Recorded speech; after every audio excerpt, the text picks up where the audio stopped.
Tantor Audio, a division of Recorded Books, presents The Aliens Charge by Ella Maven. Narrated by Gabriel McKnight and Reagan West. Chapter 1. Matic. In my defense, they started it. I was minding my business, just practicing some aerials and maneuvers all by my fun lonesome in the vast darkness of space between the sister planets Corin and Torin while on a scouting mission. But then the flecking Horazian ship fired at me, and then it was on. I hadn't been in a fight in the air yet. I'd just learned how to pilot this flecking cruiser, so I was more than happy to practice a little laser fire aim on the Horazians. Their first shot had been wide, which made my lip curl into a smirk. Never take the first shot unless you're sure you can hit your target, I said to myself in the privacy of my own cockpit. My chair squeaked as I spun it to reach the firing commands. We were just outside the atmosphere of Torin, and I couldn't make out if the Horazian ship was coming or going. All I knew was that they definitely didn't want me around, and that meant they were up to no good. Which wasn't unusual for the Horazians. They were a grayish-green species with V-shaped faces and a mouth of sharp teeth, and were known to take any job for credits. I dodged another rocket fire from their cruiser and sped within firing distance. My cruiser rolled, and I flipped to the other side of the Horazian ship before they could turn their lasers. With a cackle, I gripped my laser gun control and felt the gun shift near the landing equipment below my feet as it took aim. I was traveling close enough that I could see inside the large transparent shield in the cockpit.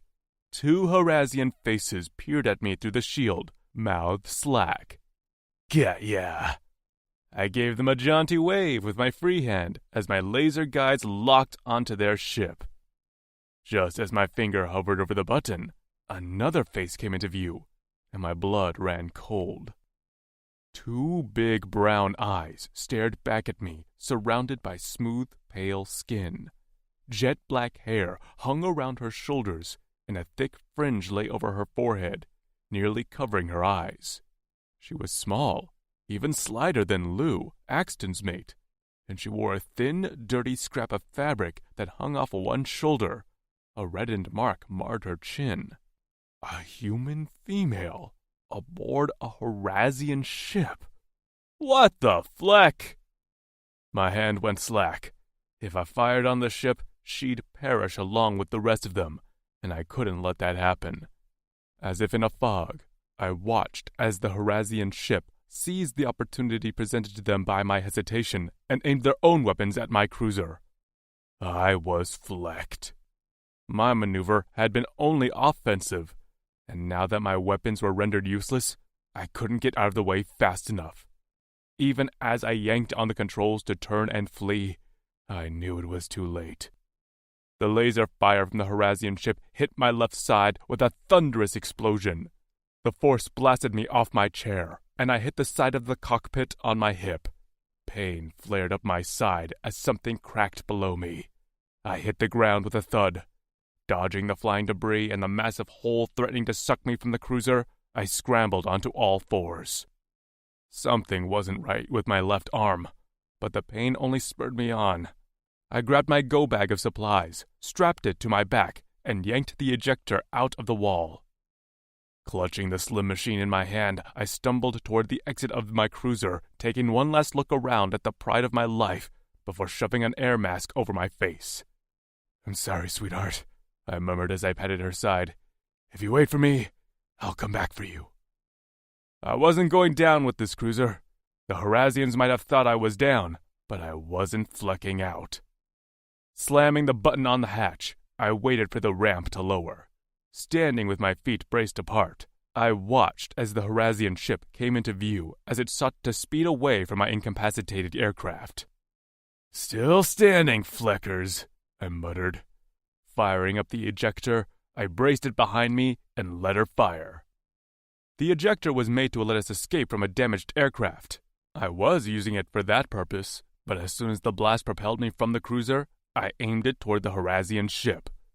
This was a little crazy, and I guess the success rate was maybe 25%. But I'd never been the most logical of the Drixonians. The small ejector packed a lot of power, and it was a lot more agile than the Horazian ship. The force of it nearly took my clothes off, but soon I was speeding directly at the Horazian ship. At the last minute, I dropped the ejector, and with an elated shout, I slowed down just in time to grab the side of the cruiser so I didn't go sailing past it. They had to have seen me, and I raised my machetes as I readied for battle. The blades along my forearms, head, and back lifted from under my scales. I took another look at my damaged cruiser floating in the distance, her lights flickering, and pounded my fist on the cruiser. Once, twice, again and again, until I felt the exterior buckle and weaken under my blows. Only then did I slash my machetes across the metal with an eerie screech. A gash appeared, and with a roar, I tore a hole large enough to fit my body. Glancing down, I spotted a grated floor and shoved my way inside. With no gravity, I had to grip the sides to float down to the floor. I was in some sort of small holding area with a door in front of me. I opened it up, and there I slammed a button to depressurize the cabin. Ripping off the air mask, I inhaled deeply.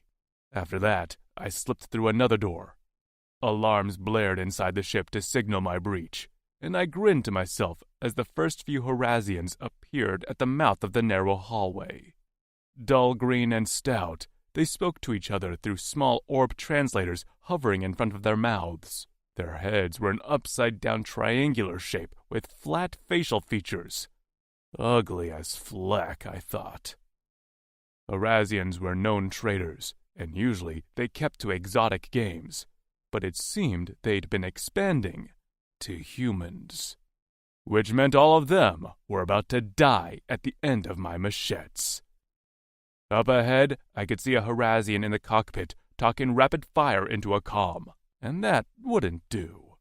I could take the inhabitants of this cruiser, but if they called in reinforcements, well, I'd likely still be able to take all of them, but it would be a fleck of a lot more work. Was it wise to shoot a laser gun inside a cruiser? Absolutely not.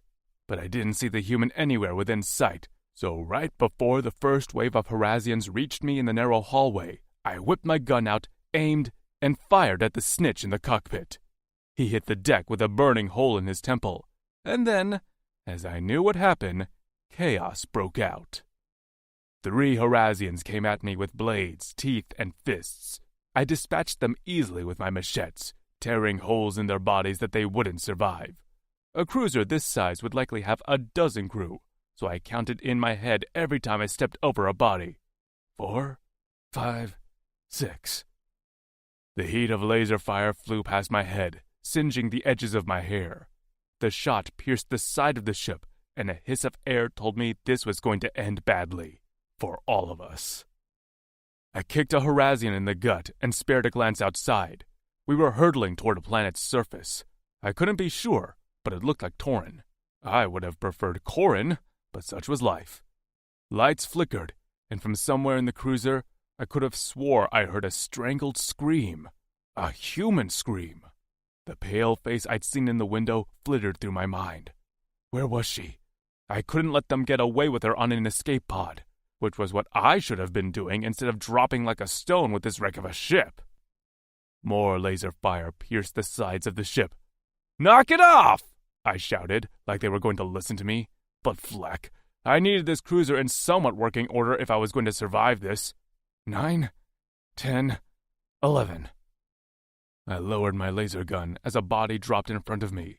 At least I was a crack shot, unlike these stupid fleckers who couldn't hit my big blue body. The ship rocked violently, and I fell to one knee. Pain shot through my hip, and I gritted my teeth as I righted myself and stumbled toward the cockpit. A searing pain sliced through my shoulder as burning flesh filled my nose. I whirled to find one last Horazian holding a laser gun in one hand and a fistful of black hair in another. Connected to that hair, eyes wide, body trembling, was the human female on her knees. With a roar, I fired a shot, but my aim was off from the shot I'd taken to the shoulder. Laser fire slammed into the cockpit, and sparks flew. The human let out a strangled, wounded cry like a hurt animal, and the Horazian tugged on her hair. Her slender, malnourished body, clad only in a torn and dirty oversized shirt, slid across the floor like a rag. Inhaling, I aimed again just as the Horazian lifted his gun to finish me off, but I was faster, and my aim was better.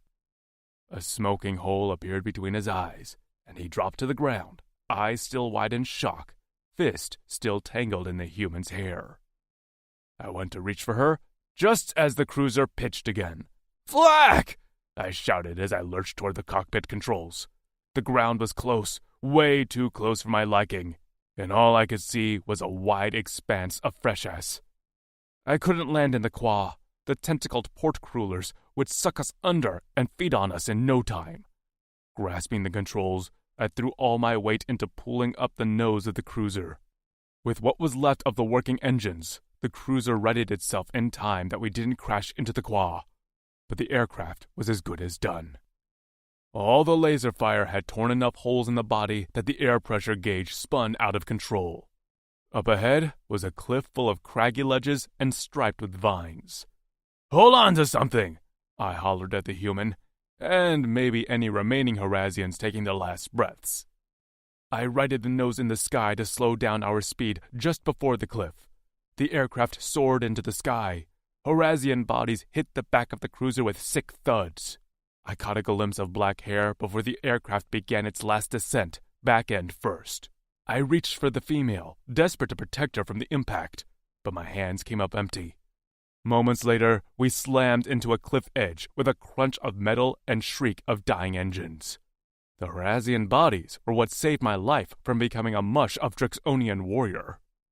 We'd landed tail first on the ledge, nose up, and leaning against the cliff face, and I was surrounded by soft Horazian bodies, which hadn't yet gone stiff. I tossed a limp arm off me and scrambled to my feet. Climbing toward the cockpit, I searched frantically for the human. My shoulder ached, and I was dripping blood from somewhere, but I needed to find her before I could tend to my wounds. "Female!" I called. She likely couldn't understand me, but I had to try. "Where are you?" The only sound was the ticking of the engines cooling. Steam hissed from the cockpit. Grabbing a handle on the side door of the cruiser, I held myself still and listened. And then I heard it. Barely detectable over the sounds of the dying cruiser was the harsh, panting breaths of a human. Crouching, I flung open a cabinet door, and there, tucked out of reach in an empty supply hatch, was a dirty human face surrounded by black hair. Maisie. The last blue alien I'd seen had stolen my friend from me and killed her. I'd watched in disbelief as they fell out of the cruiser, plummeting to the ground from a height they wouldn't survive. After that, I'd thrown up until I'd passed out. The green aliens had clearly been regretting their choice to keep me. They'd murmured to each other that I was dying and left me to rot in a corner of the cockpit, not even bothering to confine me since I was too weak to stand. So, while I hated them, I hated the blue aliens more. I hadn't seen the other one up close, but this one was terrifying. Wicked black horns curled out of the side of his head, surrounded by long, dark hair. His mouth was full of black fangs, and he was massive, with broad shoulders and thick thighs. Instead of eyebrows, his prominent brow bone was protected by a row of hard nubs under his blue and black mottled scales. He wore only a pair of pants and boots. Strapped to his chest was a brown leather harness with that wicked laser gun holstered. I wondered for a moment if I could grab it and shoot him, but decided quickly that even though he was injured, I could see the burn on his shoulder and a cut on his brow. I would definitely be the loser in that fight. I could barely lift my arms. I hadn't slept or eaten in so long that half of me wondered if this entire thing was a delusion. He reached for me, but I hunkered back as far into the hatch as I could. He growled in frustration when he couldn't grab me. He spoke a few words in a guttural, low tone that sent shivers down my spine. It wasn't until I tried to speak that I realized I'd bitten my tongue in the crash. I'd locked myself in this hatch moments before we slammed into something hard. I wasn't sure if I had any other injuries, because I hadn't bothered testing. My limbs hurt. Everything hurt before the crash. Everything hurt now. There was no difference. I swallowed the blood in my mouth from my sliced tongue and buried my head in my hands. I wanted him to go away. I wanted to be alone. I wanted not to be here. Why had I even bothered to protect myself from the crash? I should have done myself a favor and hurled myself into that big ocean I'd seen. One last swim. One last dip before I faded into oblivion. I felt the phantom cool water rush over me. I gazed up as I sunk lower and lower in the darkness. That would be a better way to go out than whatever this blue alien had planned for me. With a growl, he rose to his feet. The cabinet where I hid was floor level, so for a moment I only saw his boots stomping back down the leaning aircraft until his body came into view. With his hands on his hips, he stared at the pile of green bodies. He muttered something in a short quip before reaching over to tear a larger hole in the side of the cruiser. His massive fists were tipped with long black claws that I could already feel slashing into my neck. I'd seen the way blades along his forearms, head, and back had risen from beneath his scales as he'd fought the green aliens. To me, they'd been a scary alien species, but watching him kill them was like watching a lion tear through a pack of house cats. His blades were gone now, settled back under his skin, but I'd never forget how deftly he'd used them. I inched a little closer to the opening of my hatch to see what the blue alien was doing. With grunts and what I imagined were curses, he picked up the green alien bodies one by one and tossed them out of the aircraft. I could distantly hear when they splashed into the water below. He checked the pockets of each one and had a pile of trinkets collected by the time he dispatched of the last body. I watched him sift through the pile because there wasn't anything else to do. My stomach was cramped. My throat hurt from throwing up. Hell, my teeth hurt. My tongue had stopped filling my mouth with blood, but it was swollen and thick in my mouth. In fact, when was the last time I'd had water? Since the last time I'd seen Lou, we hadn't done anything but travel in this stupid spaceship. I'd drifted in and out of reality, sick with grief that had eventually dissolved into a numb listlessness. Without Lou, without the rest of my friends, I didn't want to be here. And I certainly hadn't wanted to return to Torin, which was the planet of my nightmares. I couldn't be sure how long I'd been in this galaxy. I'd woken up one day on a spacecraft with weird one-eyed aliens and delivered to a city of bipedal gray aliens who'd kept me in some underground lair and messed with my head. The scar on my forehead ached, and I rubbed it absent-mindedly. That was where I'd met Lou, along with Tasha, Trix, Amber, and Nev. We'd eventually escaped the gray aliens and traveled to the sister planet Corin. We'd lived there relatively peacefully until we'd been broken apart by a clan of smelly warthog things. Lou and I had changed hands a few times, and I'd been sort of okay, as long as I still had her, as long as we were together. Until the blue alien stole her, killed her. And now, I was alone. When I saw the blue alien firing on my ship, I'd almost been happy. Put me out of my misery. But instead, I'd somehow survived the massacre and a plane crash, which truly seemed like a sick joke. Why was I still here? Why? I curled into a ball and drifted into a fitful sleep to the sounds of the blue alien's mutterings.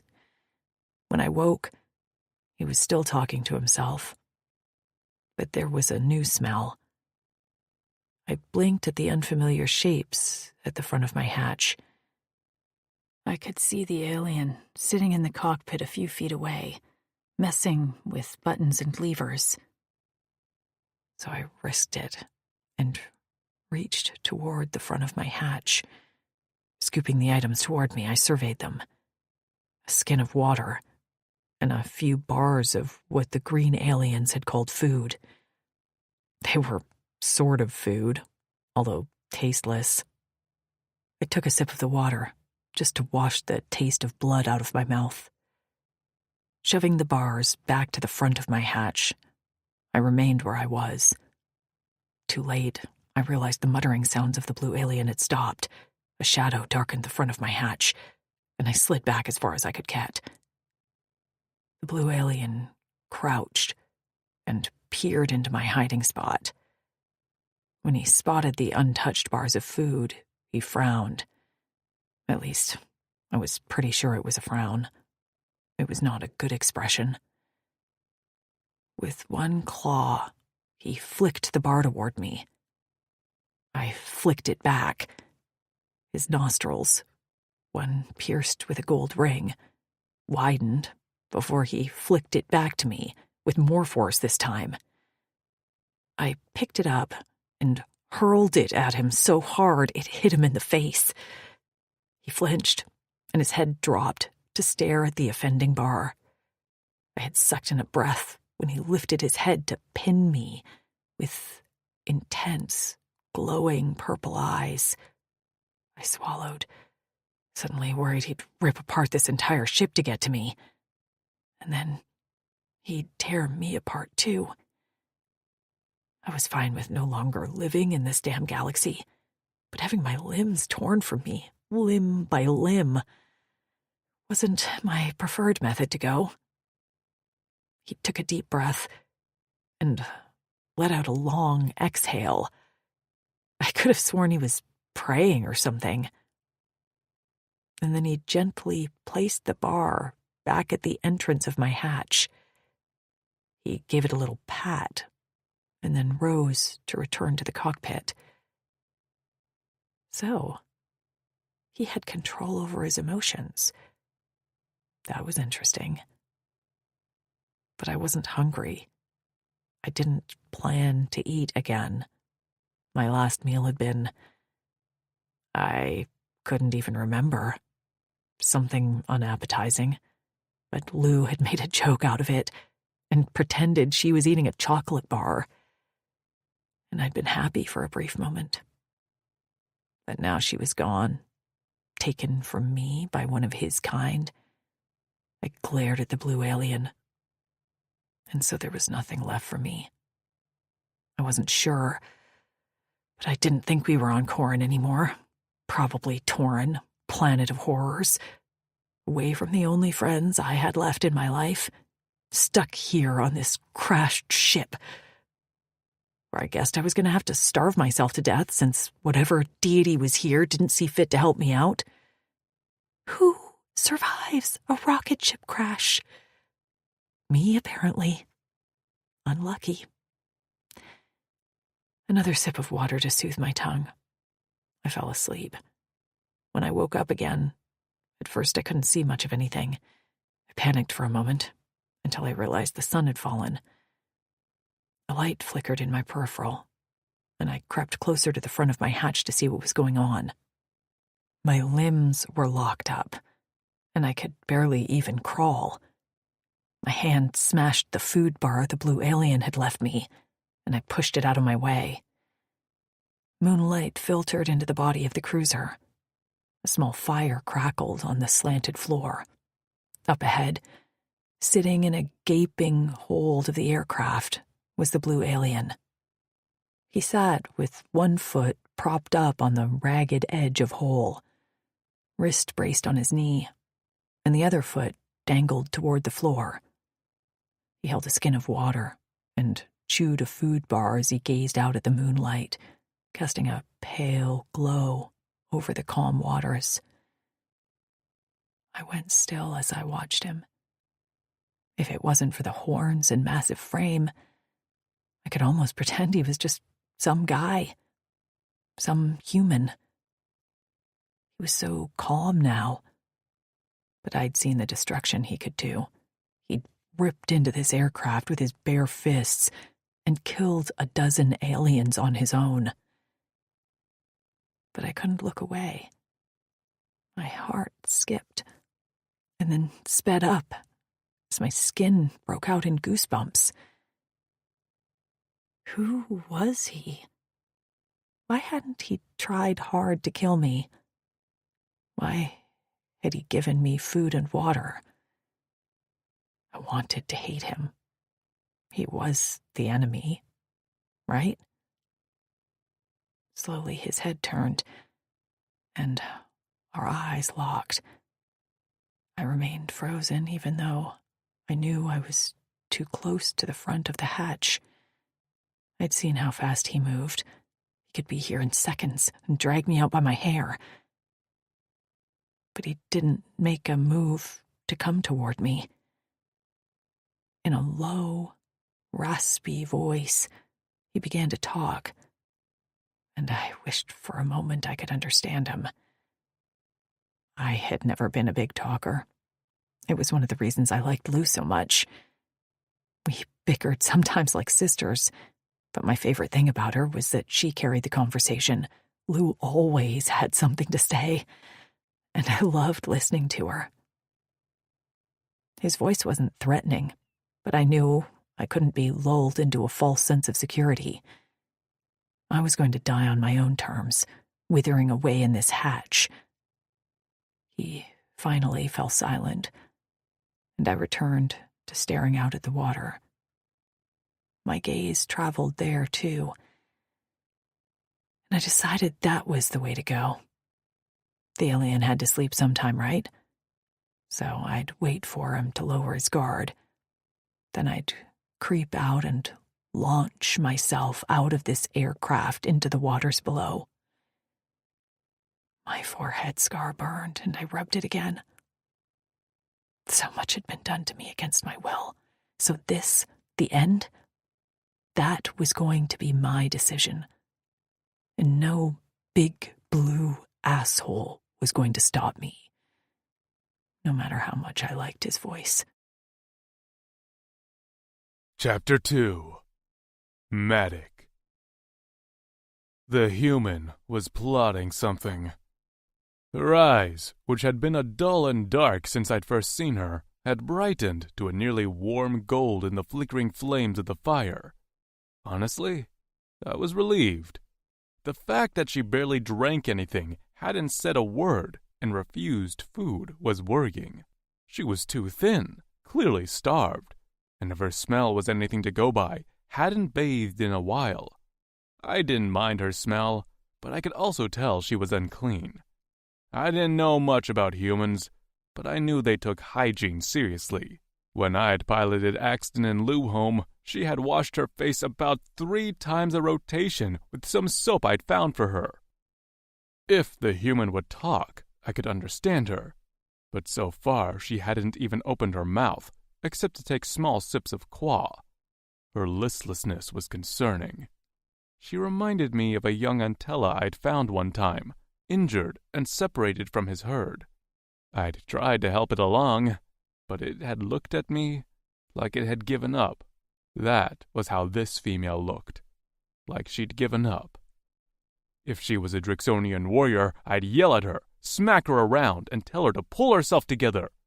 But she wasn't a Drixonian warrior. She was a human who'd been through horrors in this galaxy, and I had to be patient, which was not my strong suit. I preferred to be alone, flying free in the skies, not sitting in a crashed cruiser babysitting a human female. Flack, how had I gotten here? I didn't listen to my Drexels much. I had never given a fleck about authority, so I'd jumped at the chance to learn to pilot and get away from everyone. But one rule I still followed was our creed.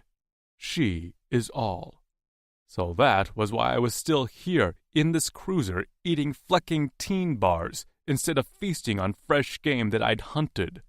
I couldn't leave this human unprotected. I took another bite of the teen bar and grimaced. This thing tasted terrible. I wanted a nice Antella steak, or some mashed tubers, a sweet guara fruit, anything but this bitter, chalky, poor excuse for food. Eventually, I would have to forage and hunt. The supplies we had wouldn't last forever. I had a few things in my pack, but not enough to feed both of us. Even if the female wasn't eating now, I refused to consume all our rations. I had to provide for her. I swung my dangling legs and stared out at the bright moon. I could just make out the sphere of Corin, where the rest of Drixonian warriors now lived. Our original home. Many cycles ago, we'd lived there relatively peacefully, until a virus swept through our society, killing all our females and most of our elder males. Our females had been our organizers, our providers, and the males had all been a part of the defense system. So losing our females meant everything crumbled around us. I'd been a mere chit when we'd picked up and left Corin to live on Torin, where we'd worked under the Uldani as we sought to pick up the pieces of our society. We found out, almost too late, that the Uldani had created the virus as an attempt to subjugate our males as their servant army. We'd risen up, gained our independence, and were now settling back on Corin to reshape our society again. There was hope now. We'd rescued many human females who'd been abducted from Earth, and many of my fellow warriors were now happily mated. Drixonian and human chits ran around our once proud city of granite. As for me, I never really felt like Corin was home. Torin wasn't either. Home had been my mother, and when she took her last rattling breath holding my hand, I vowed to never let myself be tied to anyone or anything. My home was the skies. Axton had wanted me to stay at their new village, but just the thought of confining myself to one place made my scales itch. Even now I was eager to get away, explore. I looked back at the female. She was asleep as far as I could tell, curled in a ball with her head on her folded arms. Her back rose and fell with deep, even breaths. It wasn't that I didn't believe in our she-is-all creed, but I'd never felt any sort of way about the human females we'd rescued. They were just there. A thing to protect like my laser gun and my cruiser. I did my duty in honor of my mother, who was loud and strong. She was nothing like this cowering female with wide eyes and trembling limbs. But I could hear my mother's voice in my ear, telling me this was important. She was important. So I sat, staring at the moon and listening to the female breathe, while I contemplated what the fleck I was going to do next. I had to get her home to Corin, but how the fleck was I going to do that? This cruiser was a wreck of machinery. I was on a flecking cliff. My head ached. Settling down, I stuffed the last of the teen bar in my mouth and crossed my arms over my chest. I could get a few moments of sleep. One good thing about this cliff was few predators were going to be able to access us. Still, I had my laser gun strapped to my chest and my machetes ready to go. A little bit of shut-eye, and I could think more clearly. A shuffling sound woke me up. I stayed very still in case it was a predator and cracked open one eye to a mere slit. But this was no predator. The female had emerged from her hiding spot and was creeping toward me. And fleck was she thin. So thin. The filthy shirt hung on her bony frame. Her hair was matted. Her eyes were dull and sunken into her pale face. Why hadn't she eaten the food I'd given her? She clearly needed it. I waited to see what she'd do.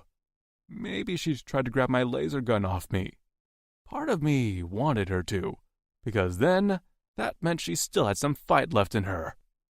But her gaze was on the moonlight rippling on the fresh ass below.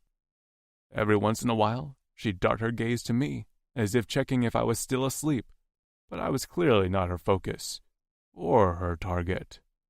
She reached the hole in the cruiser's cabin where I sat and leaned out to see below. If she was looking for escape here, she wouldn't find it. We were on a cliff. The only way out was straight down into the waves crashing on the rocks below, which was a death drop. I continued to stay motionless and kept my breathing even, waiting to see what she'd do. I expected her to curse at the realization she couldn't escape and go back to her hatch, but instead, she seemed almost happy. What the fleck? She lifted a thin foot into the raw edge of the hatch and made a soft, pained sound as the ragged metal dug into her skin. Blood bloomed on her soul, and my chorus skipped a beat. I opened my eyes fully, but she wasn't looking at me anymore. Crouching in the hole, looking straight down, she spoke for the first time, but her words froze my blood in my veins. With a wry huff of laughter, she said, "I can't do it." By Fatas, was she going to jump? Launching myself out of my sitting position, I surged toward her. She let out a cry of alarm and wobbled on the thin edge. Pinwheeling her arms, her body pitched to the side and straight down. With a roar, I grabbed the edge of the hole while I swung my body down the outside of the cruiser. Reaching down, I grabbed the female's arm before she could fall to her death. I gritted my teeth as my shoulder took the brunt of her weight. She let out a screech and kicked her legs as they hung in the air. The metal cut into my palm and blood trickled down my wrist. But it didn't matter because I had her. Her hair blew in the fresh-ass breeze as she leaned her head back to look at me, and for the first time, I saw life in her brown eyes. "Help!" Her voice came then, a low rasp that skittered over my scales like tapping fingers. She gazed up at me with wet drops coursing from her eyes down her cheeks. My cora pounded. "Don't let me go." Maybe she hadn't meant to jump. I hoped not. But at least she was showing signs of life now, of a fight. Using my tail, I hauled us back up into the cruiser. As soon as she hit the floor, her body bucked on a sound that pained me to hear. I reached for her, but she slithered out of my reach and crawled on a frantic wobble back to her hatch. She slid inside, curled into a ball in the back of the hatch, and began to make more of those choking sounds. Was she dying? I lurched toward her, leaving bloody drops from my hand on the way, and laid on my stomach at the front of the hatch. "Female?" She glanced up at me, and her cheeks were wet, her nose was red, and her lips trembled. Shaking her head, she once again buried her face in her folded arms. I lay for a while, waiting to see what she would do, but eventually she fell asleep. After bandaging my hand, I returned to the mouth of the hatch and settled there, using my body to block the entrance. What was going on in her head? Had she meant to jump? I wished I could talk to her. I had found an implant updater among the Horazian bodies, but I hadn't gotten closer enough to her to use it. I rolled on my side to see she was still asleep, with her head pillowed with nothing but her bony arms. I couldn't reach her to give her anything, not even a blanket or something to lay her head on. Flack, this was frustrating. She is all, sure. But what if she didn't want to be all? 2 rotations later, and she'd barely eaten more than a few bites of the teen bar and taken a few gulps of qua. She was wasting away, and there wasn't a thing I could do. I tried to talk to her, just sounds that I had hoped would soothe her. She'd watch me with those big round eyes, but didn't say a word in response. I had to leave to hunt and forage. There was no other option. The last teen bar currently sat in front of her, and I refused to eat it and leave her with nothing. Even though she wasn't eating now, I was hopeful she would eat. As for me, I was hungry as fleck. As I prepared to leave, she watched me carefully. The last rotation, there'd been a bit more life in her eyes, and I wasn't sure if that meant good or bad things. I waited until the last moment to do my last task before leaving. I approached her hatch, and she slid to the back corner as always with a wary look in her eyes. "I'm sorry, but I had to do this since you're fatas bent on getting yourself in dangerous situations, female," I said as I closed the hatch.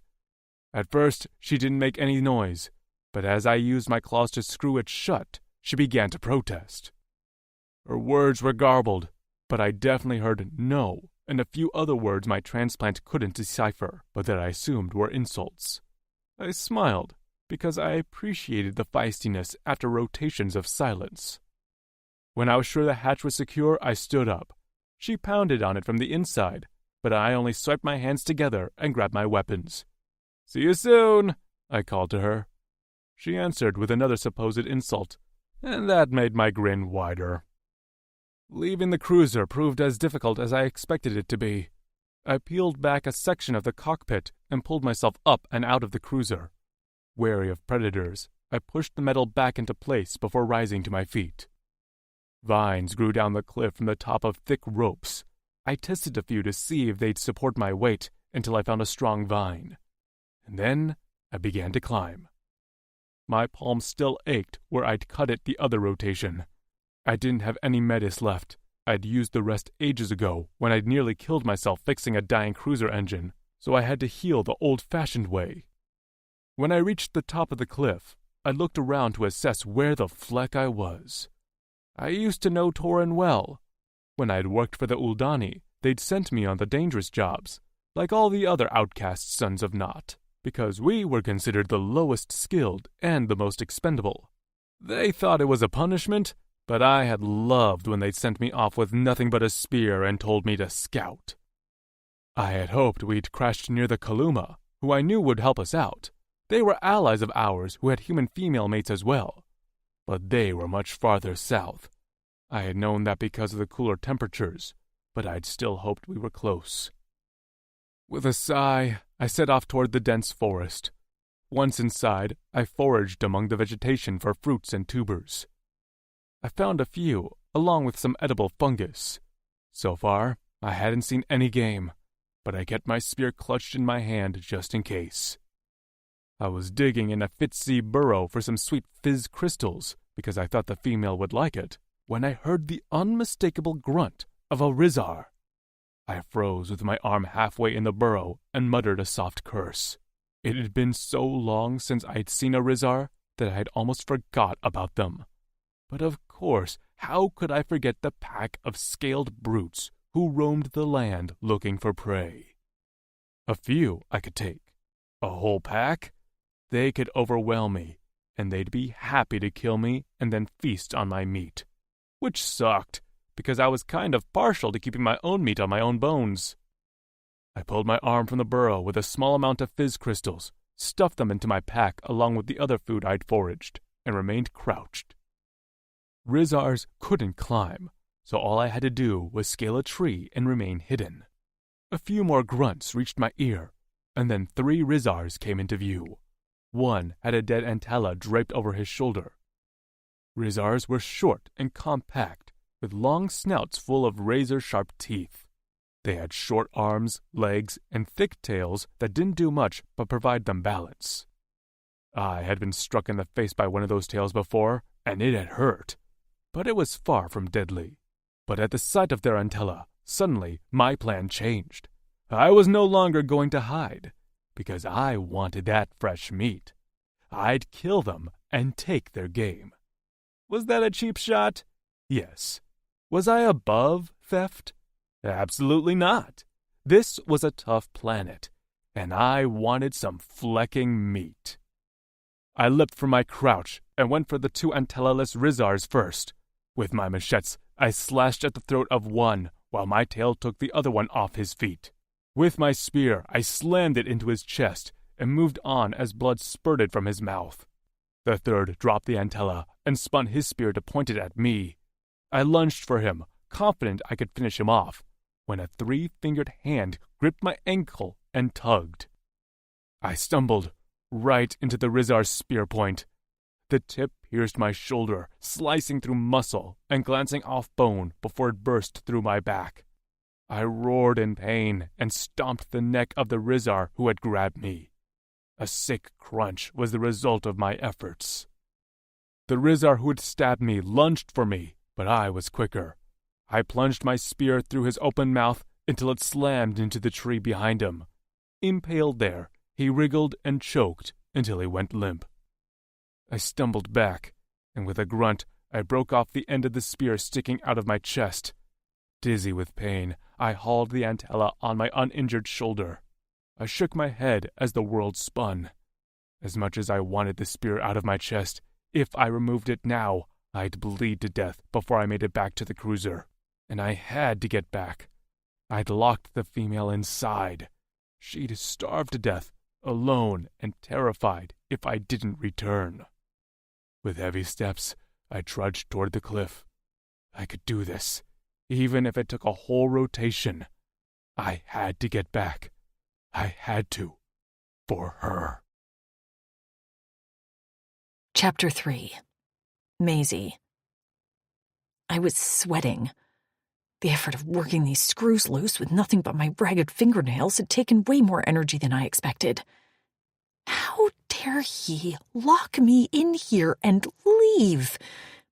The last screw fell with a clang, just as a screech of metal sounded from somewhere above me. I went still as I listened intently. Was it the blue alien returning, or something else? Footsteps followed along with heavy breathing, and then a dull thud shook the cruiser, like something had slammed to the floor. A groan followed, and then nothing. I waited, but no more sounds came, other than one ragged breath, and it sounded a lot like the blue alien. Slowly, I pushed on the hatch until it swung open with a small creak. At first, all I could see was blood, fur, and a big blue body. He lay on his side facing me, and above his head was a deer-like body that stared at me with unseeing eyes. The blue alien's pack had spilled its contents, and I caught sight of items that looked like mushrooms, fruits, and vegetables. He'd foraged for food, and apparently meat to eat, but he hadn't come back in the same condition he'd left. Stuck in his right shoulder was the broken shaft of some sort of spear. I crept closer on my hands and knees until I spotted a crude spear point sticking out his back. "Oh my God," I whispered with my hand over my mouth. He was injured, severely. His blue cheeks were flushed a ruddy blue. His breathing was uneven, and his face was pinched with pain. His eyes were closed, and I spared a glance at the hole in the cabin of the cruiser, the hole where I'd considered jumping from until I chickened out. The blue aliens shouted, startled me off balance, and in those few seconds while I fell, before he grabbed me, I confirmed I wanted to live. Lou's voice was in my ear, along with Tasha and Trix's. If there was any chance I could see them again, I wanted to try. And that meant I had to stay alive, which meant getting away from this blue alien. Above me, I found the flap he'd used to enter and exit the spaceship. I couldn't reach it, but if I piled some things up, I could maybe haul myself out. But if I left, this alien would die. I told myself it didn't matter, that I didn't care, that he was the enemy. But all I could think about was the way he'd given me food, the way he'd spoken to me in soft tones, all the time in a one-sided conversation. I didn't want to admit it, but I'd grown a little fond of his voice. He'd saved me when I wasn't sure I even wanted to be saved, and I was grateful to him for it. He'd left to scavenge food for us and was bleeding because of it. I'd always prided myself on being a good person, even when others weren't looking. That mattered to me, that integrity. And somehow, even in another galaxy, I couldn't seem to toss aside my moral code. "Shit, Maisie," I whispered. "You're really gonna do this, aren't you?" Yes, I was. I was gonna take care of this stupid blue alien, because even though I hated the one who'd killed Lou, this one hadn't done anything to me. And if there was one thing I hated, it was prejudice. I was born in China and adopted by white parents, so racism and prejudice were something I'd experienced. I had to take this blue alien for what he'd proven to me so far. And he'd proved he was kind and a lifesaver. So I at least had to pay him back and keep him alive. I'd deal with my own issues after that. I wasn't a nurse. Back on Earth, in another life, I'd been a software engineering student. What did I know about spear injuries, for fuck's sake? My fingers fluttered over his big body helplessly. With a frustrated grunt, I dug through his pack for anything I could use to help me. I didn't expect Band-Aids, but he had to have some sort of supplies for injuries, right? My hand closed around a crude leather binder. Opening it up, I found a few knives, some gauze-like material, and a few strips of clean cloth. This would have to do. First step was removing the spear from his chest. I knew he'd bleed a lot after, but I couldn't leave it in there, and it wasn't like I could wait for a hospital. Using the knife, I whittled the broken shaft to a point so the ragged splinters wouldn't get inside the wound. He didn't move when the spear jostled, which worried me. He wasn't dying, was he? Climbing over his body, I knelt behind him and grasped the spear. "On the count of 3, big guy," I said. 1, 2, 3. Tugging with all my strength, which wasn't much. The spear slid from his body with a sucking sound that made my stomach churn. With the bloody spear in my hand, I landed on my butt with a thud. The big alien let out a mighty groan, and I froze, waiting to see if he'd wake up. But his back muscles only twitched as fresh blood leaked from the hole in his back. I scrambled into action to clean the wounds with water before stuffing the gauze onto the entry and exit points. After that, I took the strips of material and wrapped them around his neck and shoulder. It wasn't the best job, since I couldn't exactly roll him. When I finished, I was sweating, panting, and a little bloody. I was also hungry. For the first time in a long time, I felt like eating. I inhaled the rest of bar that was in my hatch and gnawed on some of the tubers the alien had gathered. As for the large deer thing, I shoved that into the cold storage of the cruiser. It wasn't exactly cold anymore. The power had long died on the ship, but it seemed cool enough that it would at least prevent the deer from rotting too quickly. The alien had clearly suffered a lot to get it.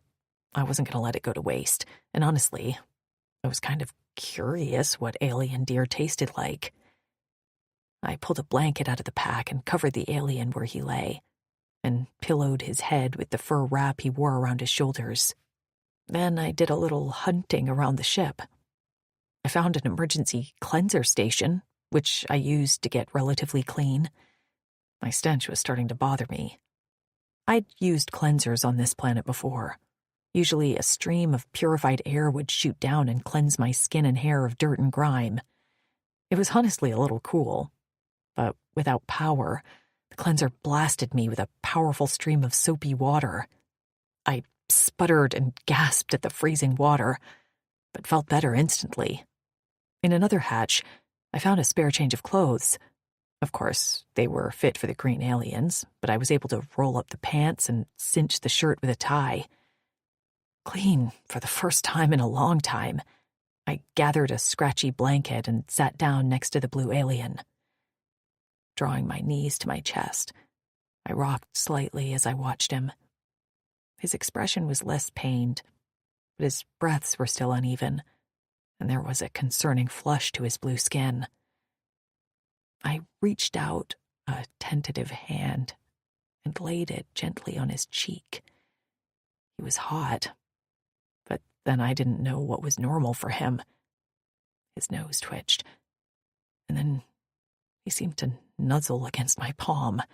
I snatched my hand away, and he made an annoyed sound in his throat before rolling onto his back. He smacked his cracked lips. Grabbing a water skin, I gently lifted his head onto my lap. His hair felt like duck feathers, soft, with a coating of waterproof oil, yet it was luscious and thick, flowing over my legs like velvet.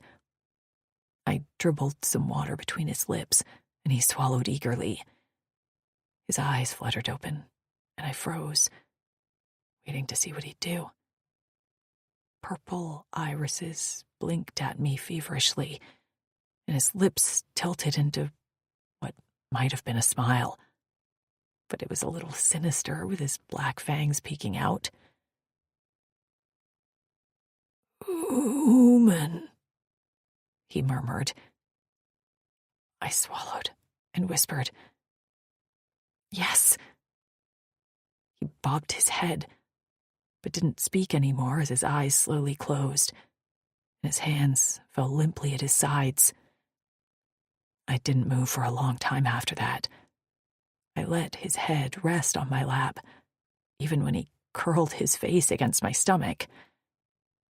His hot breath dampened my shirt and tickled my stomach. A few times he twitched in his sleep. Periodically, I let him have small sips of water and fussed over his wounds. A dirty, bloody wrap was tied to his palm. I unwrapped it to find a healing cut, and remembered with guilt that he'd cut it, saving my life. His hands were just so big. I laid our palms together, and the tips of my fingers didn't even reach past the edge of his palm. I had expected his scales to feel rough, maybe even slimy, but instead they were soft, almost like they were covered with a thin layer of velour. Like this, he wasn't so scary, especially when he rolled onto his side, bent his knees, and cuddled into me like a big cat. My heart pulsed as I ran my fingers through the hair at his temples. What was wrong with me? Why was I feeling so sentimental? Maybe it was because I almost died, several times. Eventually the sun began to set, and unfortunately that meant the air grew even colder. I was wearing more clothes now, but not enough to stay warm. The fire the alien had kept going for a few days had long sputtered out. Even if I knew how to get it started again, the guy was laying half on top of me. At this point, I wasn't sure I could even roll him off. He was snoring dead weight. And yes, he'd started snoring. His skin felt less hot. His breathing was even. And he was sawing logs. So I pulled the blanket over me, curled into his warm body, and let myself sleep with him. Despite his snores, I fell asleep too. Light filtered through my closed eyelids, and I exhaled roughly. For the first time in a long time, even though I'd slept on the hard floor of a crashed spaceship, I felt refreshed. I stretched, feeling my joints crack. A heavy weight was on my lower body, and I wriggled my toes as I blinked my eyes open. The blue alien lay sprawled on top of me, with his arms around my waist and his head on my stomach. His horn poked me in the side, and I wriggled to avoid the sharp point. Damn, he was heavy. How had we ended up in this position? Why were we cuddling? I had to get up and away before he woke up. I tried to shimmy my way out from under him when his breathing changed. I went still, very still. Maybe I could play dead, pretend I suffocated under his massive weight. Suddenly his head lifted, turned, and he speared me with much too bright, much too alert eyes. Gone was his feverish glaze. He was fully 100% awake, and I panicked. Shoving at his shoulders and kicking my legs, I managed to dislodge myself from under his weight. But I didn't get far. Just as I spun away with my goal to hide again in my hatch, thick fingers wrapped around my ankle and tugged. I hit the ground on my elbows with a cry. He pulled me toward him, and I clawed the ground uselessly in an effort to get away. No! I kicked out toward his face, but it was no use. I kept him alive, and now he was somehow back to full strength, with a determined gleam in his eyes that terrified me. He slid me under him and rolled me onto my back with my arms pinned over my head, and my legs weighted down by his thick thighs. With my heart thundering in my chest, and fear roaring through me like a tidal wave, I cried out and squirmed, but it was no use. He was 10 times stronger than me. If he didn't want to let me go, I wasn't going anywhere. Fatigued, I went slack in his grip and stared up into his eyes as I waited for what he'd do next. His gaze searched my face and took in my new clothes and my washed hair. Next, his head turned to take in the bandage on his shoulder. He mumbled a few words and then cocked his head as he watched me again. Maybe he smiled, or maybe that was a sneer. It was hard to tell. Holding my wrist with one hand, he reached behind him with the other and rummaged around in the pile of things he collected from the green aliens. When he pulled a gun-like object out of the pile, I nearly sobbed. A tear slipped out of the corner of my eye. This was what I got for helping him? He was going to kill me now? Why had he waited so long, and why, when I finally wanted to live, was this going to end? He murmured one word, and I could have sworn he looked sad when he held the gun to my left ear, right near my translator implant, and pressed the trigger. Pain shot through my skull, and I screamed. Chapter 4. Matic. Her hoarse scream tore me up inside. I let go of her as soon as I fired the implant updater, but she didn't even move. She lay there, staring at the ceiling and gasping for air as her whole body trembled. I stared down at the implant updater and then tossed it away. I would have thought she recognized it, but I truly believed she thought I planned to kill her. "Female?" I called out when she remained still. Her fingers jerked, and her eyes darted to mine. She spoke in a low, smoky rasp. "What did you just say?" "Female. Human. Fragile species." I pointed at her. "That's you." She rose so quickly that we nearly bumped heads. Sliding away from me, I could see where she planned to go, and I held up my palm. "By Fataz, do not go back into that smelly hatch, female." She stilled and stared at me. I stared back. Her fingers flitted to her left ear, and she prodded the implant there. Her gaze slid to the implant updater gun, and then back at me, before lowering to the laser gun strapped to my chest. Shoulders sagging, She exhaled roughly before lifting a hand to her forehead.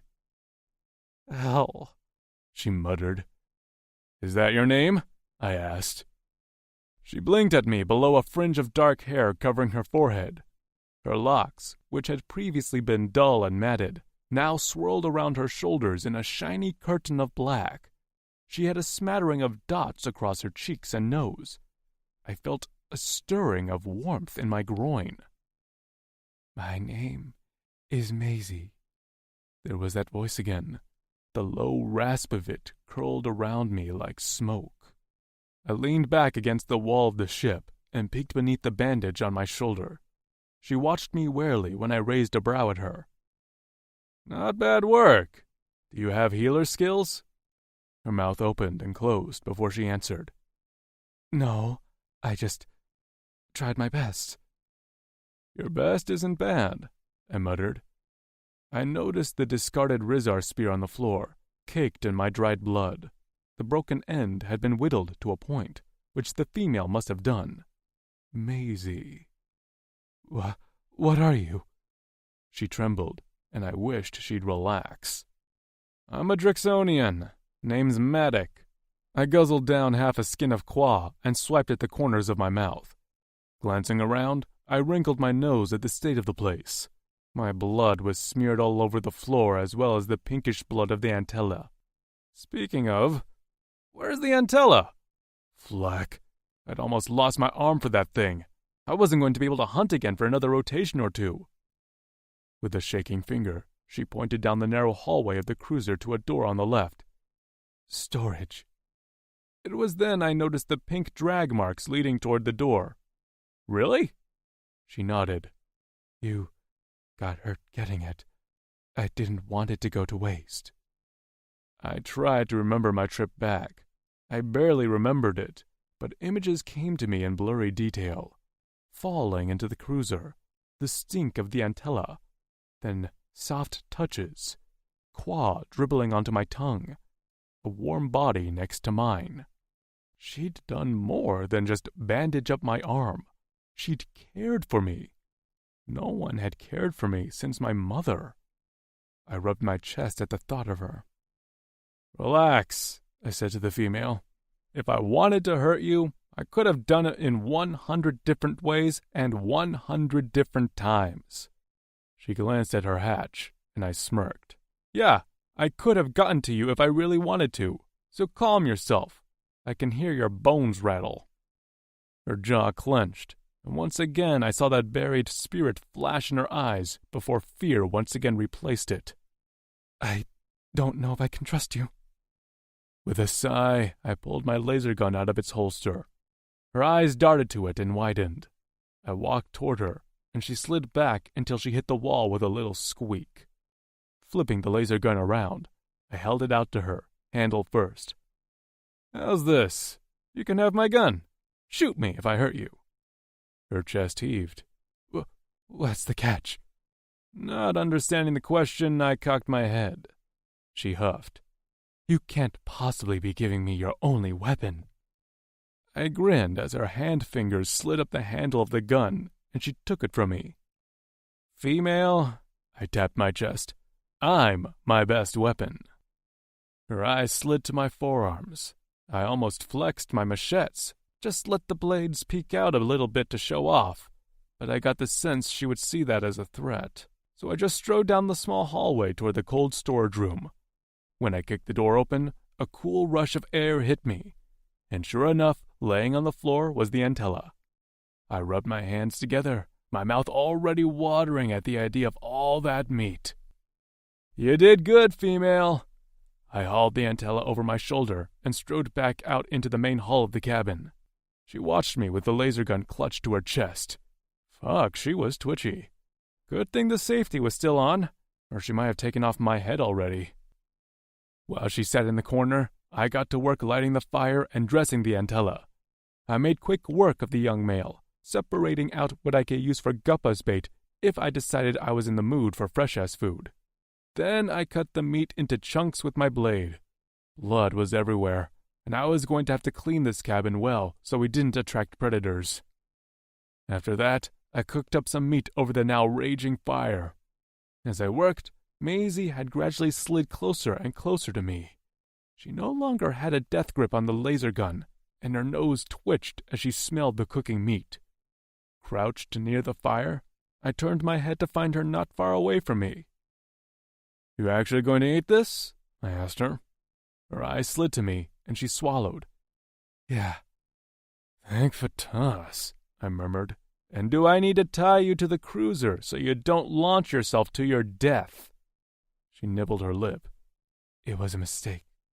"What was?" I wasn't going to jump. But when you made a sound, it startled me, and I fell." Her eyes met mine and held. She was telling the truth as far as I could tell. The female was like an open book. Even if she didn't talk a lot, her thoughts were written all over her face. So I nodded. "Good." I slashed a chunk of cooked meat into strips with a knife and slid it over to her on a strip of cloth. "Eat." She blinked at the meat and slowly picked up a small strip. With blunt white teeth, she nibbled on the end, but her good manners didn't last long. As soon as she got a taste of the meat, she sucked it into her mouth. The rest of the strips were gone in a flash, as she barely chewed while juices ran down her chin. I sat back on my haunches and watched her. Pride filled my chest. I did that. I had provided for the female. Sure, I'd stolen the Antella and also nearly died, but the details didn't matter. I had done it, and now her belly was full because of me. I didn't even ask her if she wanted more. I just kept cutting strips and placing them in front of her while I ate myself. Finally, she leaned back with her hand on her stomach. "I probably ate too much, but that was so good." I gnawed on a tough strip of meat. I had given her all of the softest cuts. "I'm glad." Her eyes had fallen to half-mast, and for the first time in my presence, she looked somewhat relaxed, less nervous. "Thank you, Maddox." "You're welcome, Maisie." "But I don't understand." "What don't you understand?" "Why?" There was a haunting anguish in her voice that wrapped around my cora and squeezed. "Why aren't you hurting me?" Maisie. On the balls of his feet, he rotated slowly to give me his full attention. The gun lay somewhere on the floor, and my fingers twitched toward it. He had to have some ulterior motive to keep me alive, and I preferred if he'd just tell me so I didn't have to wait in suspense. "Why do you think I'd hurt you?"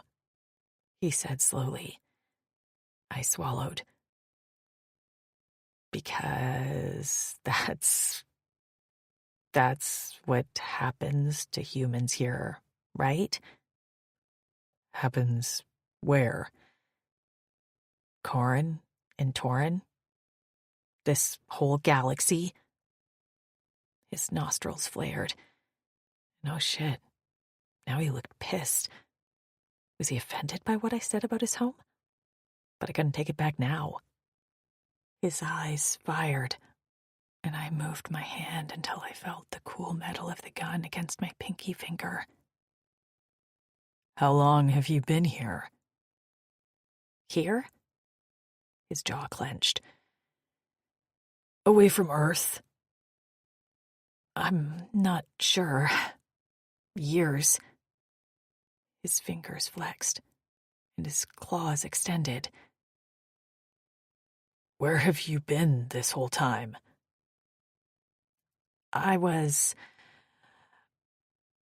The Oldani had me."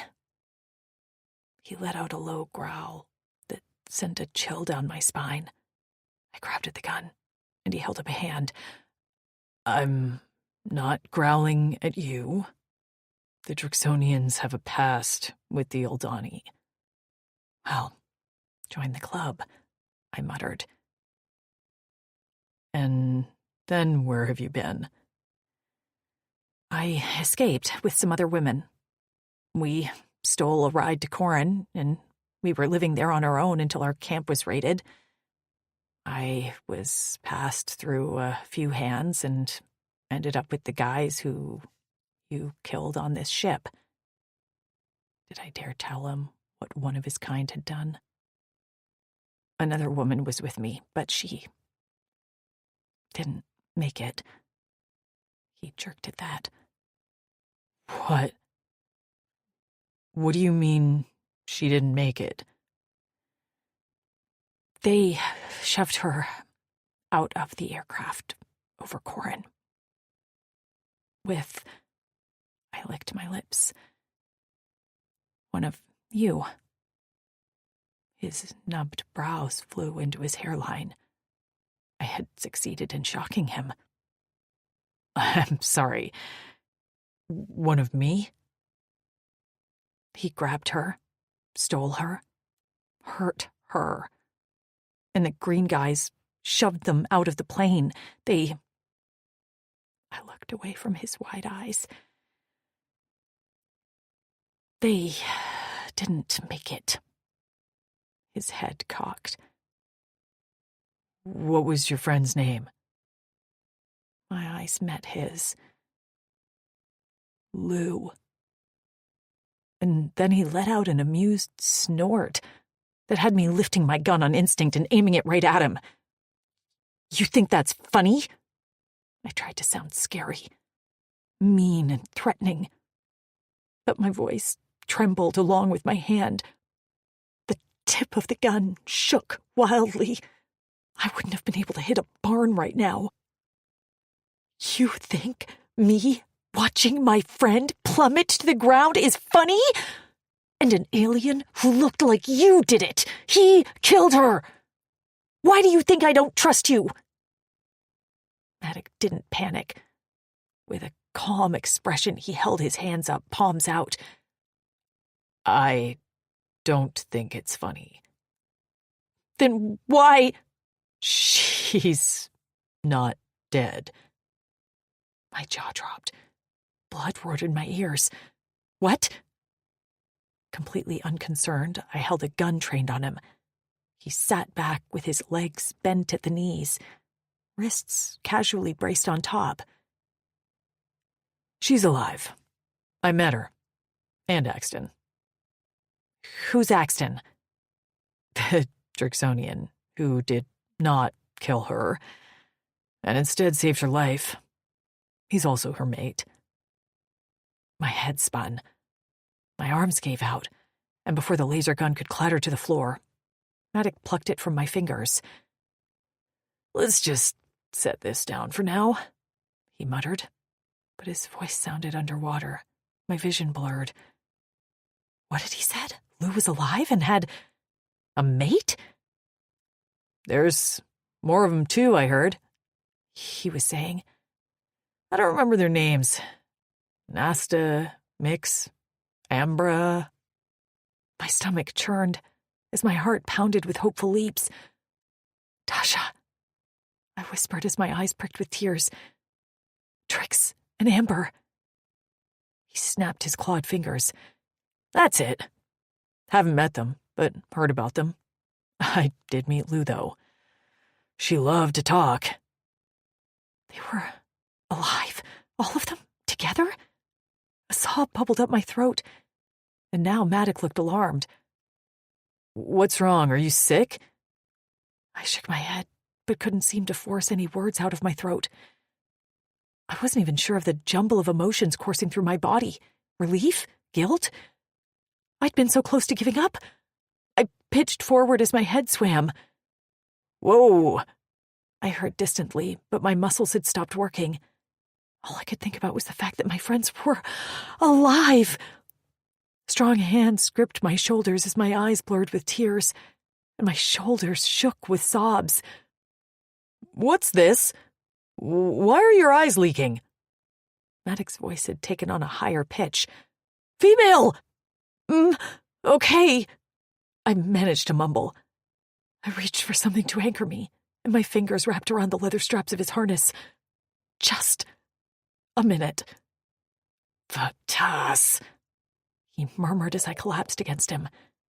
His arms wrapped around me, cocooning me against his chest. His hand slid up into my arm to cradle the back of my head while I sobbed against him. I didn't want to do this, but after feeling so incredibly helpless and absolutely hopeless for so long, the dam in my chest had cracked like plywood. Are they okay? I blubbered against him. Yeah, Maze, he said softly, that hand still rubbing my head. They're okay. Happy. They live in a village named Sari with their mates.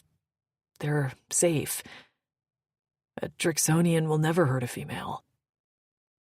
With my fingers still wrapped around his harness, I sniffed and leaned back a little to look up at him. What do you mean? It's who we are, he said. Our creed is, she is all, and we'll do everything to protect you and your friends. I didn't get it. Why?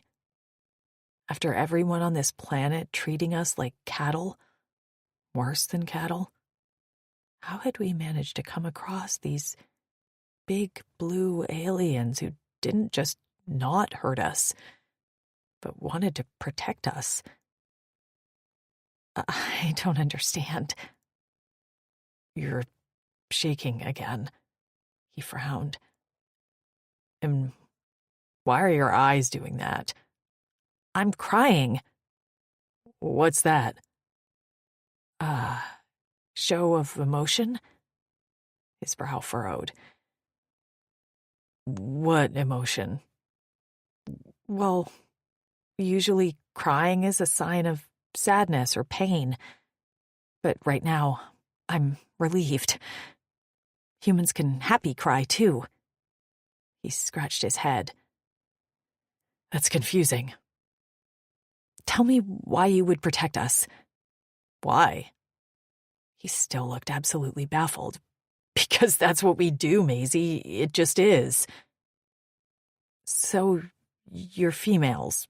You protect them? His expression shifted, bitterness creeping into his eyes. We did. I had managed to get myself under control as I swiped at my eyes. What do you mean, did? He glanced away for a moment, his jaw working. Our females died out in a virus almost 200 cycles ago. We have no Drixonian females. A pang struck my heart. Here I was crying over my friends, and Maddock and his kind had lost so much. I'm sorry, I whispered, which seemed like absolutely not enough to say in this situation. Our females meant everything to us, until the Uldani created a virus that killed them, and most of our elderly males. Anger hit me like a gut punch. Those assholes. There wasn't even a word for what they were. Assholes didn't even scrape the surface. A corner of his lip quirked. I assume that's an insult. Yeah, for now. Until I think of a better one for them. His hand caressed my hair. I'm sorry you ever had to meet one. My scar itched, and I rubbed at it through my bangs. Yeah. And before you get weird about your friends being mated, I promise it was their choice. They can tell you when they see you. I hadn't even begun to process the mate thing. To be honest, I'd deal with that another time. All I could latch onto now was his last phrase. I'm sorry, what? When will I see them? He blinked at me like I had two heads and gestured with one massive hand around the cruiser hull. You think we're going to stay here forever? Fleck, female, we're going home. It was my turn to blink at him like he'd grown another appendage. But how? He shrugged. Don't know yet, but we're not staying here. I have things I want to do, places I want to see. I sure as fleck won't be living out the rest of my life in this crashed hunk of metal, even if you're my company. I could have sworn he winked. Or maybe his eye itched. I couldn't come up with much of a plan while I was worried about you launching yourself into the freshes. Heads up, female, you will not survive a swim. Port crullers live in there, and they will be more than happy to grab you with their little suckers and bite off your arms and legs. I grimaced. Okay. So, can I trust you not to harm yourself? Guilt gnawed at me. I'm sorry. I didn't... How did I tell him? I didn't want to be a lab rat again. How did I explain that my body had been messed with against my consent, and I still wasn't quite sure who or what I was? I didn't know what you'd do to me. Well, now you know. He swiped at my face with his thick thumbs. I'll dry your leaking eyes and feed you fresh meat, and give you a gun.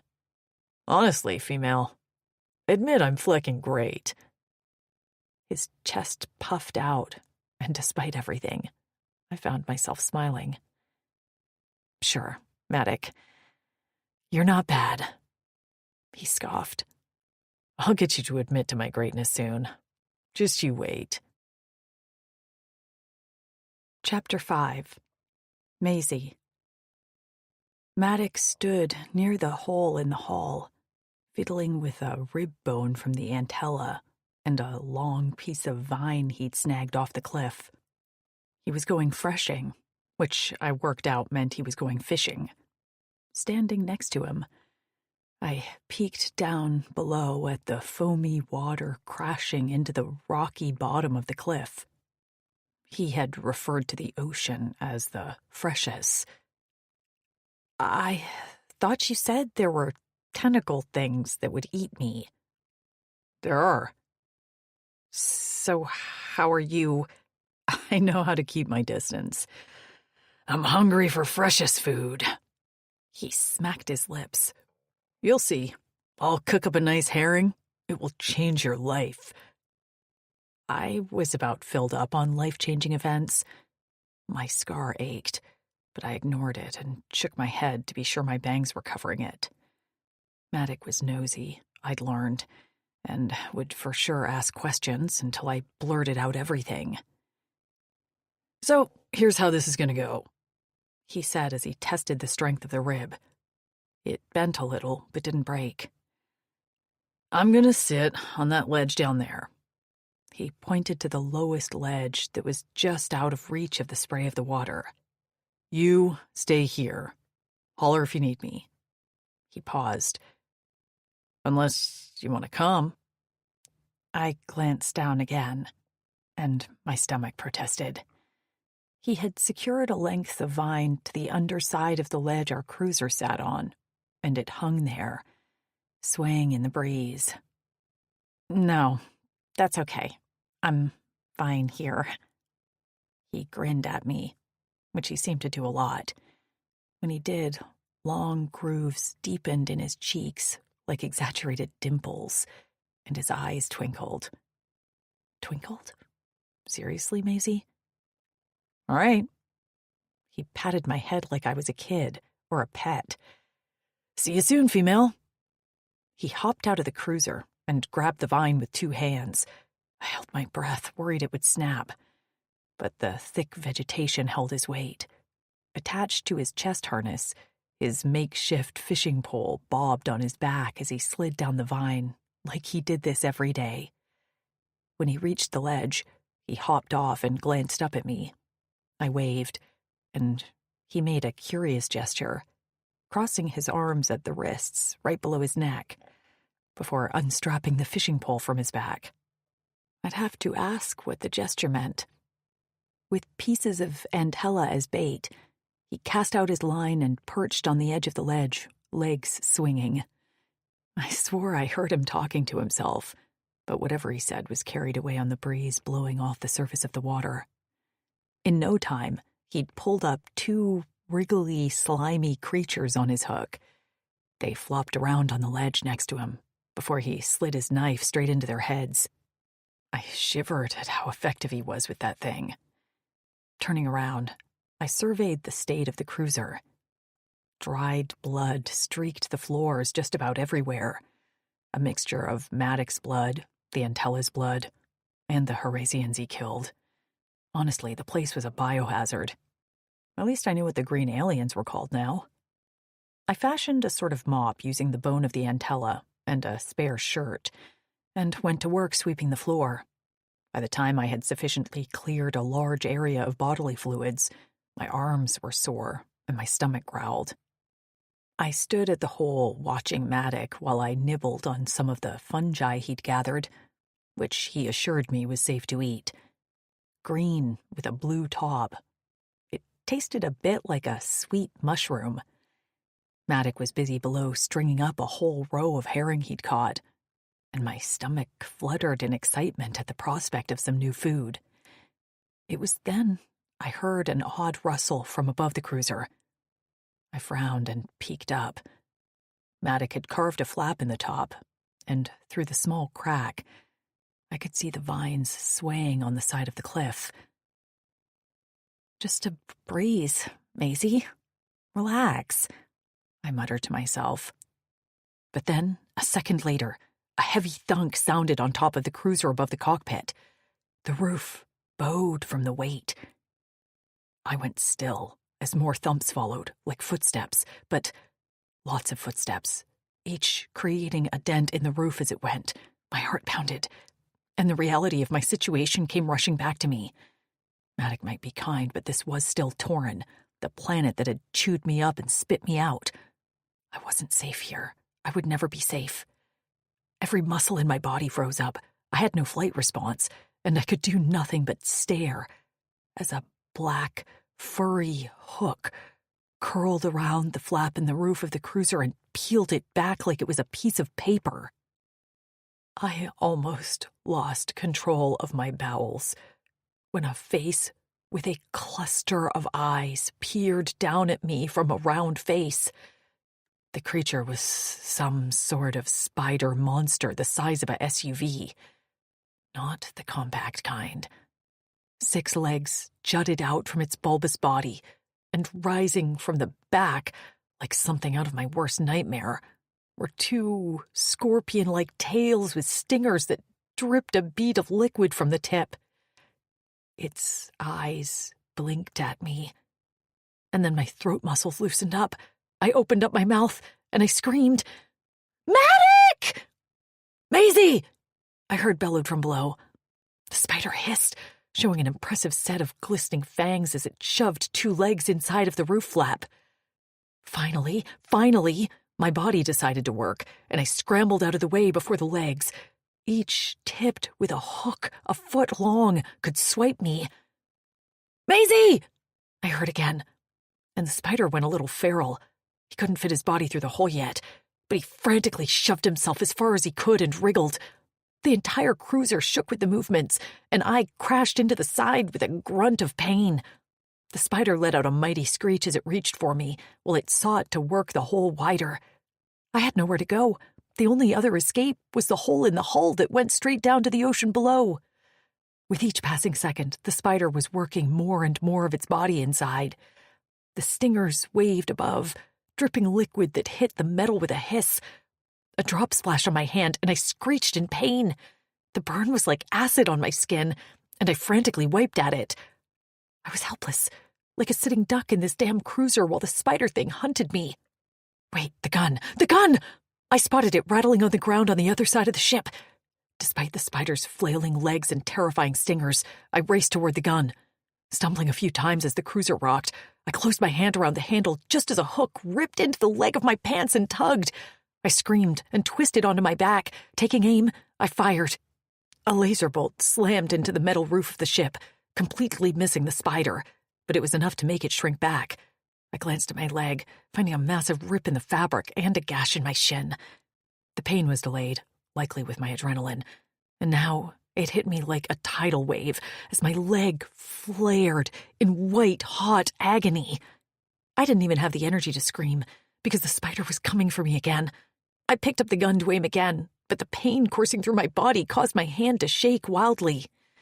A sob of frustration bubbled up my throat. I had been safe, almost happy, excited even, for the first time in a long time, and now I was going to be food for this gross spider thing. Then a shadow darkened the hull of the ship, and before I could even turn my head, a blur of blue passed in front of my face. The hooked leg that had been descending toward my chest fell limply at my side, and an unholy screech sounded above me. The spider's amputated limb flailed, blood spraying. But Maddox was there, my lifesaver, standing over me like some avenging angel. The gun was wrenched from my hand, feet braced apart, jaw locked, and his machetes out. He aimed, fired, and hit the spider in one of his many eyes. The creature screeched again, but it was furious now, more aggressive, and with a massive heave it shoved itself through the widening hole in the top of the cruiser. Maddox tugged me out of the way a second before the giant spider landed right where I'd been. Its massive body hit the floor with a thud, and rose immediately hissing and spitting. Its hooked claws dug into the metal, and the sound was like nails on a chalkboard. Its barbed tail hovered above us and jabbed at Maddox, who dodged out of the way, wrenching me behind him. The entire cruiser shifted from the spider's weight, and I screamed as Maddox and I were slammed backward inches from the hole in the hull. Maddox roared and fired another shot at the spider. He hit his mark, but nothing was stopping the spider now as it hobbled toward us. I could see my reflection in one of its eyes. With one arm, Maddox tugged me onto his back. "Hold on!" he roared, just as the stinger descended toward us with a wicked hiss. I buried my face in his neck, just as he launched himself toward the hole and leaped out. I screamed as we dropped like a stone, but we suddenly jerked to a stop, and my arms loosened from around his neck.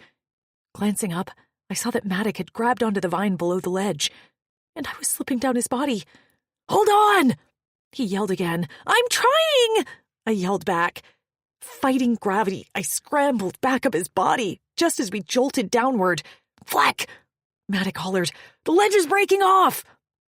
Cracks erupted where the ledge connected to the cliff, as the spider shrieked and rocked inside the cruiser as it sought to find us. Dust spiraled around us, and we jolted down again. I clung to Maddox like a monkey as he flailed his legs. "Stop moving!" I yelled. "We have to move or we're dead!" he shouted back, just as the ledge let out a sickening crack. The cruiser slid toward the edge of the ledge, and I watched with a sickening horror as a jagged edge sliced through the vine we clung to. But Maddox had a plan. As the vine began to snap, his legs pushed off the cliff under the ledge. With a loud whoop, he swung us in the air. The edge of the cut vine flew down past us, but we didn't need it anymore. Airborne, Maddox released the useless vine and grabbed another hanging off the cliff face. And not a moment too late. The ledge split, the sound like a redwood falling in a forest, and the cruiser fell with the spider inside. Rocks plunged into the freshest below, sending salty spray up toward us. And then the cruiser hit the surface with a ferocious splash. The spider sought to climb out of the cruiser, and I feared it would scale the wall after us. But just then, two massive tentacled arms, like something out of Moby Dick, rose out of the freshes. They grasped the spider, plucking him off the sinking cruiser like he was nothing but a bug, and sucked him below the surface. A few bubbles floated to the surface, and dark shapes moved underwater. A black liquid colored the water, and then silence.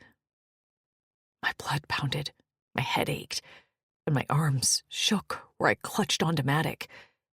He beamed at me as he began to climb up the vine to the edge of the cliff. "Fleck!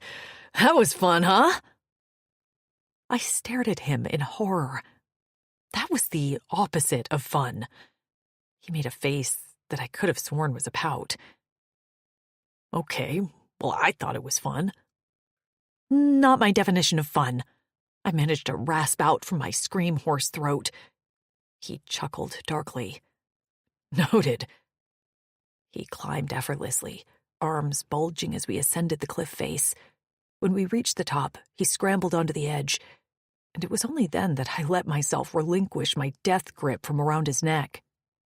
Collapsing to the ground, I breathed rapidly as I sought to calm my racing heart that felt like it could beat out of my chest. Scratching his head, he leaned over me. "Are you okay?" His eyes cast down my body until they landed on my shin. "Shit!" he hissed as he dropped to a crouch. His big hand settled on my knee. "I'm sorry I didn't get to you in time." "You did get to me in time." He growled in the direction of my leg. "You're bleeding." "Sure, but I'm alive. And if it wasn't for you, that spider would be digesting me right now." It was then I noticed he still wore the string of herring attached to his harness. His gaze followed mine, and he allowed himself a small grin. "At least we'll eat this rotation, huh?" I nodded, still trying to catch my breath after that absolutely terrifying near-death experience. "Come on!" He hauled me to my feet. "Let's get you cleaned up and find some place to settle for the night before the sun sets." He didn't give me a choice, just picked me up, settled me on his back, and strode into the dense forestry of planet Tauren. Chapter 6. Matic. Her breath was hot on my neck as I carried her among the trees and dense brush, but her hands were cool. In fact, a lot of her skin was cool. It was too flecking cold up here for this human. She had thin skin and sparse body hair. Horin and Tauren were sister planets with similar climates. We were in a similar location here to where my Clavas, the lone howl, had camped on Corin, so I knew how cold it would get at night. I also knew how to sniff out fresh qua. I kept my ears open for the sound of Rizars, because the last thing I wanted to do was run into them again. My shoulder wound had sealed shut, but it was still a little tender.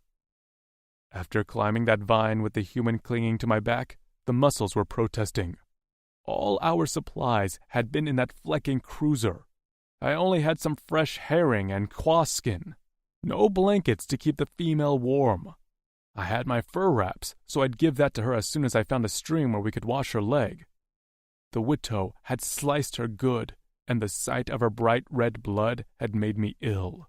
The dense forestry of Tauren was familiar, and I knew a fresh stream would be nearby this close to the coast, but my constant worry was Maisie.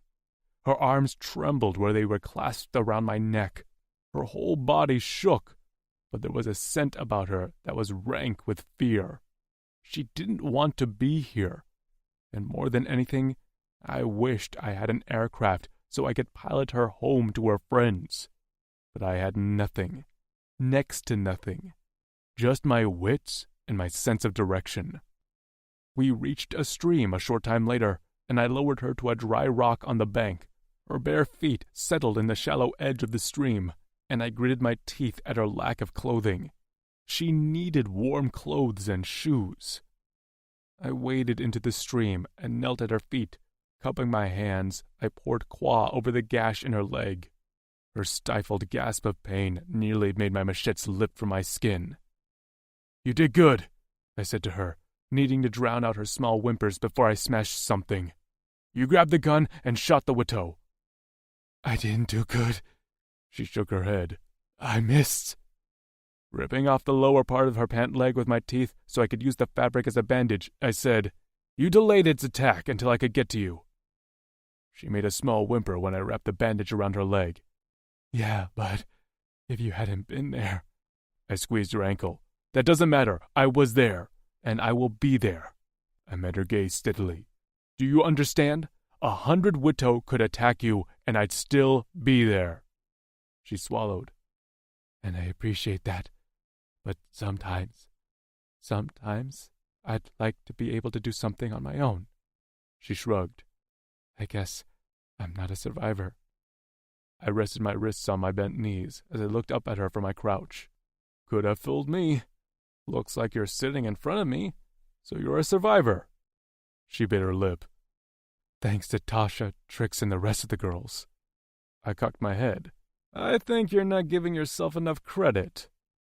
With a half-hearted shrug, she fell silent as her gaze fell to her bandaged leg. I didn't understand why she couldn't see what I saw. She'd done nothing but survive since I had met her. During the Witto attack, I'd leapt into the cruiser expecting the worst, only to see her facing off against the creature.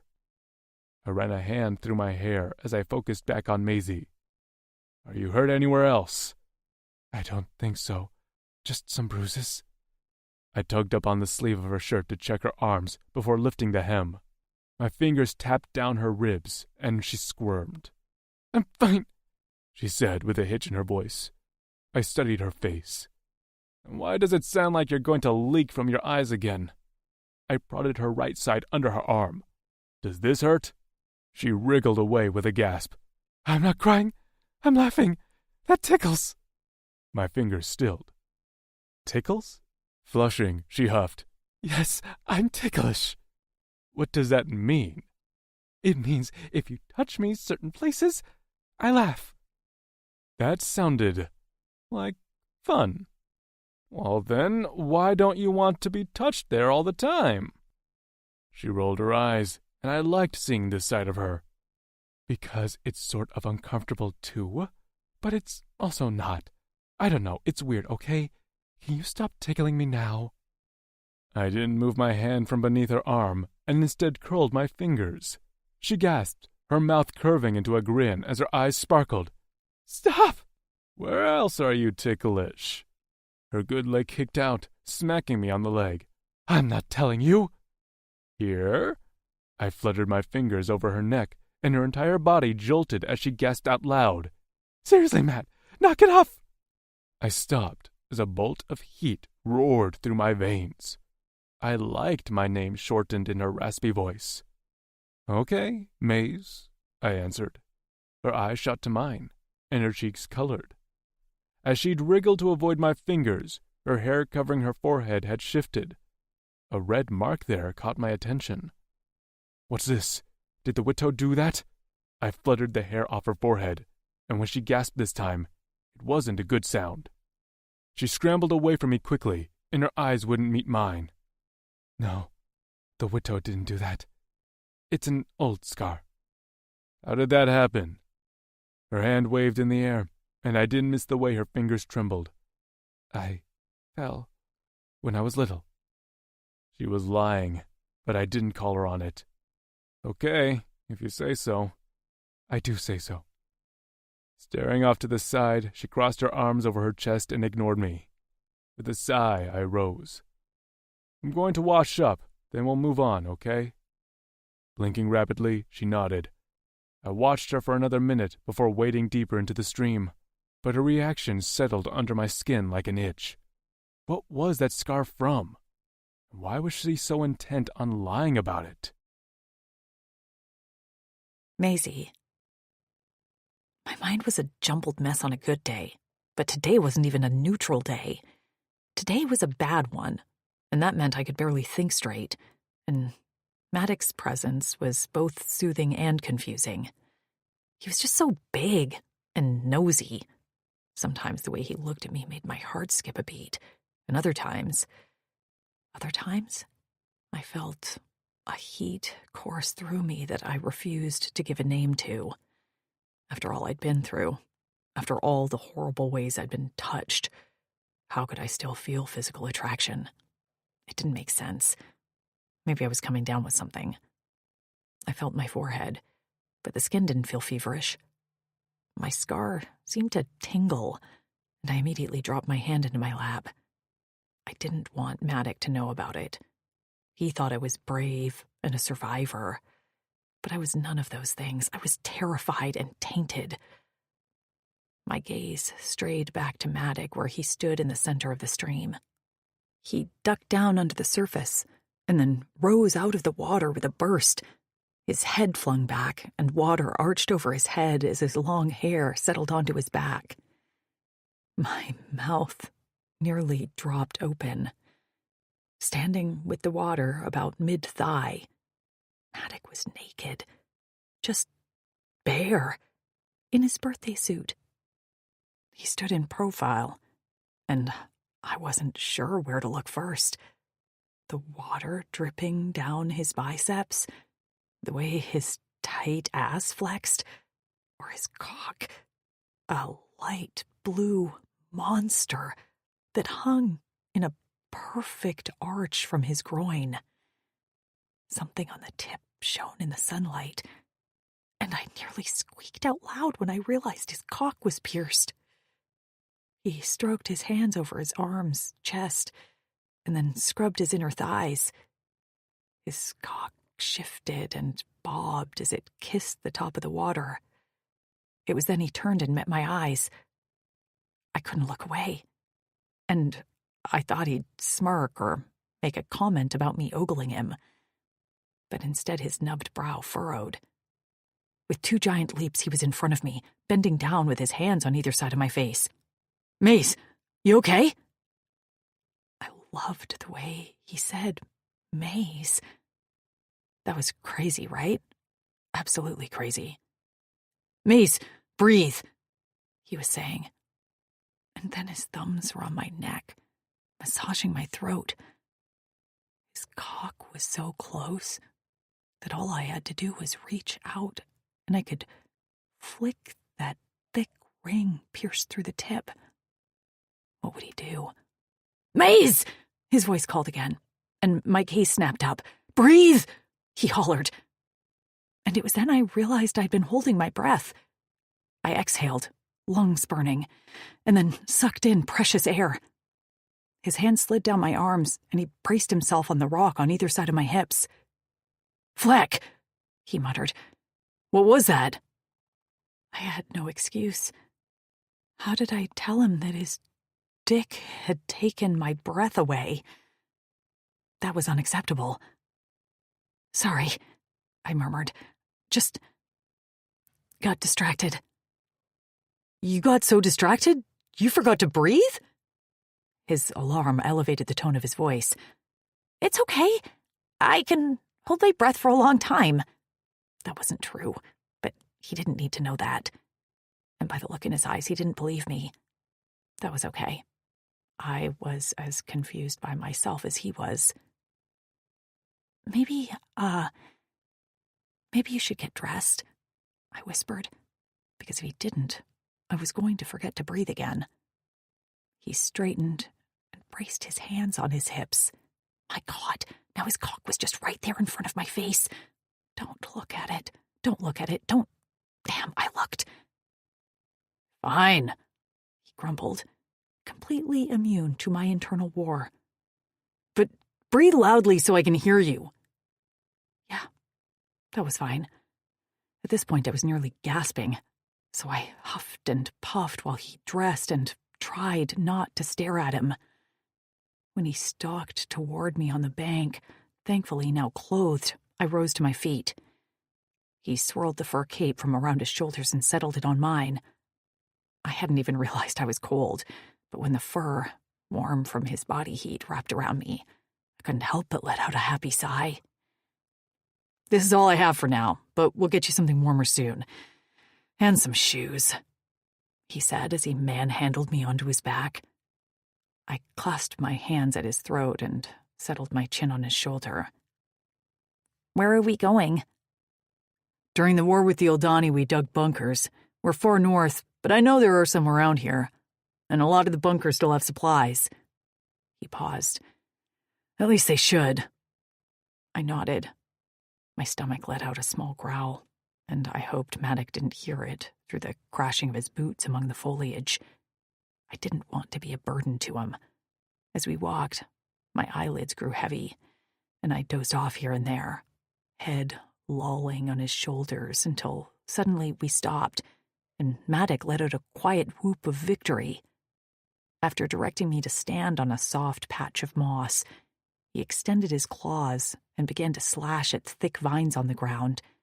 His fingers wrapped around a metal ring, and with a grunt, he tugged. A hatch opened in the ground, and I craned my neck to peer inside.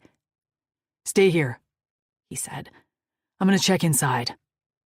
I nodded and watched as Maddox descended on a set of rickety stairs built into the side of the tunnel. As soon as he was out of sight, I shivered and tugged the fur wrap around me tighter. Something chirped in the air, and scuffling sound came from my right. "Get it together, Maze," I whispered to myself. "Maddox is like 5 feet away. You can handle this." Suddenly his head popped up, and his lips stretched into a grin. "Bunker is clear, and even better, it's stocked." He held out his hand and beckoned with his fingers. "Come here." I crept close and noticed that a dull light was now illuminating the base of the shaft. I didn't mind tight spaces. I'd hidden a cupboard on that ship for days, but I still wasn't eager to descend into a damp hole in the ground. "It's safe, I promise you. And there's food down here." I couldn't stop my excitement over that from showing on my face. His expression fell slightly. "I'm sorry, I knew you were hungry, but I wanted to get us someplace safe first." "Don't apologize for that." I took his hand and let him draw me inside the shaft. I climbed down the ladder, Maddox right below me, until we were both close enough to hop onto the packed ground, which was covered with a thatch of dried grasses. Gazing around, I took in the space. A small lantern flickered from its position on a stack of crates. Maddox was already digging through one, tossing supplies behind him onto the ground. I spotted clothes, blankets, and a pair of shoes. Next, he tore the lid off another one and began stacking leather-wrapped bundles. He unfolded one to reveal strips of dried meat, while another held dried fruits and what looked like nuts. "Eat," he urged. "I'm going to keep looking over the supplies." Gathering a thick pelt around my shoulders, I knelt on the floor while munching on a strip of jerky.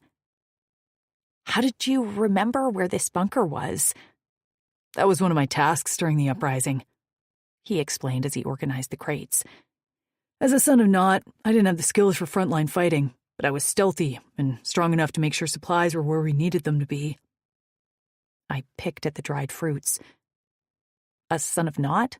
What's that?" He tugged his hair to the side and pointed to a burn mark on the back of his neck. I couldn't make out the detail in the low light. "This. It means my father deserted the Drixonian army. As a deterrent, the punishment for that is your family line is branded and shunned. I was considered the lowest of the low in society." He said it all matter of fact, like that wasn't a horrible institution. My mouth gaped open, the fruit forgotten. "I'm sorry. What did you say?" He glanced at me. "It's not a big deal." It sounds like a big deal." Defiance shone in his purple eyes. "You think I should be ashamed or something?" I tried to stand, but the blanket tripped me up and I collapsed onto my hip. "What? No, Mad, not at all. I think you should be angry." His lips tilted into a grin. "No, I'm not angry. But my mother led a small community of us, other sons of Nott and their families, and taught us skills even though it was against the law. She didn't give a fleck, and neither did I. I still don't. I can do anything other Drixonians can do." I was at a loss for words, but I couldn't help the rising heat spreading out to my limbs as I admired his confidence, his outright refusal to believe he was less than.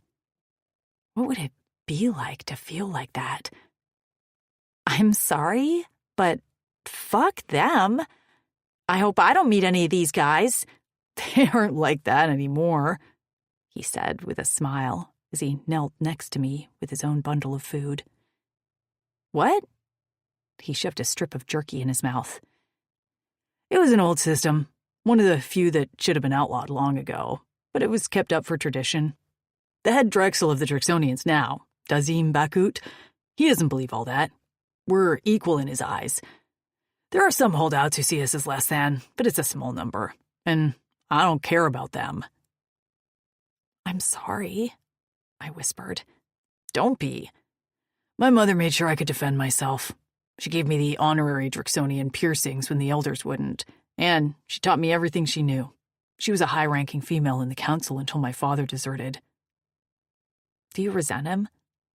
He chewed for a moment, and his eyes grew distant. Sometimes I felt that way when I was young, but not anymore. I like who I am. My mother made sure of it. He grinned. She'd have liked you. My stomach soured, and I dropped the rest of the jerky I'd been about to eat. I don't know about that. Why not? I'm not like you or her. I'm scared and meek. No, you're not. He shook his head and kept eating, as if his word was law. I frowned at him. But stop describing yourself with words like that. You're strong and brave, so say it. My frown morphed into a scowl, and that only seemed to delight him. He laughed, and the sound was like music. Say it, he said again. There's no point. There is a point. I'm tired of you putting yourself down. He made a face, and I realized he was mimicking me. I'm so weak and afraid. Hey! That's what you sound like, and it's not true. I wasn't sure whether to be angry or hurt. We can't all be like you. I don't want you to be like me. I want you to be you, Maze, and that's strong and brave. So say it before I tickle it out of you. I gasped. You wouldn't. He leaned toward me with his hand up, fingers curled. I backed away as he threatened again. Say it. I huffed. Fine, but this is ridiculous. Say it. Okay. I balled my fists on my thighs. I'm brave and strong. There, happy? He narrowed his eyes. Say it again. You are really pissing me again. My nostrils flared. I am brave and strong. He watched me for a moment before he finally dropped his hand. I'm happy now. As my heart pounded, I watched him eat. I flipped a piece of dried fruit in my fingers as the words seemed to infiltrate my brain now. I'm brave and strong. I'm brave and strong. I'd always thought that saying those words out loud would make me feel like an imposter. But as I sat in the flickering lantern light, next to one of the bravest souls I'd ever met, I began to wonder if speaking those words out loud had somehow made them a part of my existence. Chapter 7. Matic. I opened my eyes to flickering lantern light and a small body shaking next to mine. Maisie had fallen asleep, and I had followed soon after. We'd been spaced apart, but sometime during the night, she'd turned into me, or I'd turned into her, or maybe we'd just gravitated toward each other. Her whole body trembled, and her eyes rolled underneath her eyelids. I brushed the back of my fingers along her cheeks and hissed at how hot her skin was. "Maze," I murmured, "wake up." Her lips moved, and her face scrunched in pain. She let out a long moan and hit her face against my chest. "Don't," she whispered in a fearful rasp. "Please don't." My chorus squeezed painfully in my chest. "Maze," I said louder as I shook her narrow shoulders. "Wake up!" Her eyes blinked open, glazed and unfocused in the dim light. Her chest expanded rapidly as she sucked in air. "Hey!" I cupped her cheeks and forced her eyes to meet mine. "It's me, Mad. You're okay. Safe." Her nostrils flared, and a few tears fell over her bottom lashes. She blinked again and shook herself. I saw the moment she came back into herself as she exhaled roughly and collapsed against me. Her fingers curled around my shoulders, tangling in my hair. I rubbed her back. "You're okay," I said again. "You're safe." She still trembled, but at least she was out of whatever place she'd been in her sleep. "Sorry," she mumbled against my scales. "What are you sorry for?" "I woke you." "I don't care about that." Her head lifted, and suddenly I was very much aware of how our bodies were plastered together. My cock, which hadn't done much for the nearly 200 cycles that I'd been alive, was very excited at the feel of her soft body against mine. I couldn't help the way it twitched against her stomach. She felt it. She had to. I tried to place some distance between us by sliding my hips back, but her fingers dug into me, blunt nails scraping my scales. Her breath came in soft pants along my collarbone, which did nothing to ease the ache in my groin. Her small tongue slid out to wet her bottom lip. "You mentioned Lou had a mate?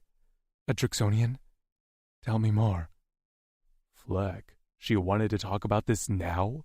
When my brain was scrambled with how good she smelled and how my fingers teased the top of her round ass? Yeah. His name is Axton." "Is he good?" "Good how?" She swallowed. "Is he a good man? Male?" "Yes," I answered quickly.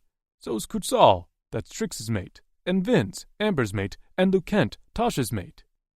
She scooted up so our faces were more level. "What? They are all mated?" I nodded. "I haven't met them, only Lou, but Axton told me about them."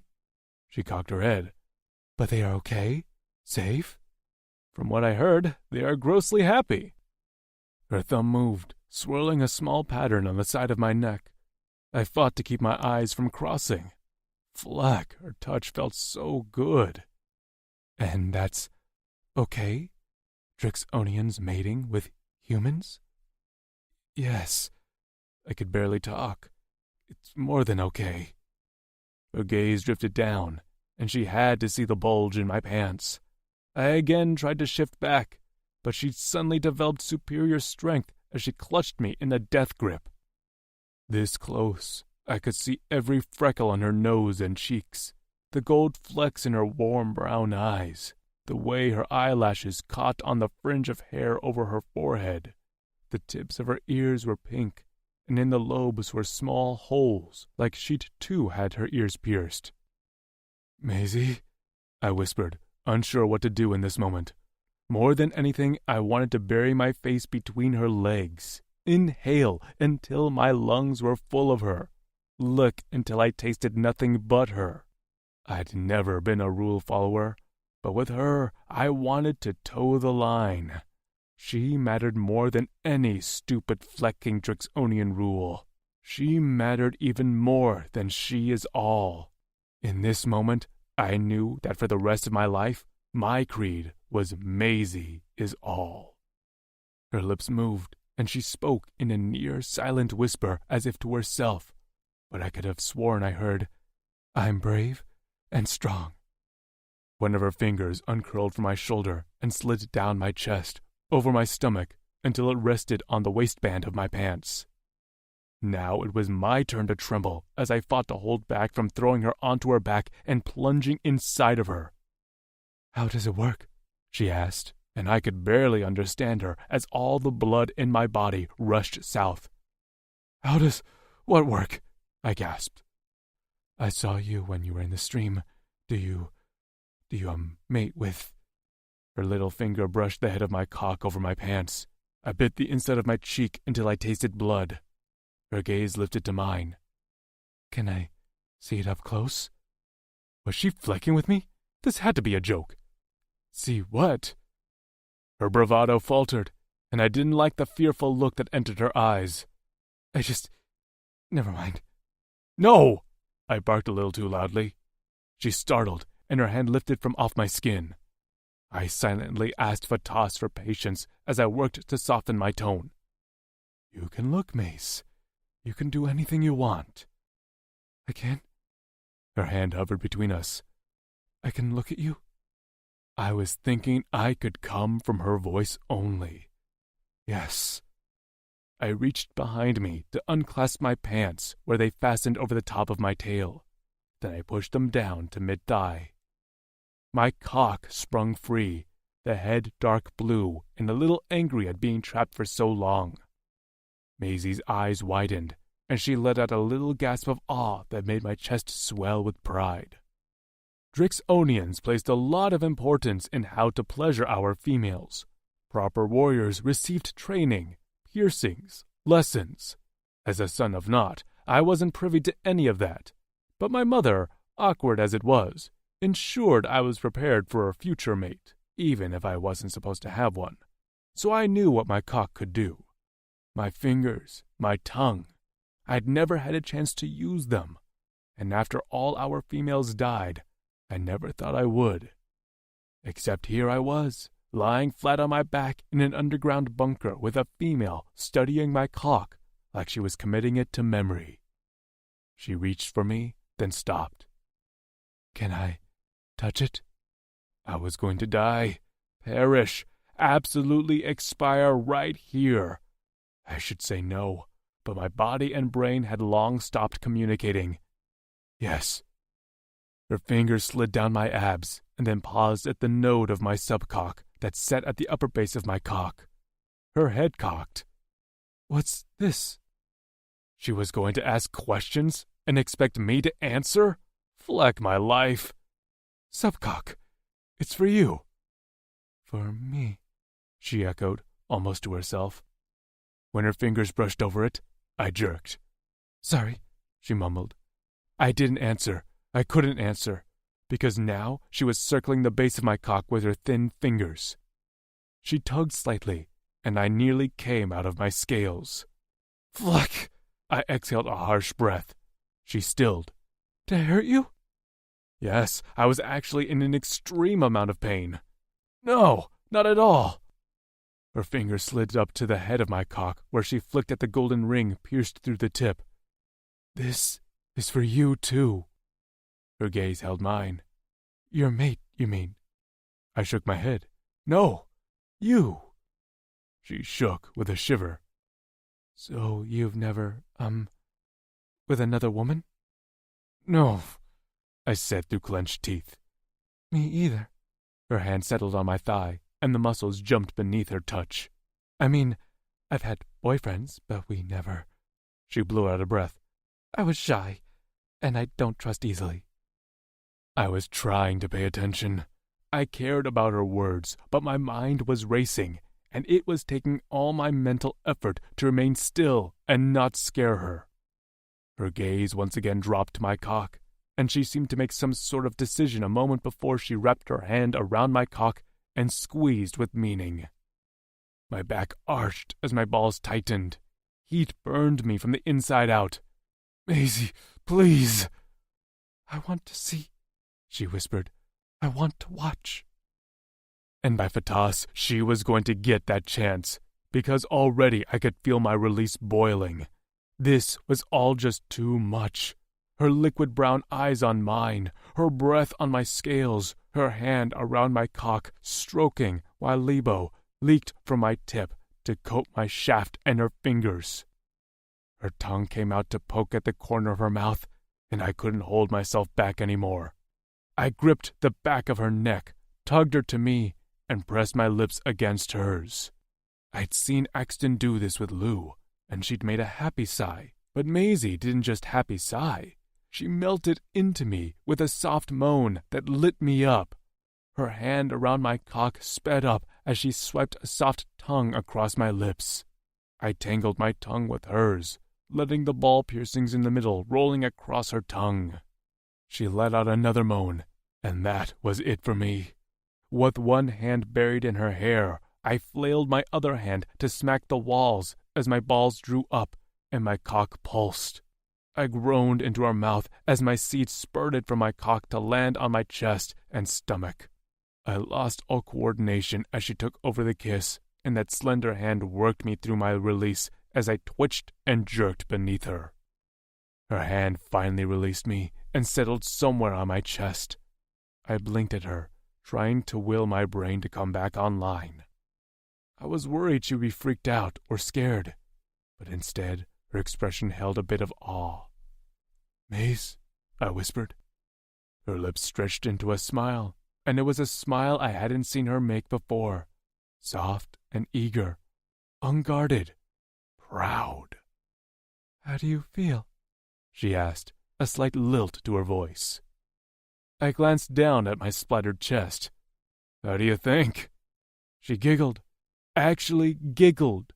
A cute sound that made my spent cock jerk.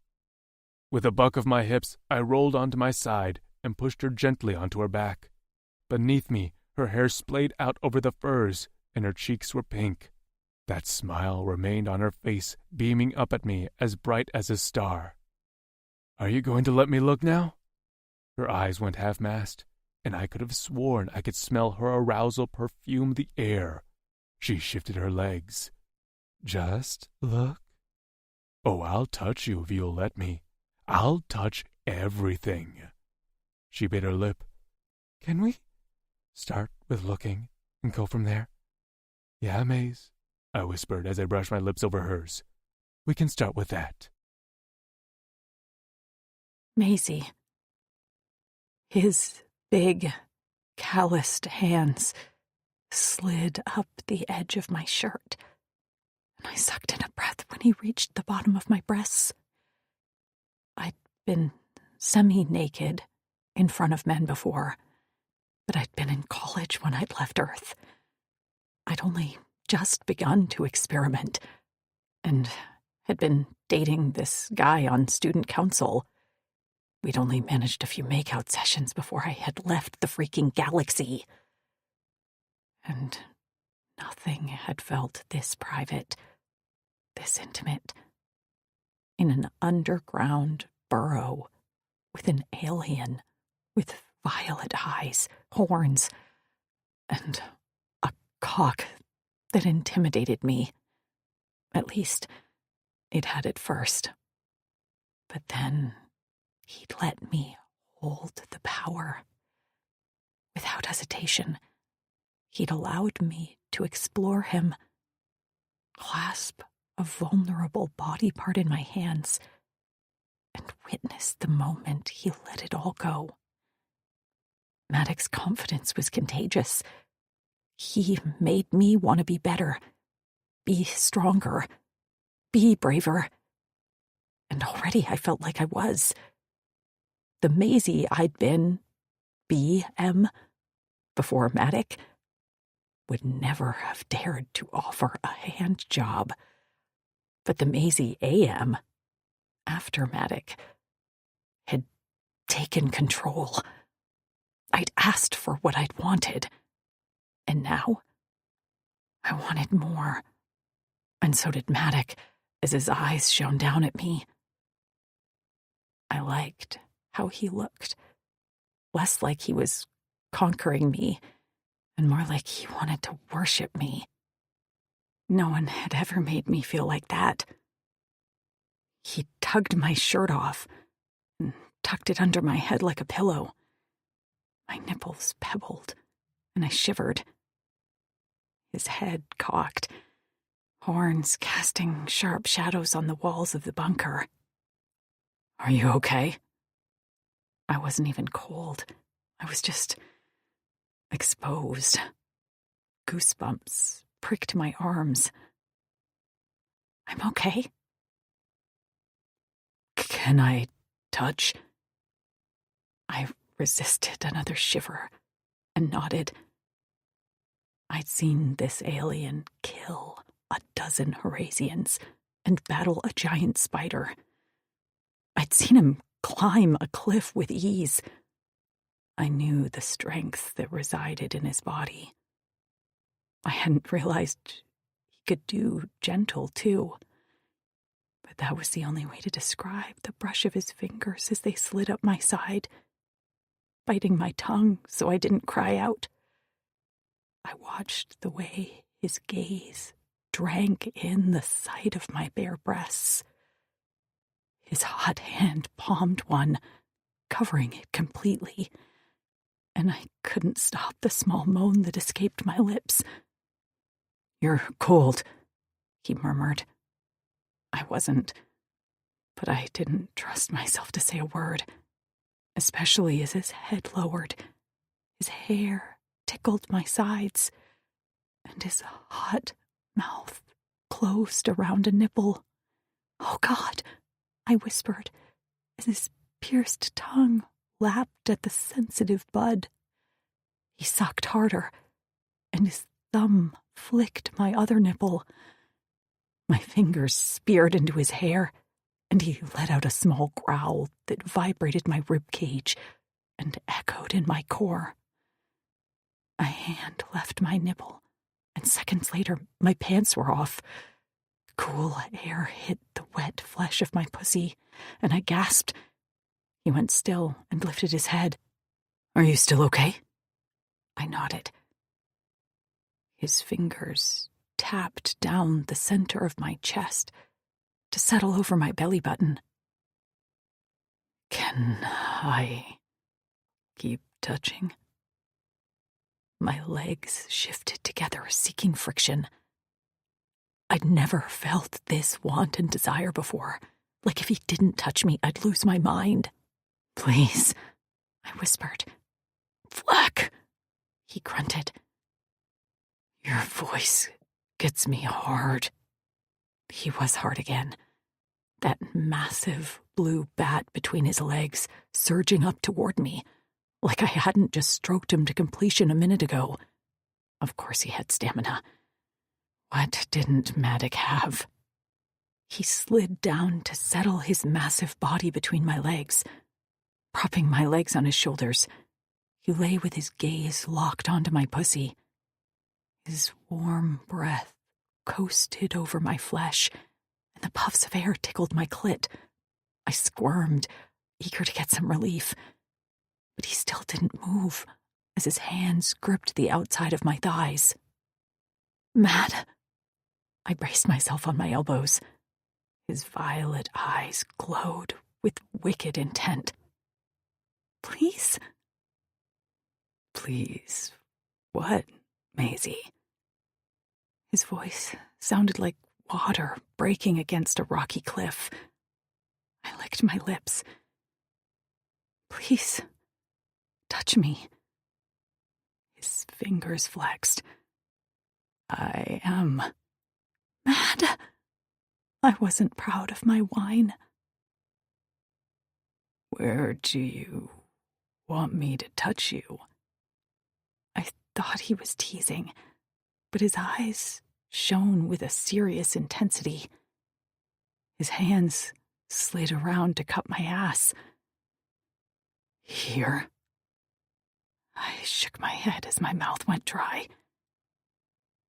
His thumbs slid closer together until they rested on the curls covering my pussy. "Here."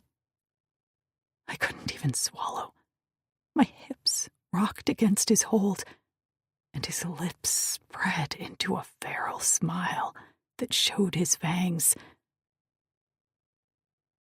"Want me to touch this ripe cunt, Maze?" His voice was pure sex. He inhaled deeply, obscenely, as he scented me. "Fleck, you smell like you need my tongue." His tongue?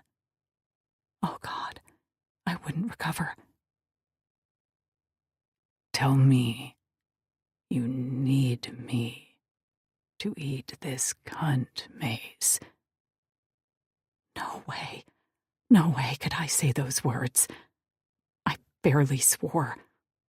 But he didn't move, laying frozen between my legs, withholding his fingers and tongue.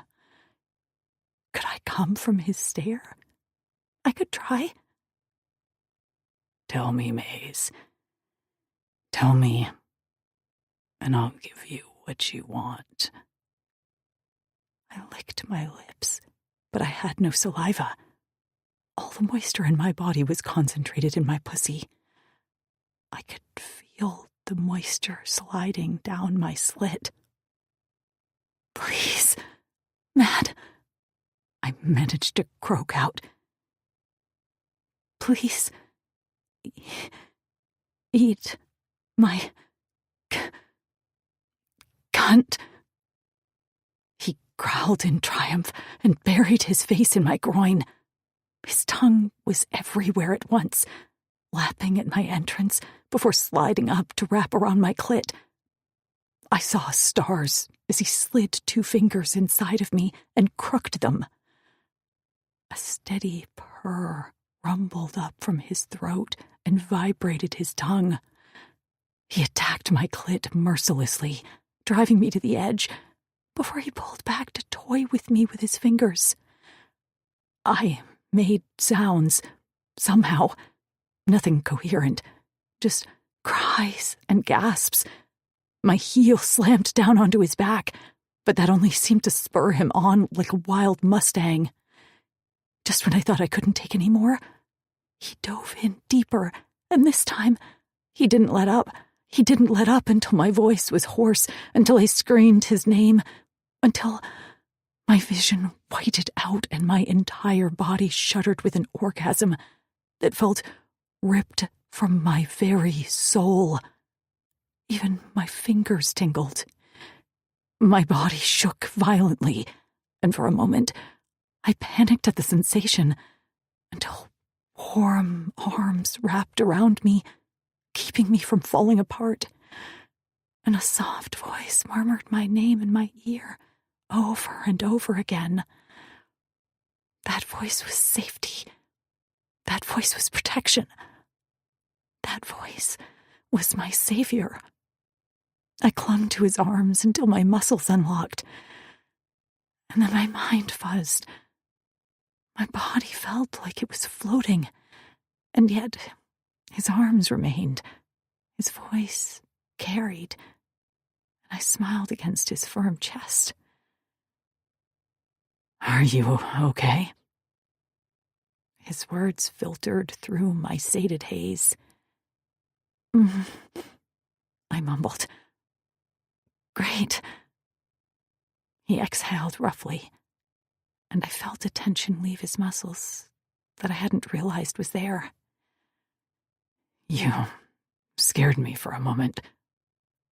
I sort of scared myself. That was intense. I patted his arm. "But I'm great. All warm and soft now." "Soft." He nuzzled my hair. "I agree."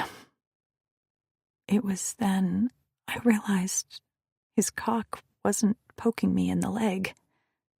I looked down to find him soft, yet shiny. "What?" He cleared his throat. "Your sounds aroused me, and I couldn't help myself." "You came from eating you?" He grinned, eyes warm. In my post-orgasm bliss, I couldn't say the words. My skin flushed. "Yeah, that." He let out a husky laugh. "I think that will always make me spend my seed. I might have even liked it more than you." I shook my head. "Not possible." "So, I did good?" His grin was a little smug, but he deserved to have that look. "You did great, big guy." Chapter 8. Matic.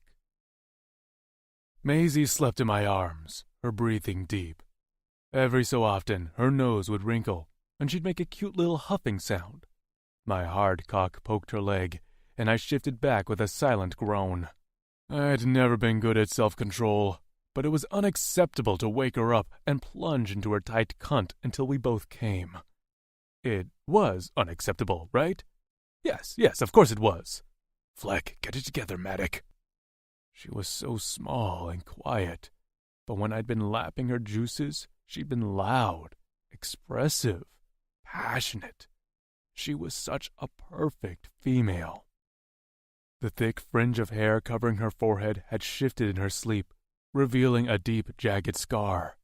I'd seen a glimpse of it before, but now it was in full view. Whatever caused it would have resulted in great pain, and I grounded my teeth together at the thought of her injured. How had she survived? The wound hadn't healed well either, creating a valley of marred red flesh against her pale skin. I ran my finger over it, and Maisie whimpered slightly. The scar was hot to the touch compared to the rest of her body. Fluttering her hair, I covered the scar. I already felt guilty for looking. She'd hid it from me on purpose. Many of my fellow Lone Howl warriors were ashamed of their sons of Not Brand, so I wondered if this was similar for her. As for me, I didn't give a fleck. I was who I was in spite of all that stood in my way, and Maisie was the same. All that she'd been through, and she still found it in her Cora to take care of me when I was injured, to trust me, to let me touch her, to be vulnerable in front of her. Her courage astounded me. I shifted my arm out from under her, and she smacked her lips before curling in a tight ball. I had to get us some fresh food and qua. As I pulled on my pants, her quiet, raspy voice spoke behind me. "Where are you going?" Her face was puffy from sleep, and her eyes at half-mast. I wanted nothing more than to get back under the fur with her, but I had to resist. "To get us some food and qua." She scratched at her cheek. "We have both of those." "Not enough," I said softly. "Keep sleeping. I'll be back before you wake up." "Okay," she whispered as her eyes closed again. "Be safe." Her words squeezed my Cora. My mother had often used the same phrase.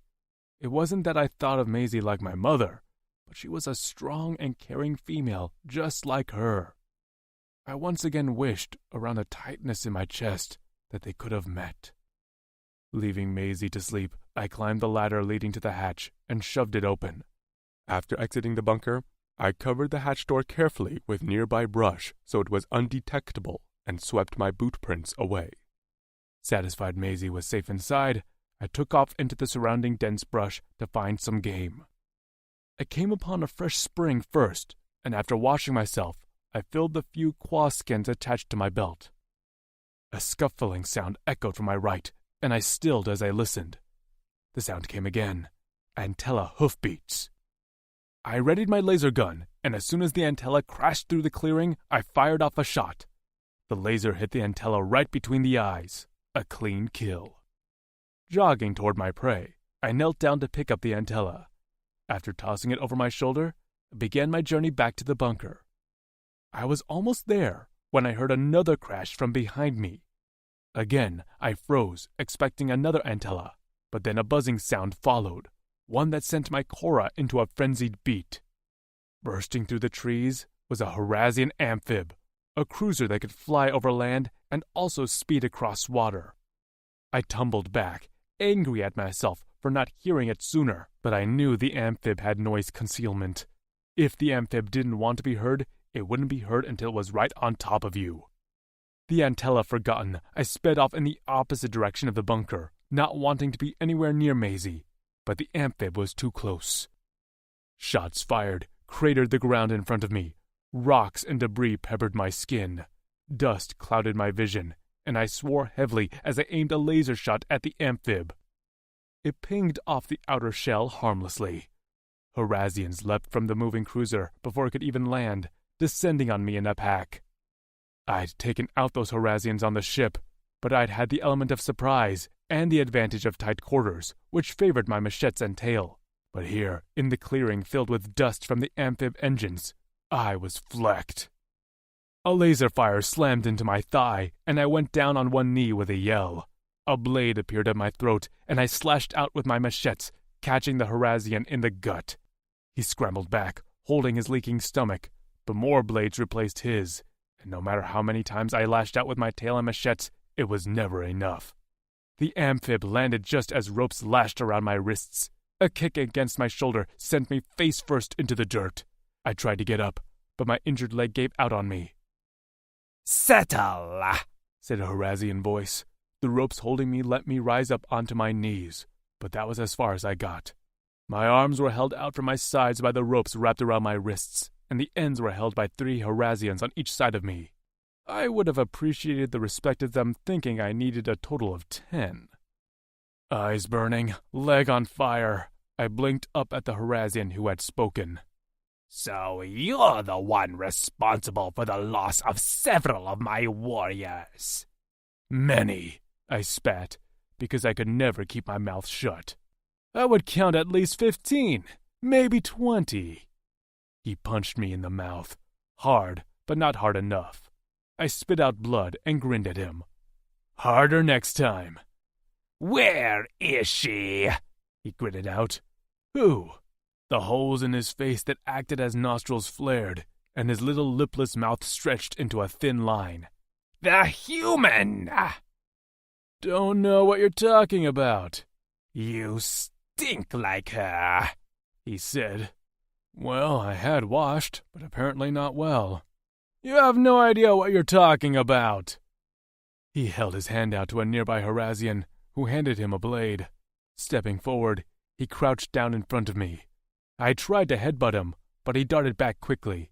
His eyes fired, and his skin flared a mottled color. Good.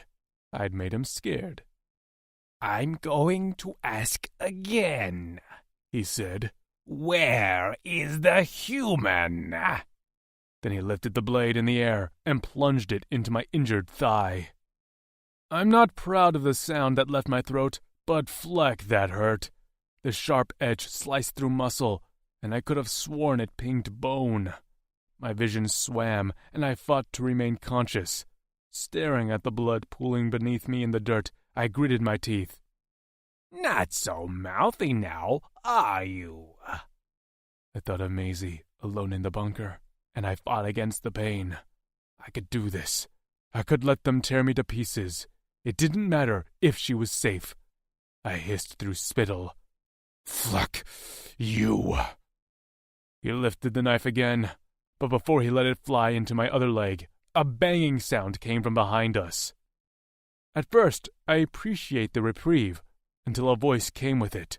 Maisie's voice. "No!" I whispered harshly as I craned my neck to look for her. "No!" I shouted. 2 Horazians held Maisie between them. "She was banging on a bunker hatch. Must have heard this one whimper about a little cut." Maisie's eyes were wild as she stared at me. She trembled and surged toward me, but the 2 Horazians held her back. "I'm sorry," she pleaded. "I heard you, and I couldn't. "It's okay," I assured her. I couldn't have her blaming herself. Fleck, the pain was fogging my brain. I shook my head to clear it. The Horazian who'd stabbed me held the knife blade under my chin. "Looks like we don't need you anymore, thanks to the human herself." "No!" Maisie screamed as the knife dug into the soft flesh under my jaw. "No! No!" "It's okay, Mace," I whispered. "Your friends won't stop looking for you. They'll find you." "Don't hurt him!" Maisie shouted, her voice stronger now as she writhed between the 2 who held her. "Don't you dare!" Blood trickled down my neck, but I refused to look at the Horazian. I slid my eyes to the side to meet Maisie's wide brown ones. "It's okay. You can do this. Stay safe." I waited for the final slice, the one that ended my life, and in that moment, I was glad the last thing I saw was Maisie. But just as the knife slid higher, Maisie changed. Her little hands balled into fists. Her eyes swirled a deep orange that seemed to glow from within. Wind whipped around us, kicking up debris and making the Horazians cry out in alarm. Her fringe blew off her forehead, revealing her scar, and it was glowing. Then she opened her mouth and screamed. I'd never heard a sound like that in my life. It was like 1,000 screeches.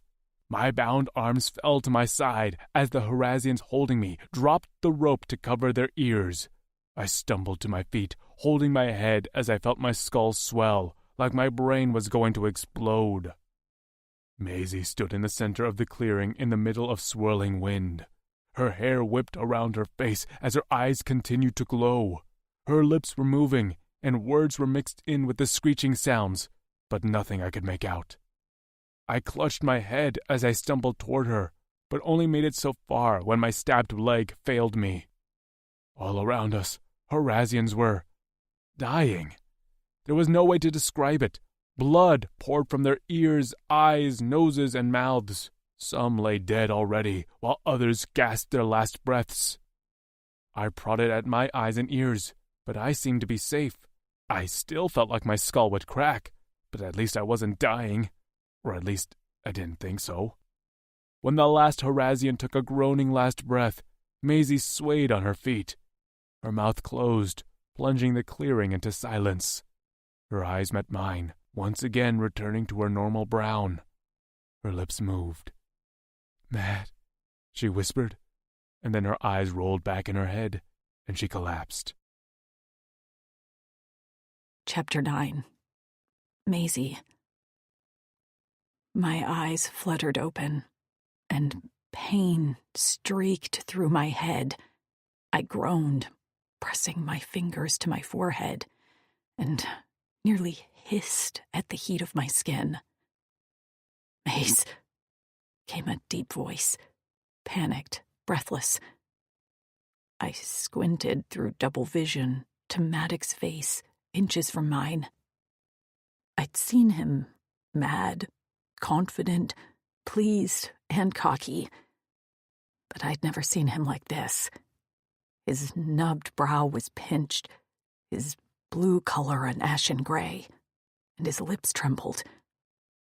"Mace," he said again, his hands patting my hair and arms as I rested in his lap. "Fleck, I thought you were dead." What had happened? I remembered Maddox's gaze locked on mine. The resignation, like a dagger in my chest.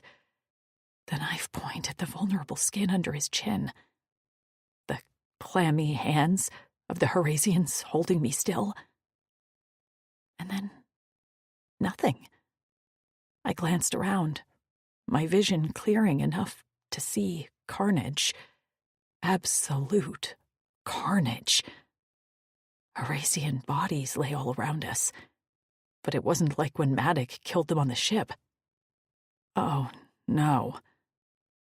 Yellow blood poured from their eyes, noses, ears, and mouths. They lay in various stages of agony, limbs twisted into grotesque shapes as they took their final breaths. I planted a hand in the dirt and sat up. What happened? Maddox continued to stare at me, and I couldn't decipher his gaze. "Matt?" He swallowed thickly and glanced up at the Horazian ship, which rumbled a few feet away, the engine still running. "We have to get out of here before more Horazians arrive." He tugged to my feet, but I couldn't seem to make my muscles work. There was just so much death and pain around me. My stomach revolted, and I threw up without warning, splattering the dirt with bile. "I'll carry you," Maddox said. But then I blinked at him while swiping the back of my hand. A nasty, bleeding gash in his leg caught my eye. He wasn't putting his full weight on the leg. "What the hell happened?"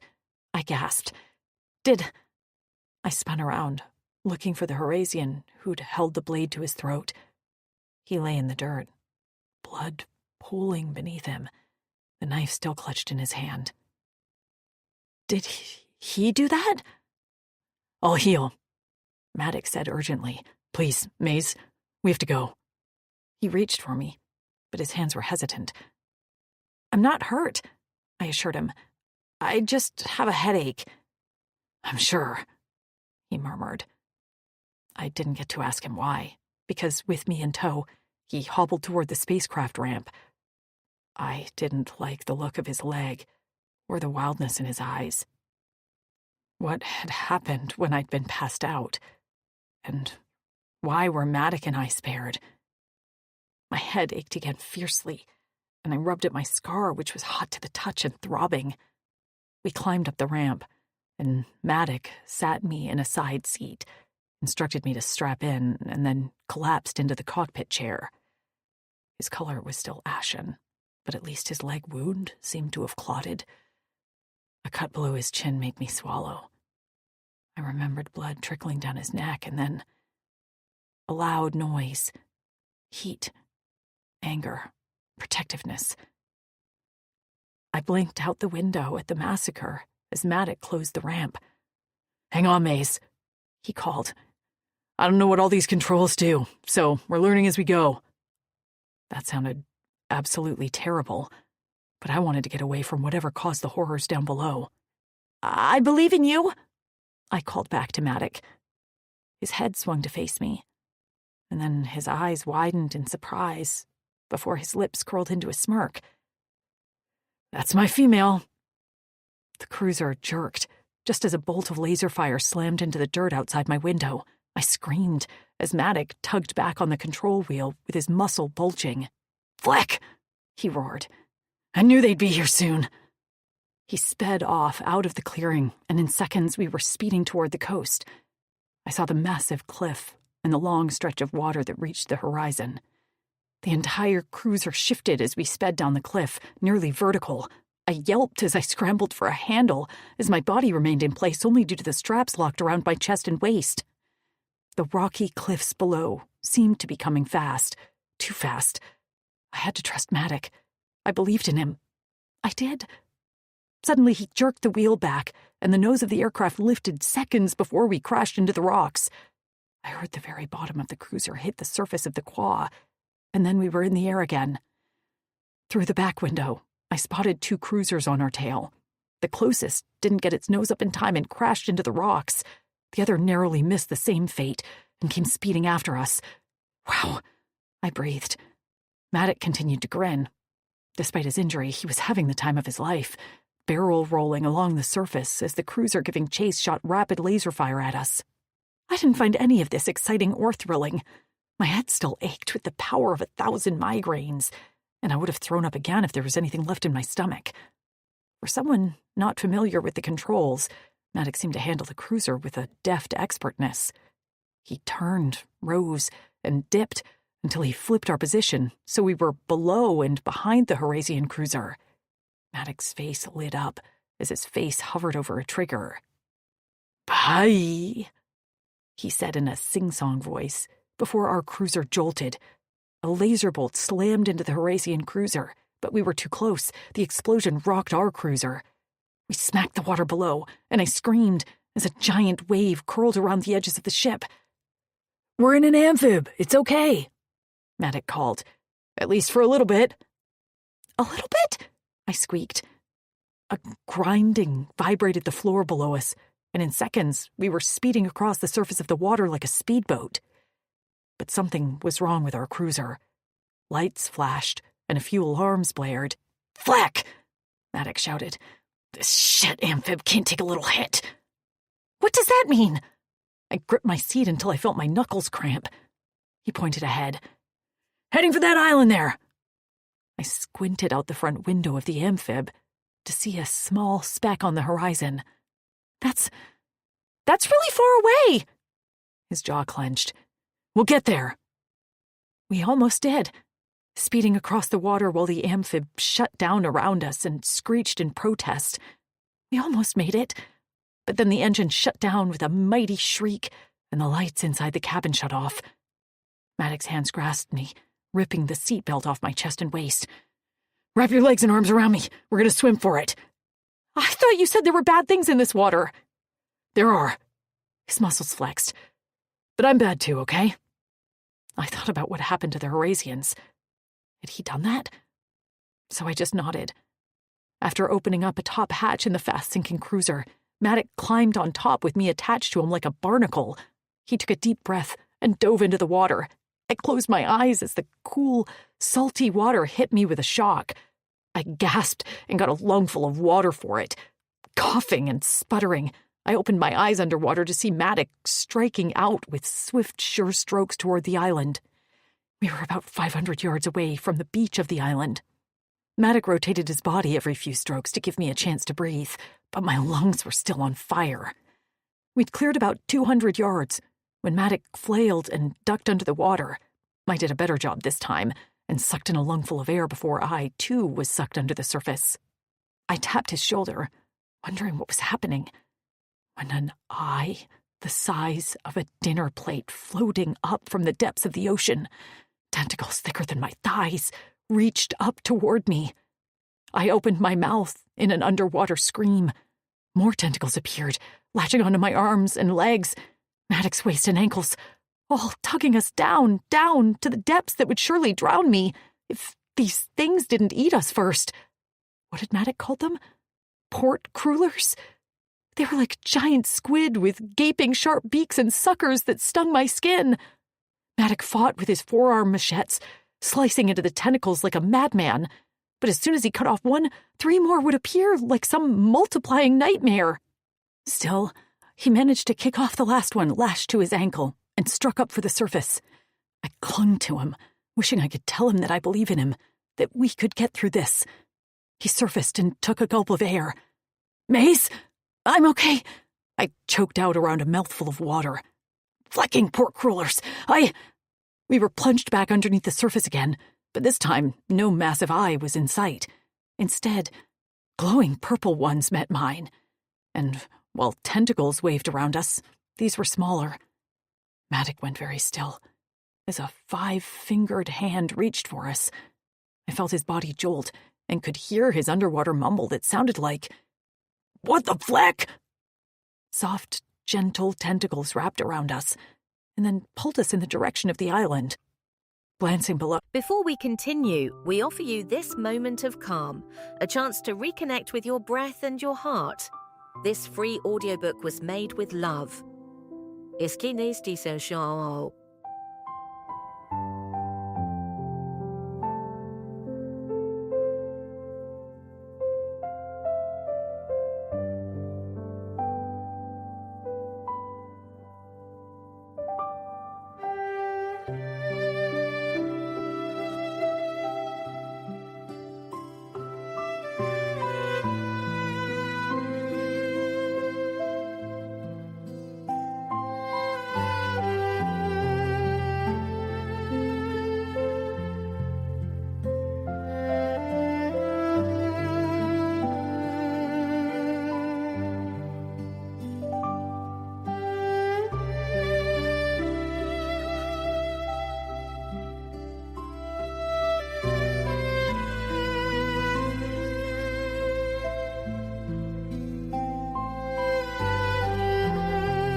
Sometimes I'd catch a glimpse of a large port cruller tentacle, but they didn't reach for us again.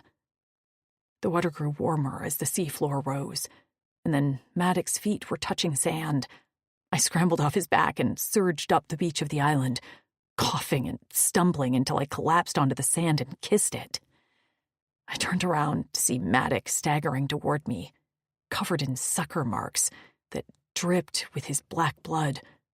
He reached my side and drew me against him, before glancing up at our rescuer. I let out a gasp.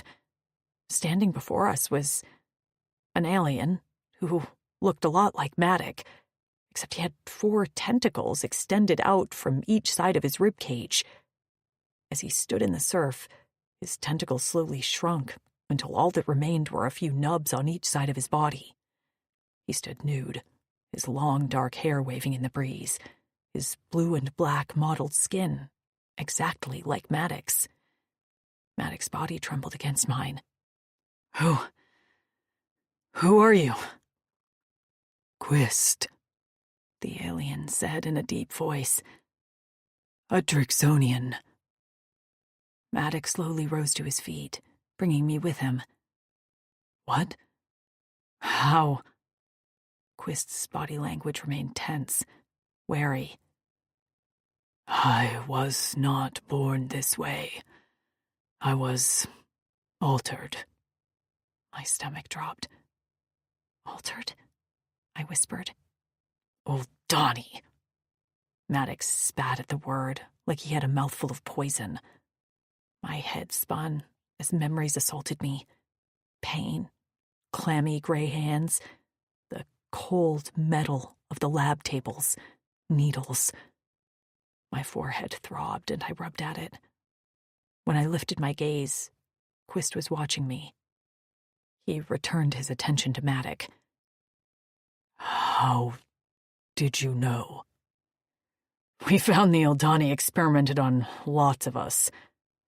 We found a few of them, including Rexor Bakut. Quist blinked. The youngest Bakut brother? I thought he was dead. We all did. But he's very much alive. Oh, and he's got wings now. Anger issues too, but his mate is helping with that. Quist's big eyes seemed to glisten, and he swallowed slowly. There's more. Like me. None with, tentacles, but Phoenix is a fire starter, and Maiko can inject his machetes like weapons. Quist blinked, and then looked out across the vast ocean. I'm sorry to hear that. I shivered, and Maddox's arms tightened around me. I'm sorry to ask, Quist, but do you have anywhere we can rest? Quist's eyes once again returned to me, and a small smile curled his lips. I have that, and more. Maddox walked with a limp, and when Quist tried to offer me a ride on his back, Maddox growled and lifted me into his arms. I have her. He shot at the other Drixonian. Quist only maintained that small smile and an easy nod. He walked ahead of us, and from my position on Maddox's back, I studied him. He still hadn't bothered with pants, and strode confidently down the beach, with the tip of his tail creating a snake-like pattern in the sand. On his wrists were golden tattoos that glittered in the sun. I wondered what those were for. I'd ask later, once I got a drink of water. My tongue felt thick and swollen in my mouth from the salt water I'd ingested. My stomach was queasy, but at least my headache had eased somewhat. Maddox's gait was uneven, and I didn't like the sound of his breath whistling between his teeth. Are you sure you're okay? I asked. I'm fine, he muttered. I want to get us under cover. We did feel massively exposed here walking along the beach, but soon the beach ended, and we took a turn up a grassy hill. To the right was a rising cliff, and to the left was the densely forested center of the island. I might have dozed off a time or two, because the next time I came to, we were much higher. The freshest to the right was about 100 yards down from the top of the island's edge. Up ahead, I spotted a cleared area about the size of half an acre at the edge of a cliff. And sitting on it, with smoking rising from the chimney, was a small, round hut. The front door opened, and 2 figures emerged. "Oh my God," I whispered. I lurched off Maddox's back so fast that he couldn't grab me in time. "Maze!" he called out in alarm. But I wasn't paying attention to him, because standing in front of me was a tall, dark-haired woman, wearing an uneven skirt and a band across her breasts. A human woman. And holding her hand was a little girl, with light blue skin and little knobs for horns. A stubby tail waved behind her. The woman's jaw dropped, and she snatched the little girl into her arms before barreling toward me. I stumbled on the ground, still in shock, as I sought my way to her. We were complete strangers, and yet not. In that moment, we were best friends, sisters, soulmates. She gathered me in her tan arms and squeezed me to her chest. Her firm biceps wrapped around me, and I inhaled the smell of her, a woman. I had never thought I'd see one again. Tears leaked down my face, and when I pulled back, the other woman was crying too. "What's wrong?" The little girl patted the woman's face with her pudgy hand. "Mama crying." The woman swiped at her cheeks. "Mama's happy." She met my eyes. "I'm so very happy." I never thought... My voice failed me. "I never thought I'd see a woman again." She echoed the words in my head. "And I was okay with that, but now that I see you, I know it's something I've been missing. Quist gives me everything he can, but oh, how I've missed someone like you." I coughed out a laugh. "I'm Maisie. I'm Sierra. And this is our daughter, Trist." She bounced the little girl on her hip, who watched me with an intelligent caution. "Can you say hi, Trist?" The little girl curled all her fingers like a little paw. "Hi."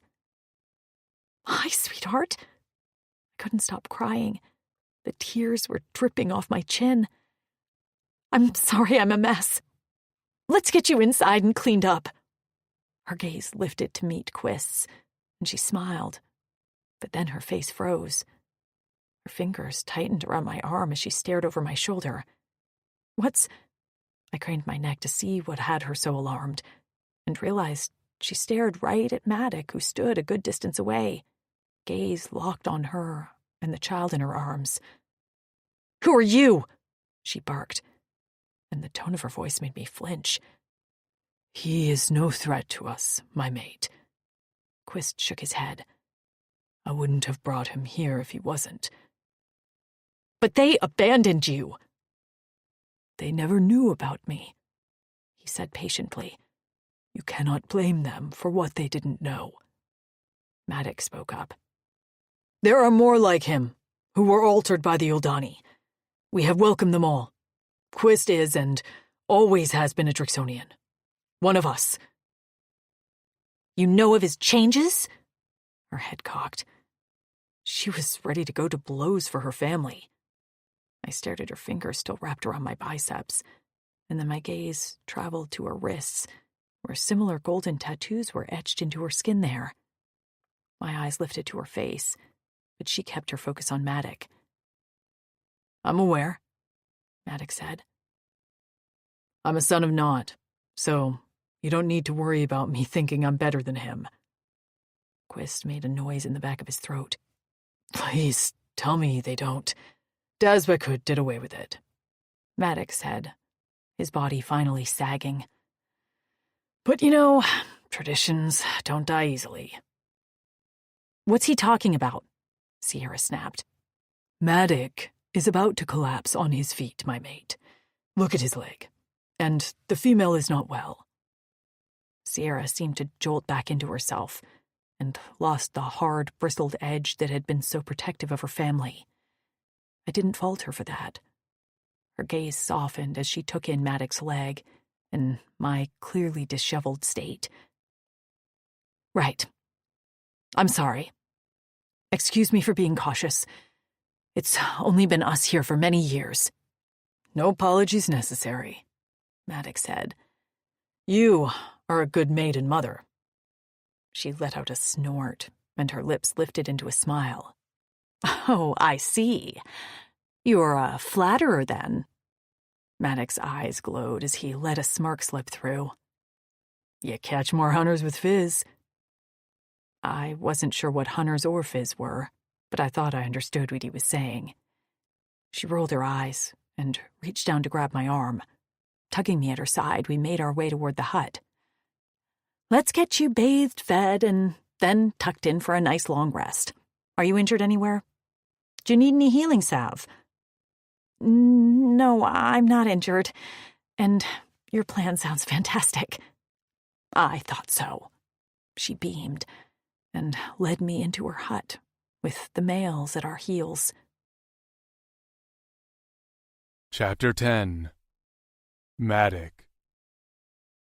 Quist and Sierra's hut was small, barely enough to fit the three of them, let alone the five of us. But Sierra quickly shoved a small table to the side to allow more room, and piled a bunch of small, coarse furs on the floor. Sorry we don't have more seating. She tucked her long hair behind her ears as she let out a laugh. It's not like we ever have visitors. I didn't give a fleck about a chair or even a fur. Maisie's smile lit up the room as she watched the other female. We were safe, and that was all that mattered. Sierra got to work, stirring something in a crude pot over some smoldering embers. I tried not to stare at Quist, but I couldn't believe that I'd found a Drixonian, one of our stolen warriors, just like Rex, Miko, Phoenix, and Zekri. And they had a child, a small chit, who sucked her thumb as she clung to her mother's leg while watching me warily. Trist. Quist bent down and the little chit toddler over to her father. He wrapped a muscle arm around her tiny waist and smiled softly at her. Trist snuggled into her father, clearly less nervous now that her father was there to protect her. My breath caught in my chest at the sight. This is Maddox. Quist pointed to me. He's my friend. And that is Maisie. She is your mother's friend, so you don't need to be scared of them. Friend? Trist asked, cocking her head like she didn't know the word. Sierra dropped the spoon she'd been stirring with a clatter, and her hand shook as she bent to pick it up. Quist watched her with sad eyes. A friend is someone you like and trust. Friend, the chit answered in awe as she blinked up at me. I crouched down on her level and gave her my best grin. I think we're going to be best friends, Trist. Best friend? Her little voice went up at the end with excitement. I nodded as I dug into one of my belt pouches before removing a small disc. She reached for it with her chubby fingers, but I held it just out of her grasp. This is a piece of stone from an old building in granite, which is where your father was born. I placed it in her hand. I was saving it to give to my best friend, so I'm glad I found you. She held it carefully cupped in her small hands like it was a live animal. What do you say? Quist's voice was low and a little strained. Thank you, best friend Maddox, Trist said. She then hobbled away from her father to show her mother. Sierra nodded as her daughter babbled some nonsense words. A shiny tear dripped off her chin. Quist watched his family carefully. We'll show her a real building there, soon, I said. Quist's eyes closed, and Sierra sniffed. Maisie remained quiet in the corner, her eyes wide. Fleck, how had I managed to lower the celebration? Quist? I asked. He waved a hand. We'll talk later. I need to go catch some more food now that we have more mouths to feed. I immediately stood. Hey, I'll provide for mine and Maisie's mouths. Sit down. Quist's smile was back. The Munkas live inland, and while we use them for furs, their meat is not the best. Sierra turned around with her nose wrinkled. It's tough. I have to cook it for days. We eat from the fresh ass, and the port crullers leave me alone, so I can catch what I need easily. I shifted my weight from foot to foot. But I want to earn my keep. You've been here like 10 minutes, Sierra said with an eye roll. I didn't understand her time measurement. Honestly, I'm thrilled to cook for someone else. Quist will eat anything, and Trist is picky. I've been working on some new techniques. I'm eager to see what Maisie thinks. She smiled at my female, who returned her grin in force. That made me relax. If you're sure. Sit. Maisie spoke up now. I want to look at your leg. It's fine, I growled. It wasn't fine, but it wasn't going to need to be cut off or anything. She narrowed her eyes at me. Mad. Fine. I slid down to the floor with my back against the wall and couldn't help the groan that escaped my lips. With a quick kiss to Sierra's head and a hug from his daughter, Quist left the hut. A short moment later, I heard a splash below. Sierra stood at the small table chopping up some blue leaves, while Trist played in the corner with some wooden blocks. He'll probably come back with more than we need, so I hope you're hungry. I was starving. I'll eat anything and everything. So you get fresh seafood every day? Maisie asked. Sierra laughed. That's one way to look at it. And how did you, Maisie bit her lip, get here? Sierra's hand slowed before she took what she chopped and dropped it in a bowl with a practiced flick of her hands. She explained how she never remembered leaving Earth, that she'd woken up when her aircraft had crashed into the Freshass. The Harazians who'd taken her were all swept underwater by the port crullers, and she would have been too, but Quist had rescued her and brought her to this island. But he hadn't revealed himself to her, and instead left her gifts of food and supplies while she found shelter on the beach. It wasn't until the Harazians must have tracked the site of the crash and showed up here to take me back. Quist showed up in all his tentacled glory and saved me. She smiled, and her cheeks pinked. He was amazing, but very shy. We learned to trust each other after. She held up her wrists and rotated them to show off her locks. This happened, so I also fell in love with my fated alien mate. What else was there to do? She laughed. What are those? Maisie asked. Tattoos? Locks, I answered when Sierra seemed to defer me to answer about my culture. Fatas used to sparingly bless Drixonians with fated mates, or Korra Eternals. But lately, the human females we have rescued have all been bearing locks with warriors. I nodded at Maisie. This is what happened to your friend Lou. Her and Axton are mates. Maisie's thin fingers circled her own wrists. Wow. I can feel him up here, Sierra said. His emotions. Right now, he's very happy, content, and also a bit excited. Sierra met my gaze. Thank you for accepting him. I bristled a bit at that. Of course I would. Well, he thought he would not be welcomed, and a large part of him is embarrassed at what was done to him. He feels shame. Maisie made a noise and looked down at the ground. Her hand came up and ruffled the fringe over her forehead. He shouldn't feel shame. I don't feel shame for the Sons of Not brand on my neck. It wasn't my doing, and I know who I am.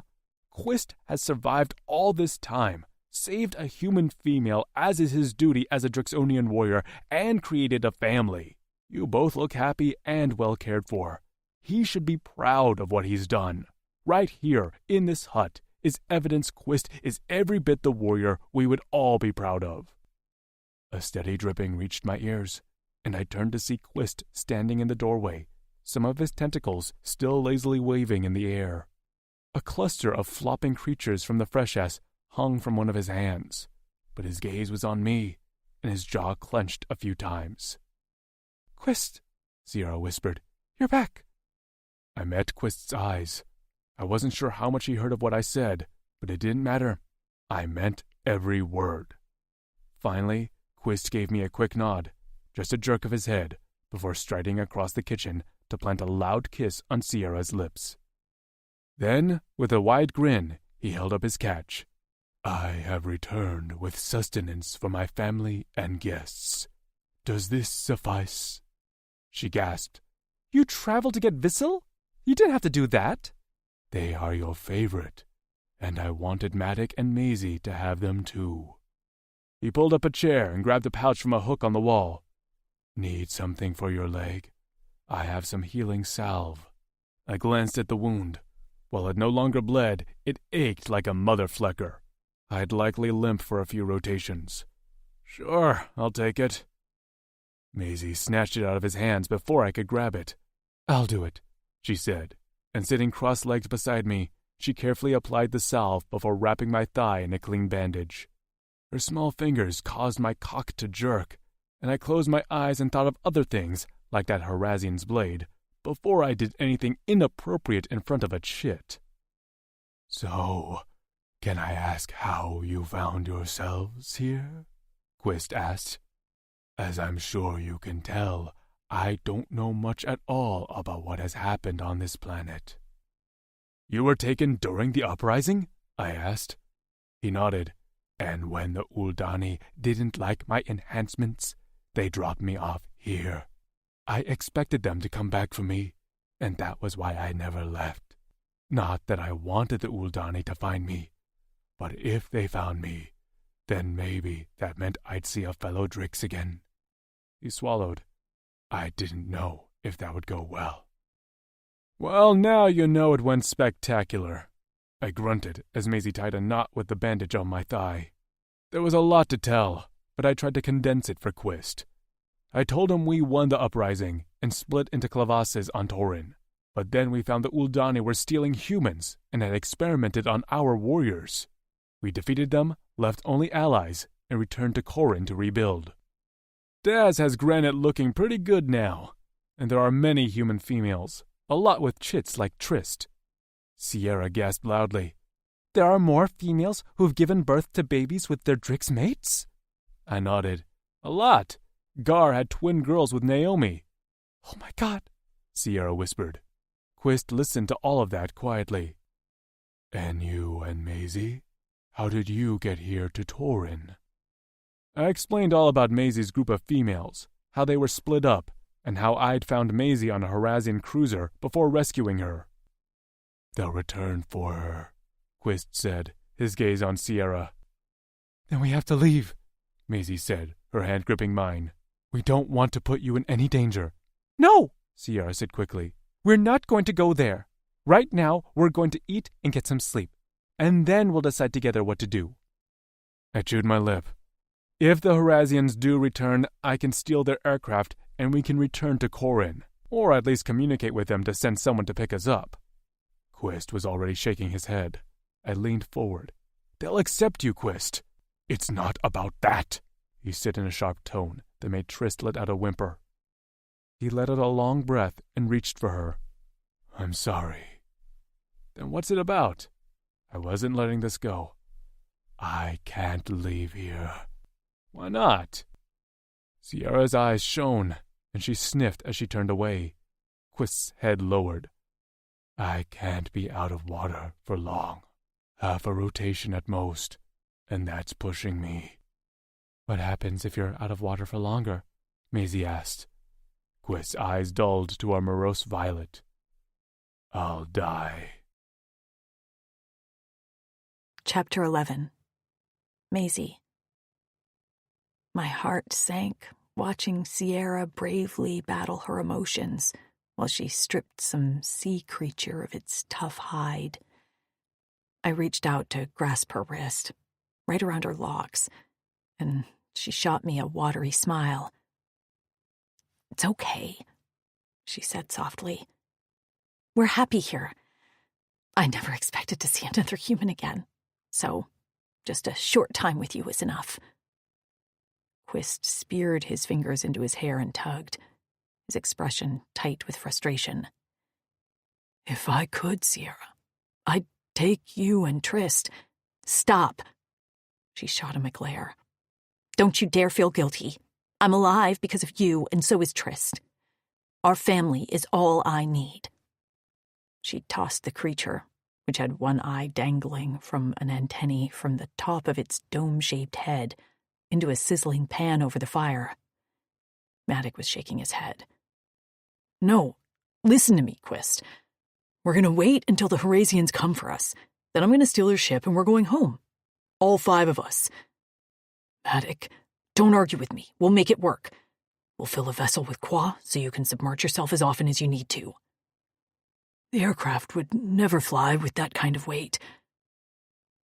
What if we cover you with a wet cloth? I spoke up.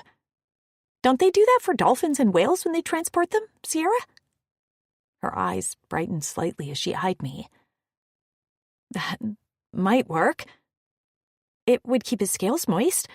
We'd still need water, but likely less of it. We could do it, Quist. I nodded with certainty. I'm sure of it. I explained a little more about how I thought it could work, complete with drawing some diagrams in the dirt floor of the hut, until Trist ran over giggling and messed up my drawings with her feet. I snatched her and tickled her sides, until tears of laughter streamed down her face. Soon after, she dozed in my arms, while little snores fluttered from her pale blue lips. I studied her as she slept, from her dark hair to her little nubbed brows, her freckled blue skin. She was a wonder, a perfect mix of Sierra and Quist. I hadn't thought about how humans and Drixonians could procreate, but Trist was proof, in the form of a perfect little cherub. I was already obsessed with her and couldn't imagine leaving the 3 of them here. Maddox said that there were more children on Torin who would be perfect playmates for Trist. Mothers who could help Sierra, and other stolen warriors like Quist who could understand what he went through. Well, I understood, but I wasn't ready to talk about it. Maddox had said not to be ashamed, but that was easier said than done. Just thinking about what the Oldani had done to me brought me right back to the time I spent underground, helpless, vulnerable, and dehumanized. I couldn't do it. I wanted to live in this moment where I was safe with Maddox and Quist, where the smells of Sierra's cooking made my stomach growl in anticipation, and where Trist's chubby little hand was twisted in my shirt as she slept peacefully in my arms. I offered to help Sierra cook, but she quickly shut me down, letting me know that for once she was able to cook without a small child underfoot, so I was helping by keeping Trist occupied. Soon she slapped her hands together and announced the meal was ready. Trist woke from her slumber with a snort and immediately scrambled into a homemade high chair. Sierra dropped bits of food on a tray, and Trist gobbled it while talking to herself. Maddox and I ate on the floor side by side. I wasn't quite sure what I ate, but it didn't matter. The one-eyed creature had white, flaky, flavorful meat. Sierra talked happily about the cooking techniques she developed, as well as the different plants on the island that she used for seasonings. I ate about 3 helpings before I had to lean back, my stomach so full I felt almost sick. After helping Sierra clean up, I followed the men outside where they'd built a small fire on the cliff in a pit ringed with logs. Sierra came out soon after, having put Trist to bed. She sat down next to me and gazed into the fire. "The meal was delicious. Thank you so much for welcoming us," I said. She yawned and then gave me a tired smile. "I was happy to. I'm so glad that you and Maddox were able to make it to safety." "Thanks to Quist," Maddox grunted. "So, there are more of you?" Sierra asked. I nodded. "We were all prisoners of the Oldani before we escaped. There's Lou, who's small and loud, Tasha, who's our leader, Trix is our fighter, Amber is our thinker, Nev is our silent doer, and then there's me." Sierra propped her head on her fist. "And who are you to the group?" I snorted. "The scared little sister? All the others have skills." I didn't go into detail on how they had gotten those skills, while I came away with a useless and painful scar. "And I'm just me." "You're skilled." Maddox frowned at me fiercely. "What skills? Maddox, you got stabbed and I passed out." "You didn't." His jaw clenched, but he shook his head. That's not what happened. Then what happened? Quist watched me carefully. Maisie, if you don't mind me asking, what happened when you were a prisoner of the Eldani? My entire body went cold as I stared back at him. Quist! Sierra hissed at him. Don't ask her that! My apologies, Maisie. Your scar. Maddox's voice was closer now. He'd moved a few inches away from me, and his purple eyes were nearly black as they reflected the flames of the fire. How did you get it? Goosebumps rose on my arms. 3 sets of eyes stared at me. Trapped. I'm trapped. My lungs tightened, my heart pounded, and white noise roared in my ears. I felt a soft hand on my arm, and then the hand was removed as 2 large arms circled around me, tugging me into a firm body. I'm sorry, Maze, said a deep voice I recognized as safety. I'm sorry, I shouldn't have asked. You don't have to tell me, ever. It's okay. I blinked at the muscled chest as my hands held on to Maddox's waist. The Eldani, I whispered as I closed my eyes. They gave it to me. The arms tightened around me until I squeaked. They did things to me, like they did to Quist. But I don't have tentacles, or anything like the other women. Tasha has an enhanced sense of smell. I'm just nothing. You're not nothing, Maddox whispered, his lips moving the hair on top of my head. You're everything. Tears leaked out of my eyes, and around me there was the sound of shuffling. I felt a soft hand on my back, along with Sierra's voice telling me to rest. And then a large palm cupped the back of my head. Quist whispered in my ear, I'm ready to talk whenever you are, or never. It's up to you. And then it was just me and Maddox surrounded by a mound of furs by the still crackling fire. He was rocking me like a child, while a soft vibration rattled from his chest like a cat's purr. I didn't feel coddled or patronized. I felt cared for. I felt safe.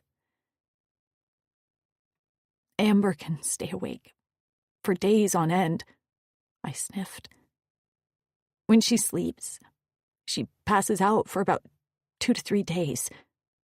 And Lou can see the future sometimes. I don't know what they tried to do with me. I just remember a lot of messing with my head, and then this scar, which still aches randomly. Maisie. Maddox's voice was gruff. I withdrew from his arms to look at his face. Yeah? I have to tell you something. His expression was serious, more serious than I'd ever seen him. Did the Eldani hold you prisoner too? He shook his head and slid his palms down my arms until he clasped my hands between us. Back when we were cornered by the Herasians on the cliff, you didn't pass out. You said that. But what happened? How did you kill them all? He swallowed and squeezed my fingers. I didn't, Maisie. You did. My head spun. I hadn't heard him right, had I? I'm sorry? His hands circled my neck, warming the chill that was coursing down my spine. Listen to me. His voice sounded far away. I blinked and focused on his eyes. I'm listening. You must have heard me scream in pain when they stabbed me. So you tried to escape the bunker, and they caught you, right? I nodded. I remember all that. 2 of the Horasians were holding me. Then one held a knife to your chin and... I swallowed, remembering the sad resignation in his eyes. And then what happened? Maddox asked. I don't know. I jerked in his grip and blew out a harsh breath. I thought you were going to tell me. What did you feel, Maze? He remained patient, calm. What did you feel in that moment?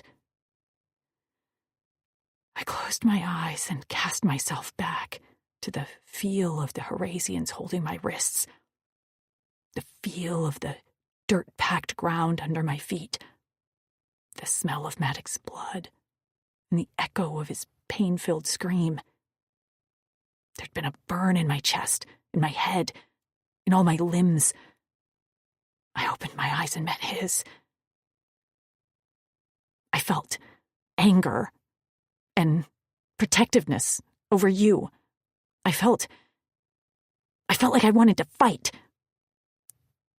You did fight, he said.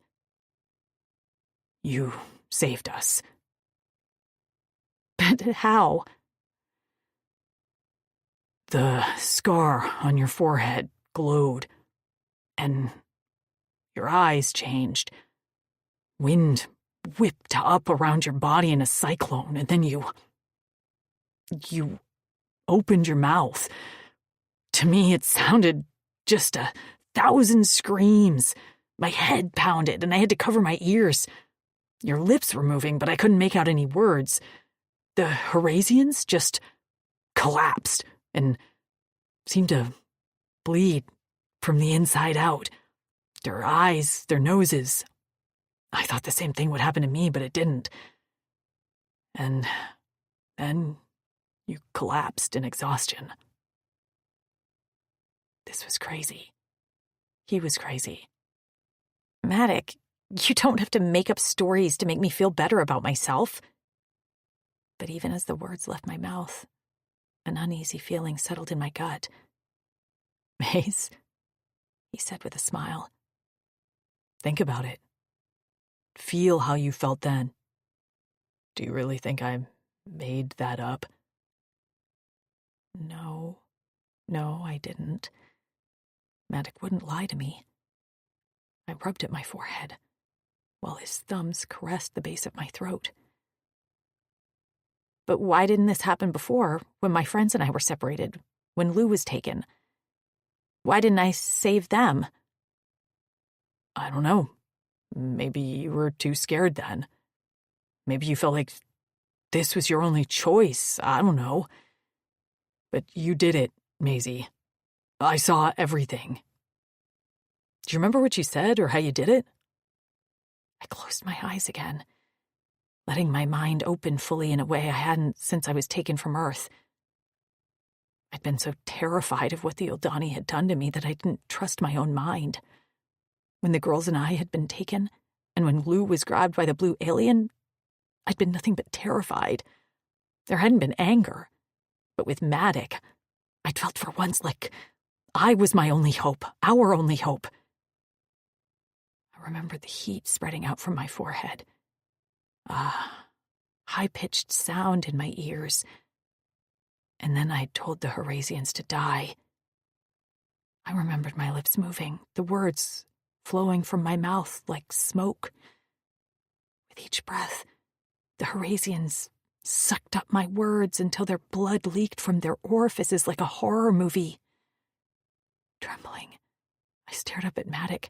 I did that. Oh my God, Maddox! I killed them! I stared at my hands, but they hadn't done the killing. My mind had. How fucked up was that? What if I had killed you too? My teeth chattered as fear lodged itself in my gut like a hot lava rock. I could have killed you! I struggled in his hold. I can't be here. I might hurt Sierra or Quist or Trist. I got to my feet, but that was as far as I got. Maddox yanked me down onto my back and then covered me with his bulk. Frustrated as hot tears spilled out from my eyes, I pounded on his shoulders and kicked at his legs. "Let me go! I can't be around you! Stop!" He growled as he held my wrists in a tight grip above my head. "Calm down. I can hold you here all night, and you know it. If I don't want to let you up, you're not getting up." I tossed my head from side to side, and my hair stuck to my wet face. "No!" I sobbed. "I can't be here." "Listen to me." His other hand gripped my chin, and he forced me to meet his eyes. My body sagged in his grip. He was right. If he wanted me under him, immobile, then that was where I'd be. Despair wrapped a tight band around my chest, and I gasped for air. "You didn't hurt me. You won't hurt me." He spoke the words through gritted teeth. "Just like you won't hurt Quist, Sierra, or Trist." "You don't know that." "I do." Maddox grunted. "I know for a fact, or I would have died on that cliff with the Horasians. The words you spoke, they were targeted to the Horasians, and so your power only affected them." "But I didn't do that," I cried. "I have no idea how I did it. I could mess up any time. I could hurt." "I trust you," Maddox said softly, his grip on me easing up slightly. "I believe in you. Remember you said that to me? Well, I'm saying it back. Your Cora is big, Maze, and you want to protect those you care about. That's who you are. That's what you can do. And you wouldn't hurt me, or Sierra, or Quist, or that sweet little chit." "I'm scared, Mad," I whispered through panting breaths. "I'm terrified of myself." "That's okay." He drew my hands down and held them clasped between us. "You can be scared for a little while you learn to trust yourself. In the meantime, I'll trust you. You won't hurt me, Maze. You won't hurt anyone you care about, but you will protect them. Do you trust me? Do you believe in me?" I sniffed. "Yes." "Then that's all we need for now." Our foreheads touched, and I breathed him in, wishing I could absorb his bravery and courage. "Maddox?" I whispered. "Yeah." "Kiss me, please." His lips stretched into a smile. "Absolutely." Chapter 12. Matic. She asked for what she wanted, and I wished she knew how that alone made her brave. I pressed my mouth to hers, and she opened for me immediately. I tasted her, tangling my tongue with hers while angling my head so I could fuse us together. Her fingers dug into my shoulders, and little whimpering sounds left her throat that made my cock ache where it pressed against her stomach. I curled my hands into the dirt on either side of her body, so I didn't rip off her clothes to get that aroused, sweet smell of her cunt that was already perfuming around us. "Mad," she gasped into my ear, the best sound in the world. She lay beneath me with her face half in shadow from the dark night and the campfire, the stars in the sky reflected in the shine of her dark eyes. I brushed the hair aside on her forehead and pressed a kiss there, right over her scar. The skin warmed under my lips, and Maze wriggled beneath me. "Mad," she said again. "Yeah, Maze?"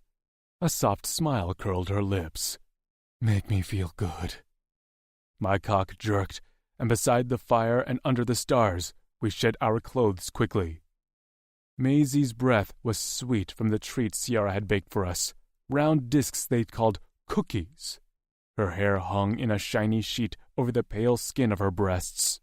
I lifted her up by her waist, and she let out a surprised yelp before I deposited her back on my lap. With my back leaning against a log, I cradled her with my knees bent. Her legs straddled me, and and my cock sat snug in the warm folds of her cunt. The heat of her core seared through me, and I couldn't stop the growls that left my throat as I fought rutting up into her like an animal. But fleck, she was soaked, and a mixture of her arousal and my libo slid down my shaft to drip off my balls. The scent of her was all around me as I tugged a nipple into my mouth.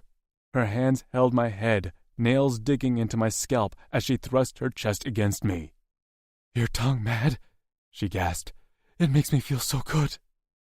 That's all I wanted, was to make her feel this good forever, to show her how much I trusted her.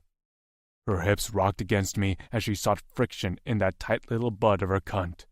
"I need inside of you, Maze." I grasped her back as I pressed my face to her chest. "Please, let me." Her hands flexed against me, and I tilted my head back to look down at her. She smiled at me, her face flushed. "Yes, Mad, please." Gripping my shaft at the base, I aimed it at her soaking entrance and slipped the tip inside. Her face contorted, and the small moan that left her throat made me freeze. That hadn't seemed like a moan of pleasure, but of pain. "Maisie?" I drew my hips back. "We have to stop." "No!" She gripped my arms, her eyes wide and wet. "You're in pain." "Only a little. It's my first time. It's okay." She breathed out and gave a wobbly smile. Please keep going." With a clenched jaw, I slid in slowly despite my body protesting the pace. When I was fully seated, her expression had shifted from tension to bliss. Her small moan that left her lips nearly undid me, and I lost myself as my hips punched up to fill her. Her head tossed back, and the long tips of her hair tickled my thighs. "Yes," she cried, "so full."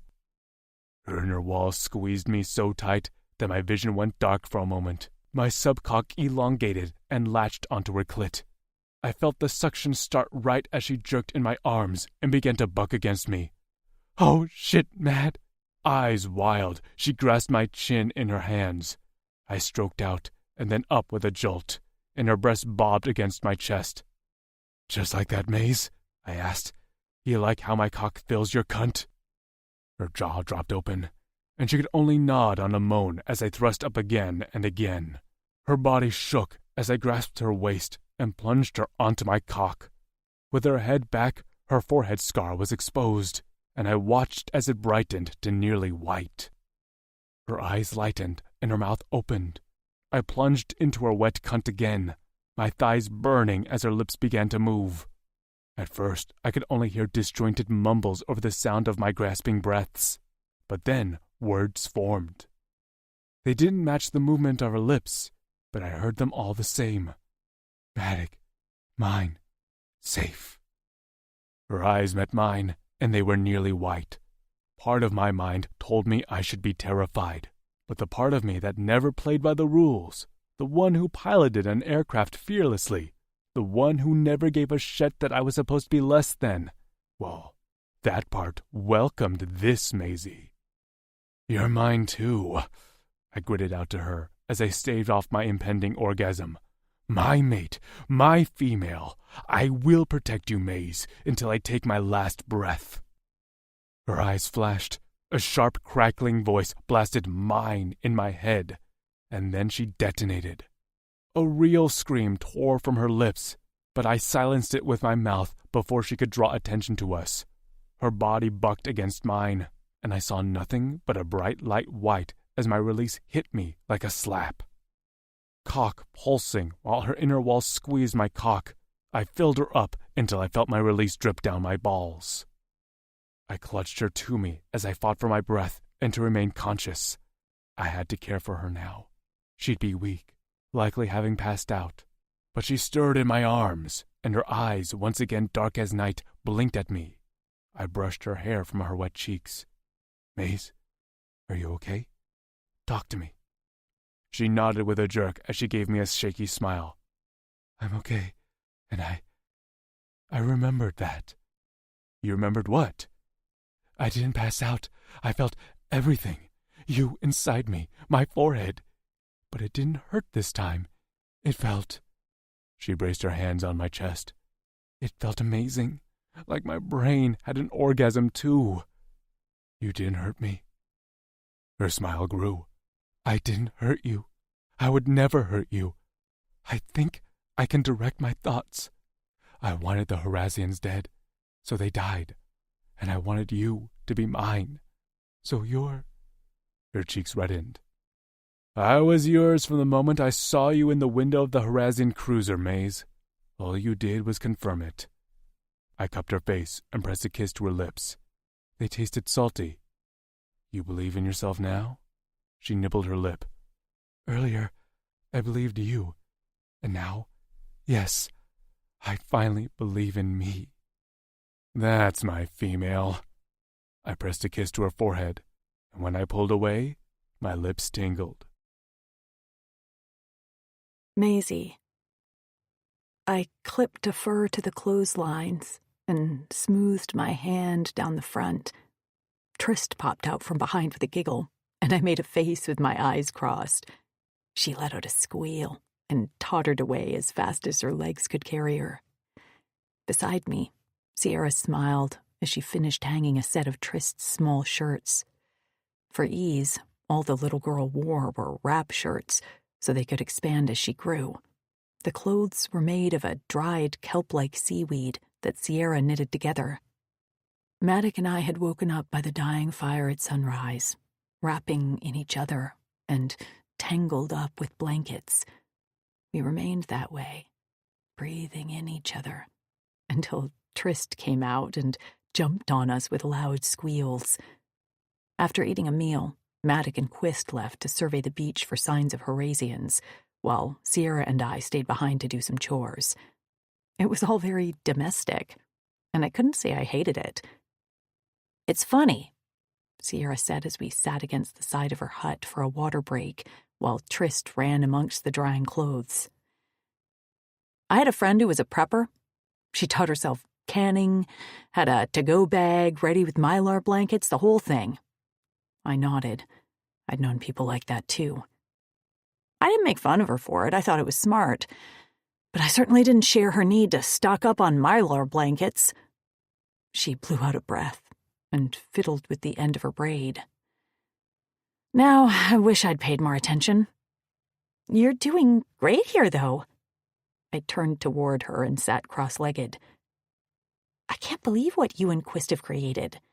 And I'm not just talking about your home. I gestured to Trist, who had stopped running to examine something in the dirt. You made her. Truthfully, Sierra sighed, I was absolutely terrified. I had a hard time enjoying being pregnant, but Quist was my rock, and now I'd do anything for my little family. If you had the chance, would you want to live in a village with other women, their mates and their kids? Sierra bit her lip as she watched Trist chase some flying insect. I thought a lot about it last night. Quist and I talked about it. We're a real partnership, and we share the load of everything from cooking to cleaning to taking care of Trist. I told myself I didn't need family or another set of hands because I don't. But talking with you, I realized what I was missing wasn't someone to share any sort of work burden, but someone other than Quist to confide in, someone to reminisce about Earth with. And when Trist had to be told what a friend was, Sierra's eyes glistened. That made me feel so guilty. You can't guilt yourself over that. I took her hand and squeezed. You know that, right? She's so happy. Look at her. Trist was currently spinning in circles, trying to catch her own nubby tail. Sierra laughed. I know. But I want to give her more. Everything. Do you believe we can bring Quist home? Home, she whispered. I never thought I'd have another home other than here. We used to live in a cave down along the cliff. It was easily defended, but Trist got sick as a baby from the damp air, and we had to move up here. She swiped at her cheeks. Anyway, I'm sure you want to see your friends. I do, more than anything. We've been through so much together. Sierra squeezed my hand back. Krista and I will come if we are able. As much as we love our lives here, we know it would be best for Tris to be with others like her. And now that I've met you, I want to be able to talk to you. I want to meet your friends. They'll love you. We'll try, she said. I'm terrified about Quist, but I think we can make it work. Sometimes he gets a faraway look in his eyes that breaks my heart. The Drixonians are a close race. Even though he's apprehensive about his changes, he aches to be a part of his people again. Just like you? Sierra smiled. Just like me. Mama! Trist ran over and squatted in front of us. Daddy's coming! We heard their footsteps soon after, as they crested the top of the cliff. I watched Maddox walk carefully, but he wasn't showing any signs of limping. His gaze landed on me and stayed there. I didn't miss the heat that flared in his violet irises, and I felt the flush of warmth rise up my neck at the memories of last night. But we had company, and now wasn't the time. I had already been worried that Sierra had heard us last night. But other than a knowing smile, she hadn't said a word. Did you see anything? Sierra asked Quist. He shook his head. Fresh as is calm. Nothing in the air. We set up some traps and alerts. Maddox and I will keep a lookout on a rotation. Are you sure they'll come? I asked. Quist nodded. They have come a few times over the last cycles looking for Sierra. We hit inland every time, and we're able to evade them. But this time we won't be evading them, Sierra said. Right? Right, Maddox said. I need to steal their cruiser. And if it all goes wrong... Quist settled a hand on Sierra's head as he crouched next to her. You know where to go with Tristan Maisie. I am absolutely not hiding! I heard an uncharacteristic growl in my throat as I leveled Maddox with a stare. You can't hide me away! He sighed. Maze, you once told me that you are your best weapon, right? I stood up and dusted off my hands. Maddox gritted his teeth. Yes? Well, I'm my best weapon. I might even be the best weapon here. Sierra and Quist stood too. What's she talking about? Quist asked. I pushed up my bangs to reveal my scar. Last night, I said the Eldani gave me the scar. Well, turns out it does something. Or makes me do something. Sierra's eyebrows furrowed in confusion. What? Maddox met Quist's curious gaze. She killed a dozen Herasians on her own, without touching them. They bled out from the inside. I remained safe. She can target enemies like that. Sierra's mouth dropped open. What? I didn't remember it, I said. And after you two left us last night, Maddox explained to me what happened. And some memories came back. I can talk directly to people's minds. I think that's how it works. She can control it, Maddox said firmly. She's no risk to us. I nodded. I believe in myself. I'd never do anything to hurt any of them. So we don't hide, Sierra said, not even questioning my confidence. We face the Herasians. We fight. And then we go home. She smiled up in Quist's face. We can do this. Chapter 13. Maddox. 4 eyes blinked at me, and I growled. In a rustle of leaves, the Munka scurried off. A scout, surely, checking to see if we were anything it could eat. Quist had told me the Munkas would chase and attack the females, but as long as he or I were nearby, they'd leave us alone. Maisie called them 2-headed monkeys, and stuck by my side whenever we traveled inland. We'd been on the island for about 7 rotations, and so far there had been no signs of any Herasians. Maisie had begun to fret that they wouldn't come, But Horazians were stubborn. They were transporters, and so if they didn't deliver their goods, they couldn't make a living. They'd be back. I was sure of it. We sat on the bank of a small natural pool. Along one edge was a small trickle of qua descended from the high ground farther inland. The qua here was cool, and since the temperature on the island had been increasing recently, we were more than happy to visit. Crouched on the rock on the shore, Maisie scrubbed at a stain on a shirt she'd made, grumbling to herself. "I'm going to wear a poncho when I eat. Look at this, Mad. I just learned how to knit this seaweed stuff, and I already ruined it." "It's not ruined. Look at my pants." I gestured to the only pair I had, which had been patched so many times that I wasn't quite sure what the original fabric was. Sierra had sewed up the hole caused by the Horazian blade. Maisie lifted an eyebrow. "Exactly. Those pants need to be put out of their misery." "Hey, you'll hurt their feelings. These pants have served me well." I adjusted the attached buckle clasp above my tail. "You're just jealous you don't have this kind of relationship with your pants." She shook her head as she continued scrubbing. "You always have some sort of comeback, don't you?" "My mother taught me to always have the last word." "She did?" I slid my pants down to my ankles and stepped out of them, making sure to fold them carefully on a rock. I waded into the fresh qua stream and exhaled loudly. "She said anyone can fight with their fists, but not everyone is quick enough up here." I tapped on my temple. That was what made her the angriest about me being labeled a son of naught. She wanted a full education for me, so she formed her own little colony of other mothers who refused to be embarrassed and live in shame. "She sounds incredible." I dunked my head under the water for a moment and scrubbed my face. She was. Her best friend was Relk's mom, and he and I were close. "Is Relk back at the village with the rest of your clavas?" I waded toward her and propped my folded arms on the rock where she sat. Her shirt lay drying beside her while she stuck her bare feet in the stream. I tickled the bottom of her foot, and she kicked out with a smile. The sight of her bright expression eased the ache in my chest. "No, Relk isn't there." Her lips turned down. "He's not?" "Not sure where he is." "But he's alive?" "I hoped so. I used to track him, but he was a sneaky flecker. He prefers to separate himself and live alone." She cocked her head. "Why?" His story wasn't mine to tell, so I shrugged. "Because he's Relk. I hope that one rotation he'll find a reason to come home.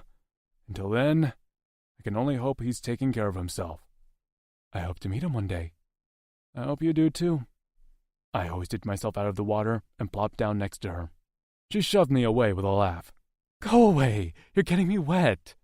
I crossed my arms with an exaggerated pout. "Fine, I'll just leave and let the munkas eat you." "Oh, fine, come here." She sighed and wrapped her arms around me. My skin was mostly dry anyway as she finger-combed my hair. "Do you think we'll have a chit?" she said softly. Some of the other sons of Nut never bothered to dream of chits, but I did. My mother had told me that my blood deserved to live on. "I do," I answered her. "Really? You'd want a chit with me?" Her hand brushed her bangs, and I narrowed my eyes at the gesture. "Why not?" "I don't know. I'm not exactly a perfect human." "No one's perfect. And look at what Quist made." "Yeah," she grinned at that. "Trist is pretty close to perfect." "As close as one can get." I dropped a kiss on Maisie's head and let my lips linger there. "You're mine, Maze. You're who my mother made me for. She must have known you were in my future, and she taught me everything to be what you needed." Maisie's head tilted, and her lips touched mine. My cock responded quickly, and I surged over top of her, about to take my mate for the second time that rotation. I'd already had my head between her sweet thighs this morning, when a rustling sound made me go still. I lifted my head toward the sound as Maisie went very quiet beneath me. I expected Quist to come through the trees and ask us where we'd been, or Sierra to holler at us that the evening meal was ready. "Munkas," Maisie whispered. That sound had come too close to the ground for it to be munkas. I shook my head and scanned the tree line as I held my breath. When I didn't spot anything, I slowly eased off Maisie and tucked her under one arm. She huddled there while I reached for my holster that lay near my pants. Just as my hands closed around the fabric, laser fire pinged off the rock only a hair's width from my hand. Maisie screamed as 5 figures emerged from the trees surrounding us. Naked, I rose to my full height with my machetes out as I snatched my laser gun. I fired one shot at the closest Horazian, and a hole appeared between his eyes as he dropped to the ground like a rock. "How the fleck did they get this far inland without us knowing?" I growled as more Horazians merged. I fired more shots, taking out 2 more Horazians, but the attackers were bearing down on us. A hand reached for Maisie, and I slashed it with my forearm machetes with a vicious strike that sent the dismembered hand into the pool behind us. Maisie screeched as a whip wrapped around her waist and tugged her. I lunged to cut the whip, but another one wrapped around my ankle and sent me into the rock below face first. Blood gushing from my nose, I rose quickly to cut the whip, holding me in time to see a Horazian growl in Maisie's face. "Shut up!" and punched her in the mouth. Her lips split, blood spurted, and she flew backward. Her head hit the rocky ground with a sickening crack, and her body went limp. I lost my mind. Laser fire seared my scales as I fought back, first plunging my machete straight into the throat of the Horazian who had punched Maisie. He clutched his throat with a panicked gurgle while blood gushed from between his fingers. The other Horazians either fell by my gun or my machetes. I was pretty sure I bashed a skull with my tail, and maybe caved in a chest with my bare foot. I barely felt the answering blows, because all I could think about was Maisie, lying motionless on that rock, with a slow pool of blood spreading out around her. When I dispatched the last Horazian, I stumbled to her side, belatedly aware I had a blade in my side. I pulled it out with a grunt and tossed it away before falling to my knees beside Maisie. The Horazian who struck her still gasped his last breaths, and I didn't put him out of his misery. He could lie there among the bodies of his comrades and suffer. "Mace," I whispered as I gathered her in my arms. Her hair was matted near her temple where she bled. Her eyes didn't open, and I pressed my hand against her chest. Her cora beat steadily. I exhaled roughly, nearly collapsing. I hadn't let myself believe she could be dead. We had a future. Plans. She wanted my chit. I wanted her. A loud buzzing reached my ears from the beach.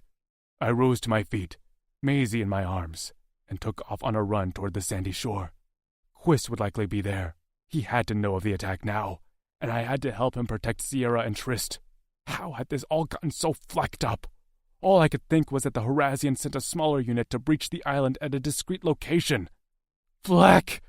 I hollered as I ran faster, Maisie's limp body bobbing in my arms.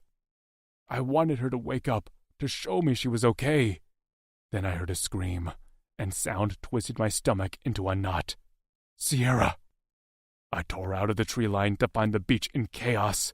Quist fought in the shallows, ripping Horazians apart with his tentacles, while Sierra and Trist were being dragged toward the shore by a half-dozen Horazians.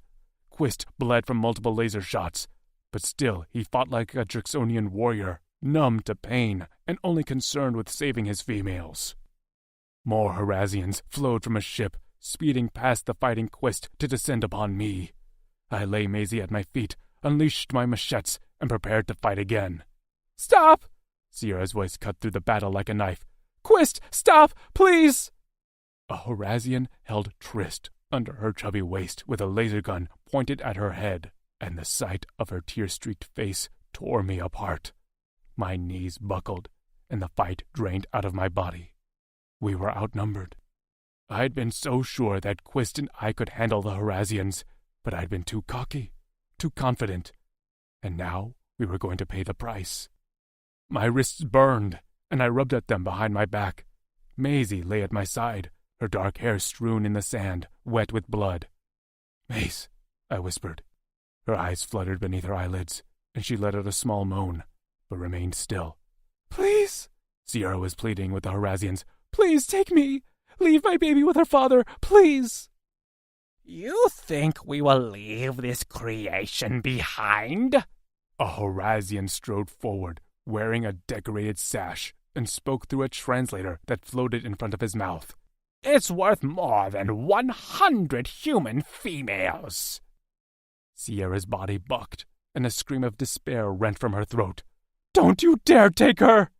Quist roared and surged forward, but the Horazian turned and fired his gun at the approaching Drixonian. Black blood arced in the air, and Quist went down with a thud in the surf. "No!" Sierra's body bucked with broken sobs as she collapsed on the ground. I knew I had to do something, but my laser gun was out of charge. I had only my body, and would that sacrifice even ensure Trist's survival? I weighed my options as a breeze blew through my hair. My mind went hazy for a moment, and I shook my head to clear it. Had I bled too much? Would I die here in the sand without even helping Trist? "Focus," I whispered to myself, but my head ached, and my skull felt like it had swollen twice its size. The wind grew stronger, and the Horazians on the beach began to murmur and glance at me. Words whispered in my head. Save, protect, mine. A shadow fell over me, and I glanced to the side to see Maisie on her feet, clothes drenched in blood, eyes firing a bright orange. Then she opened her mouth and screamed. Chapter 14. Maisie. Pain. Bleed. Die.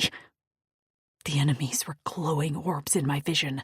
I moved my mouth, filtered my words to their ears, and smiled as their brains began to wither. Each Horazian fell to the sand, writhing as they choked on their own blood. Distantly I heard a voice, a friendly voice, as a white silhouette darted toward a smaller, pale silhouette. The glowing orbs dropped off one by one as each enemy took their last breath. Don't hurt me, my friends, my mate. Die. When the last glowing orbs faded to nothing, my words had nowhere else to go. No other brain to infect. Something warm touched me, and then my vision went dark. Maisie! Maisie! A voice broke through the darkness. Warm hands. A smell like spring rain. I opened my eyes to Maddox bent over me. His mouth moved, and it took a moment for his lips to line up with the sound of him calling my name. Maisie! Sight and sound clicked back together like a puzzle piece. I reached up and brushed my fingers along his jaw. Is everyone okay? Maisie! Sierra's frantic voice sounded far away. I groaned and rolled onto my side. My head didn't hurt, it just felt full. I glanced down the island beach to see Sierra holding Trist while helping a stumbling, bleeding Quist emerge from the ocean. Maddox jerked to his feet, then glanced at me helplessly. I waved a hand at him. I'm fine. Go help Quist. I managed to prop myself up on my hands as Maddox took off on a sprint toward Quist. Why was he naked? How had we gotten to the beach? The last thing I remembered was the pond. Maddox kissing me. Then the Horazian attack. I pressed a hand to my temple, and my fingers came away sticky with blood. But that wasn't what caught my attention. My wrists. They bore golden locks. Sierra dropped Trist to the beach, and the little girl ran full tilt toward me, smacking me in the chest with her little body. Her arms clamped around my neck like a vice, and I squeezed her as she trembled. Maddox helped Quist to dry sand while Sierra fretted over him with small cries of distress. Guilt lodged in my chest. This had all happened because of me. I had brought the Horazians here with my presence. Quist collapsed on his back while his chest heaved with each strained breath. One tentacle hung badly mangled, and blood trickled from a hole in his neck. Trist let go of me long enough to crawl to her father's side, where she wrapped her arms around his waist and pressed her ear to his chest. I'm sorry, I whispered to Sierra while Maddox surveyed Quist's injuries. She met my gaze steadily and shook her head. Don't do that. They were always going to come back. She swiped at the sandy tears on her face.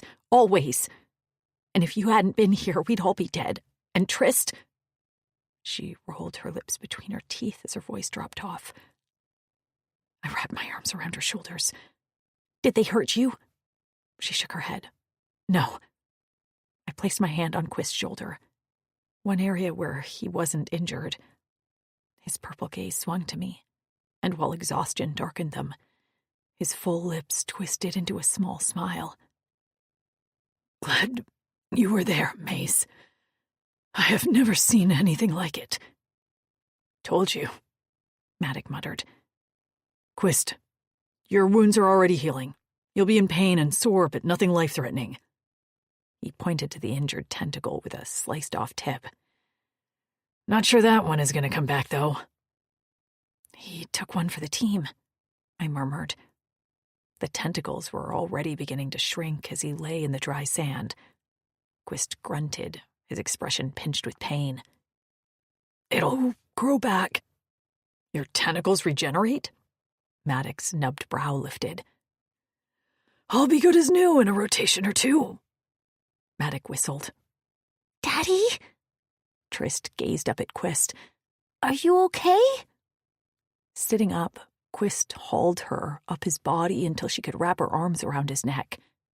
You were so brave, little one. I'm proud of you. Trist buried her face in his neck, and he reached for Sierra, brushing at her sand-streaked face. I'm sorry you went through that, but you did so well. Sierra cupped his hand over her cheek. I thought that was it, that it was all over. I know. Sierra's lips trembled. They'll always come back, won't they? He nodded, and her gaze drifted to me. With a slow swallow, she said, We will leave with you and Maddock. I can't go through that again. I want to be somewhere safe. Me too.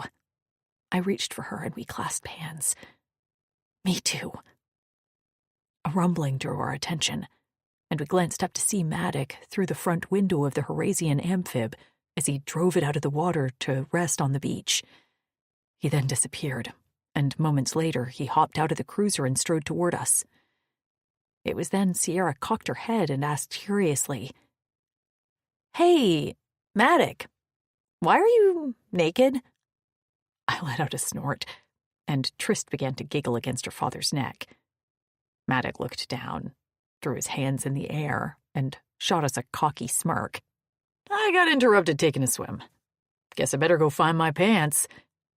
Why don't we leave them where they are and donate them to the Munkus? I said. His expression shifted to horror. How dare you? Now I'm never getting rid of them. I don't get more of a say now that I have these. I held up my wrists, which bore my locks in a loop pattern that reminded me of Maddock barrel rolling in the skies.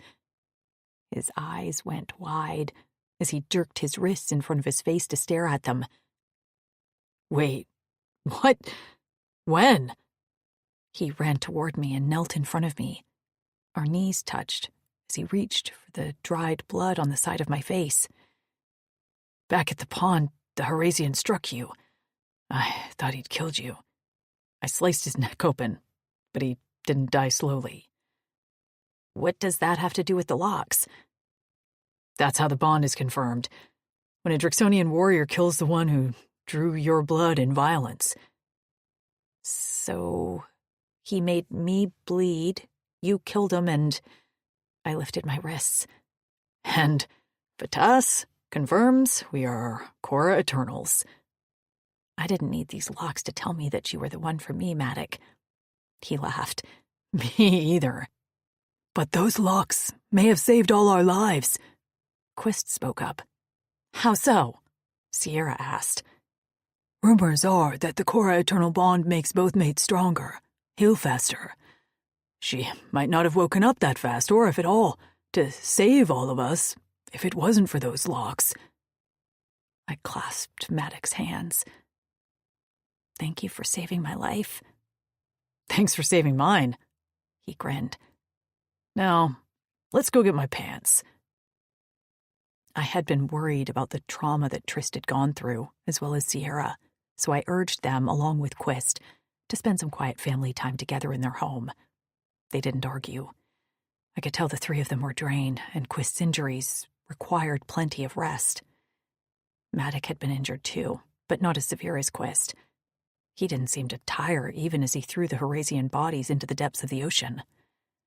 After washing his wounds and retrieving his pants, he set about working on the Horasian ship. He'd tried to get me to go rest, but once I drank some water and ate a little bit of food, I wasn't even tired. It was likely the adrenaline, and I'd crash soon. But I was eager to be around Maddox, as he sat like a giddy teenager in front of the Horasian cockpit. "So we can't just fly this thing back to Corin?" I asked as I sat on a nearby seat. "No, I can't fly interplanetary," he said. "But the good thing about Horasians is they communicate with many satellites in the Rinian galaxy, so I think I'll be able to reach Nero and Granite directly." "Who's Nero?" "One of Daz's Clavis members. He and his maid are tech geniuses." "And if we can get a hold of Nero?" "Then they'll send someone to get us." I wiggled my toes, barely able to contain the butterflies in my stomach. "And then I'll see my friends?" Maddox smiled. "Yes, and then you'll see your friends." I dropped my feet to the ground and stomped them on the floor of the cruiser in excitement. "I get to hug Lou again!" Maddox tapped a few keys on the cockpit and then swung his chair to me. "I turned off the Horasian tracking so they can't detect us. And now I'm scanning for Nero's signal. Might take a while." He held out his arms. "Come kiss my wounds, mate." I straddled his lap and dropped a kiss on his shoulder and another along the nick on his ear. "I think we can find something to do to pass the time." "We were interrupted earlier." His big fingers tucked my hair behind my ear, and he ruffled my bangs. "I don't know what I would have done if something happened to you."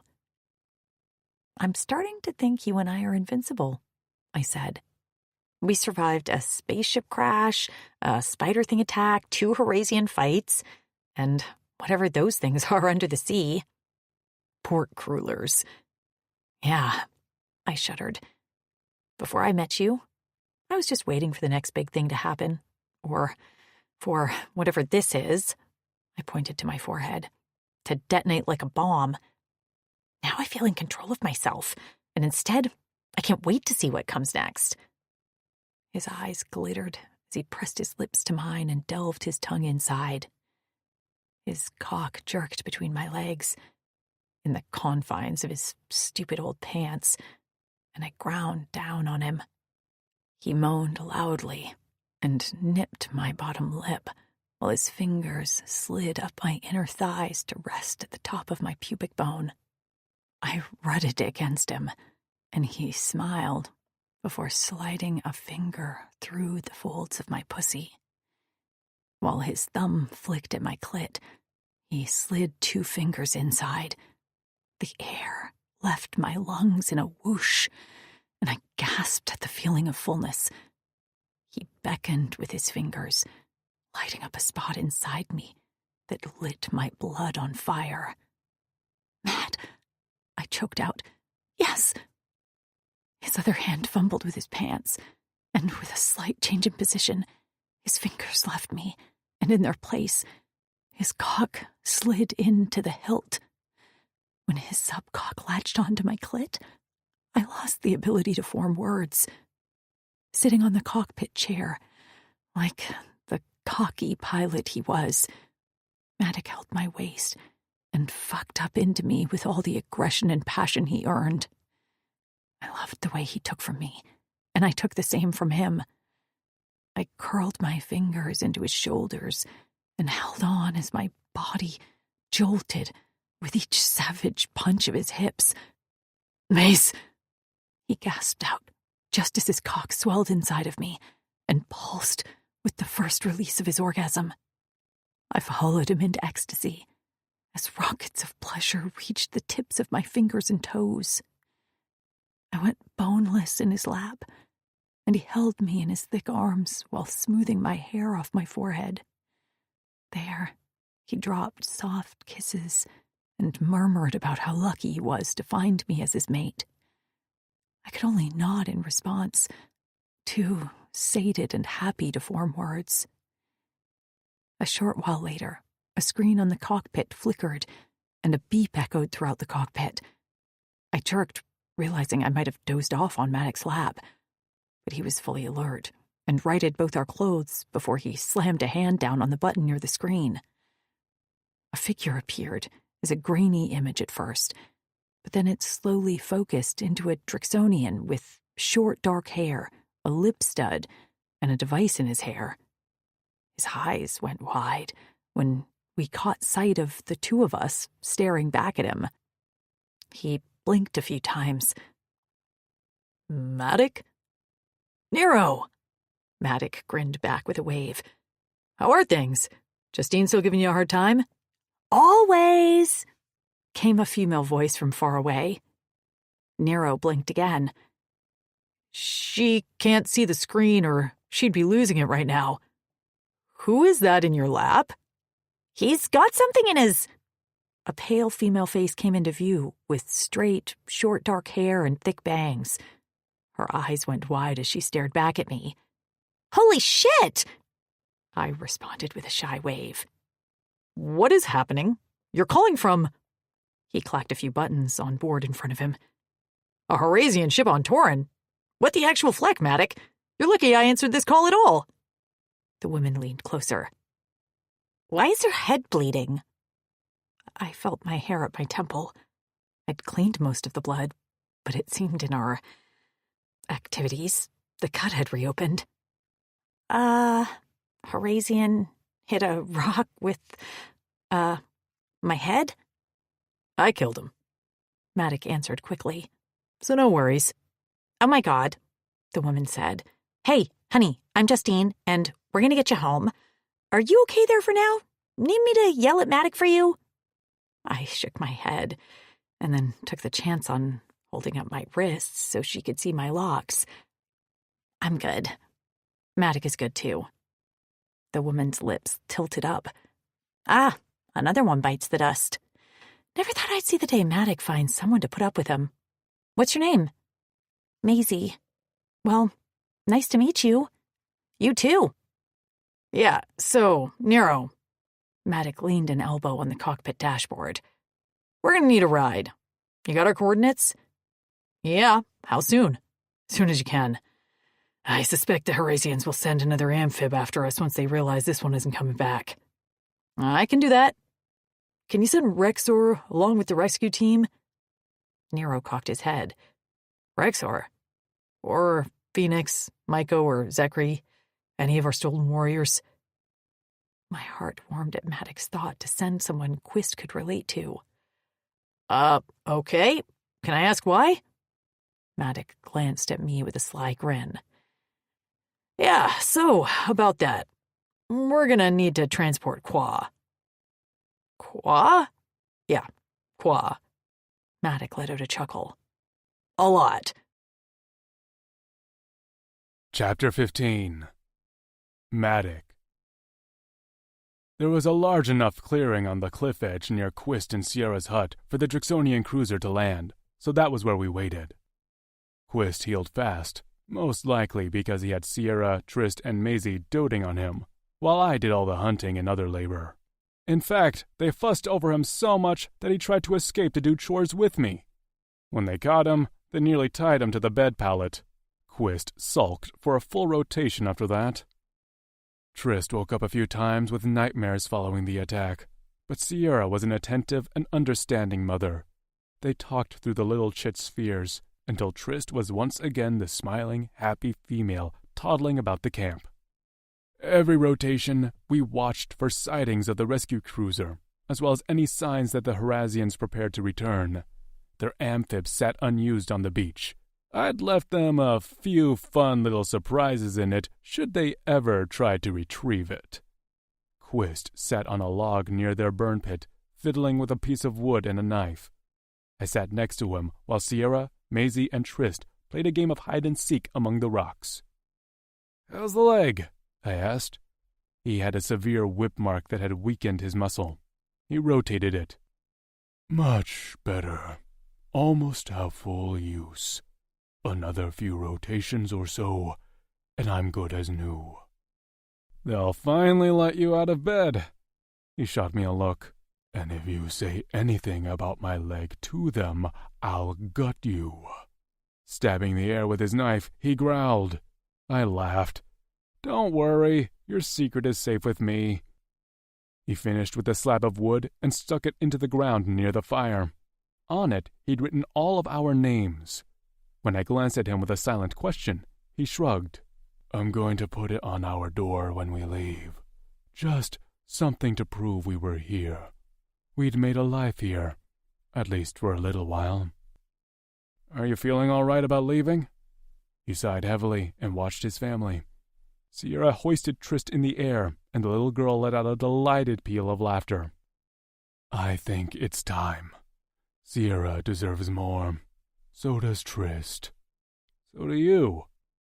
Quist snorted and twirled his knife in the dirt. We'll see how well they all react to my presence. I told them about you. There won't be any surprises. They'll be accepting of you and whatever your family needs. The village is near a large stream, so you'll have access to it all the time. Quist nodded.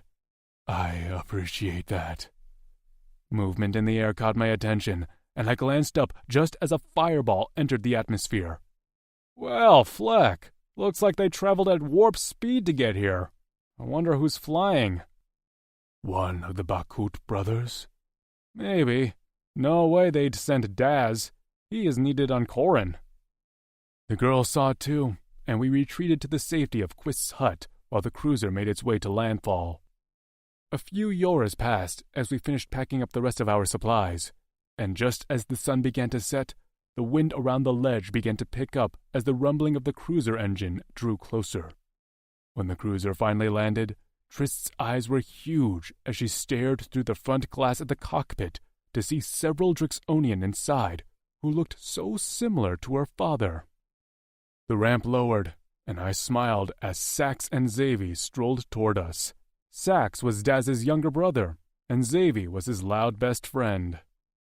"Matic!" Sax called, striding toward me with a grin. He greeted me with a hand clasped on the back of my neck as he touched my forehead to his in the traditional Drixonian sign of respect among warriors. "We send you off on a scouting mission, and you find us—" His gaze traveled over my shoulder, and he whistled softly. "2 females, a gorgeous chit, and a long-lost warrior. Well done." I turned to find Maisie standing nearly hidden behind my back. "This is Maisie, and those 3 are Quist, Sierra, and little Trist." Sax's eyes glittered as he took in the 3 of them. Footsteps sounded behind them as 4 more Drixonians descended from the aircraft. My eyes widened as I realized all 4 stolen warriors had come. Rexor with his white hair, Phoenix with his orange spiked hair, Miko with his spikes, and Zekri with his scars. All of them had heard about Quist, and all of them had arrived to greet him. Rexor, the youngest Bakut brother, continued forward until he stepped in front of Quist, who stood with his body strung tighter than a bowstring. Rexor's expression softened, and his fingers flexed a moment before he reached up and grasped Quist around the back of his neck. He touched their foreheads, and Quist released a shaky exhale. "Welcome, warrior," Rex said in a low tone. "We are here to take you home." Quist made a strangled sound in his throat and nodded his head. Rexor released him and turned to Sierra, who valiantly tried to wipe at the tears streaming from her eyes. "Thank you for taking care of Quist all this time, female." He took care of me," she stammered. "Of course he did, because he's a Drixonian, and she is all." Rexor crouched down to Trist's height. "And you, little female, what's your name?" Trist, she answered quickly and bravely. She glanced up at her father for confirmation it was okay, and he gave her a kind nod. "Well, Trist, we have something for you." Me? she squeaked. He drew a beaded necklace from his pocket. "My daughter made this for you." Trist's little mouth dropped open as she plucked the necklace from his hands with her short fingers. Mine? she whispered with big eyes. Rexor nodded. and she can't wait to meet you." Trist's little chest rose and fell with excitement. She will be my friend? His mouth stretched into a wide grin. "She will be your friend, Trist. You'll have lots and lots of friends." He patted her head and stood. "The females at Sari are looking forward to your arrival. After you're settled and rested, we'll have a big dinner at Granite, too." "Thank you," Quist said, his voice tight. "You're one of us, Quist," Rexor said. "I resisted going home for a long time because I didn't believe it, but I was welcomed back. We all were, and you will be too." Maisie hugged Sierra, while the female sniffed what she called happy tears. The rescue team helped us load our supplies while we prepared for Quist's journey. Inside, we piled skins of quaw and rags. The team was prepped on what we had to do to keep Quist alive. "I'm driving," Xavier said as he wrapped his fingers on the cockpit, "so I'll get us home in no time. Don't even worry. Quist will barely have dried out from his morning swim, I can tell you that." Once the cruiser was loaded with supplies, Quist took one last swim in the freshass, while Sierra and Trist watched. The little chit didn't fully seem to understand the finality of their leaving the island, but she remained at her mother's side, holding her hand. When Quist returned, the three embraced one last time in front of their hut. Maisie watched with me, making little sniffly sounds. "I'm sure this is so hard for them. They know they should leave, and they want to. But this was their first home. I remember when I had to move into my first dorm at college, and it felt like, no matter what, I could never really go back to the way things were." "I understand," I said. "Even though we've returned to Corin, it will never be what it once was." She swiped at her eyes. "Oh, God, I'm such an idiot. Of course you would understand what it's like to leave your home. You do, too. You were taken from your home, remember?" "Oh, yeah." She nibbled her lips. "Well, at least they get to say goodbye this time." When the trio turned around, their expression bore an optimistic acceptance. Sierra smiled at us. Quist seemed content, and little Trist hopped between them with an adventurous grin. When the cruiser took off from the island, Quist didn't even look back. He lay on the floor, covered in wet rags, while Trist splashed him with quaw. His gaze met mine, and the grateful nod he gave me told me all I needed to know. I gave him one back. He'd saved my life, and now it was my turn to save his. Maisie. By the time we began our final descent to a blue grass plain on Corin, Sierra was frazzled from keeping Trist out of the cockpit. Quist was over being coated with wet rags, and Maddock was making everyone crazy over his backseat driving. Little left, he called out to Sax, who looked 1 second away from committing homicide. "By Fatas," Xavier said over his shoulder. "The only reason we didn't toss you out to float in space is because it would make Maisie sad." "I would have gotten over it fast," I piped up, and Maddock whirled on me with his jaw gaping. "Traitor," he whispered. I laughed and leaped into his lap. "I'm kidding." He turned his head away. "My feelings are hurt." "Aw, Mad, I can sense your emotions, remember? You're faking it." He quickly lost his mock pout and glared outright now. "This mate thing is cramping my style." Sierra laughed. She'd taught Maddock that phrase, which was decidedly out of fashion even on Earth, and Maddock couldn't get enough of it. "Thanks a lot," I said to her. Her grin didn't fade. "I had to do something to amuse me." "Land the flecking cruiser already!" Quist called from his wet corner, where he'd been sulking for the better part of a day. "Everyone shut their mouths!" Sax hollered, just as we felt the first jolt of the landing gear settling on the planet's surface. "Thank Fatas," Quist breathed as he tore the rags off of him and stood to his full height. The nubs on his ribs flexed. As Sax lowered the ramp, a loud buzzing could be heard, and in the distance, a large dust storm seemed to be approaching us. It wasn't until I caught sight of small black figures that I realized we were being greeted. "I let them know when we entered the atmosphere so they'd give us a ride back," Xavier explained. A ride? I asked. We ride bikes. Maddox grinned at me. Bikes? Sierra and I said in unison. He jerked my attention toward the approaching cloud. You'll see. As the figures drew closer, I could make out wheel-less motorcycles that hovered along the ground like massive airlifted Harleys. Sitting atop them like alien Hell's Angels were Drixonians, long hair billowing behind them. I spotted the faces of a few women, my friends, craning around the Drixonian bulk, and I let out a squeal as I sped down the ramp. I heard voices behind me, but I was racing toward the quickly approaching bikes, heading right for a familiar head that was staring at me from under the arm of a massive Drixonian with 2 sword hilts on his back. "Lou!" I screeched. The bike wobbled. The Drixonian let out a growled yell, but Lou was too wily for him. She slithered off the bike before it came to a stop and ran at me full tilt. We collided in a cloud of dust. Tears streamed down my face as I grasped my friend's face, staring into those eyes I never thought I'd see again. "Oh my God," I cried. "It's you! It's actually you!" "Maisie!" Lou wailed. "Bestie!" More arms surrounded me.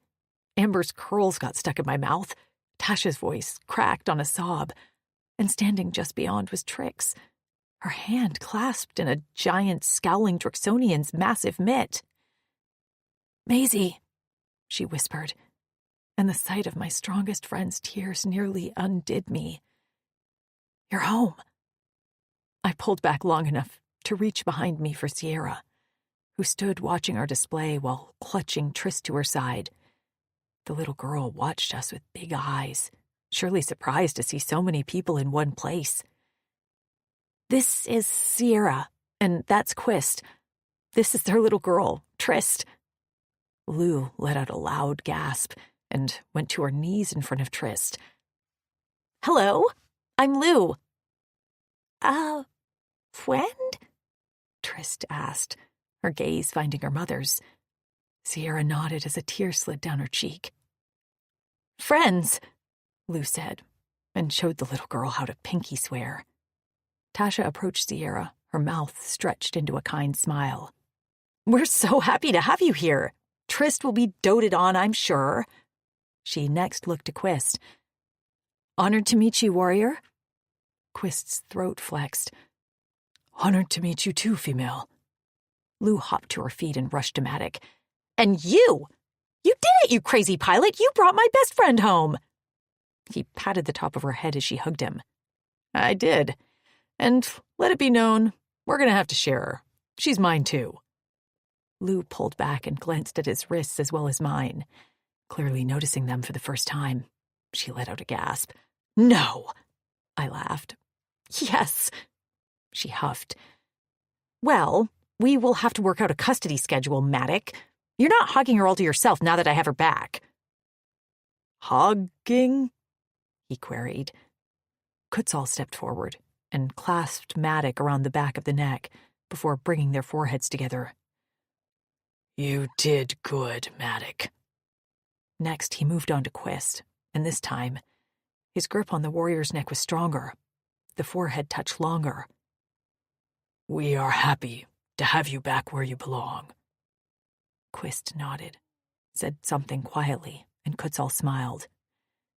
The warriors talked some more as Sax, Xavi, and the other stolen warriors spoke about returning to Granite and their mates. In the end, they left, and we boarded the bikes to finally see Sari, the village that would be our new home. Quist was a little rusty on the bike, but picked it up quickly, with Sierra at his back and Trist in front of him. I rode clinging to Maddox, who of course drove recklessly while weaving in and out of the other bikes. I had had a lot of homes. The land I'd been born, the country where I'd been adopted, the galaxy where I'd been abducted. None of those were my choice. But with my arms wrapped around Maddox, the wind in my arm and the sounds of my friends' voices ringing in my ears, I could finally say that this was my choice. I wanted to be here, with Maddox and my friends. I chose this life. I chose to live.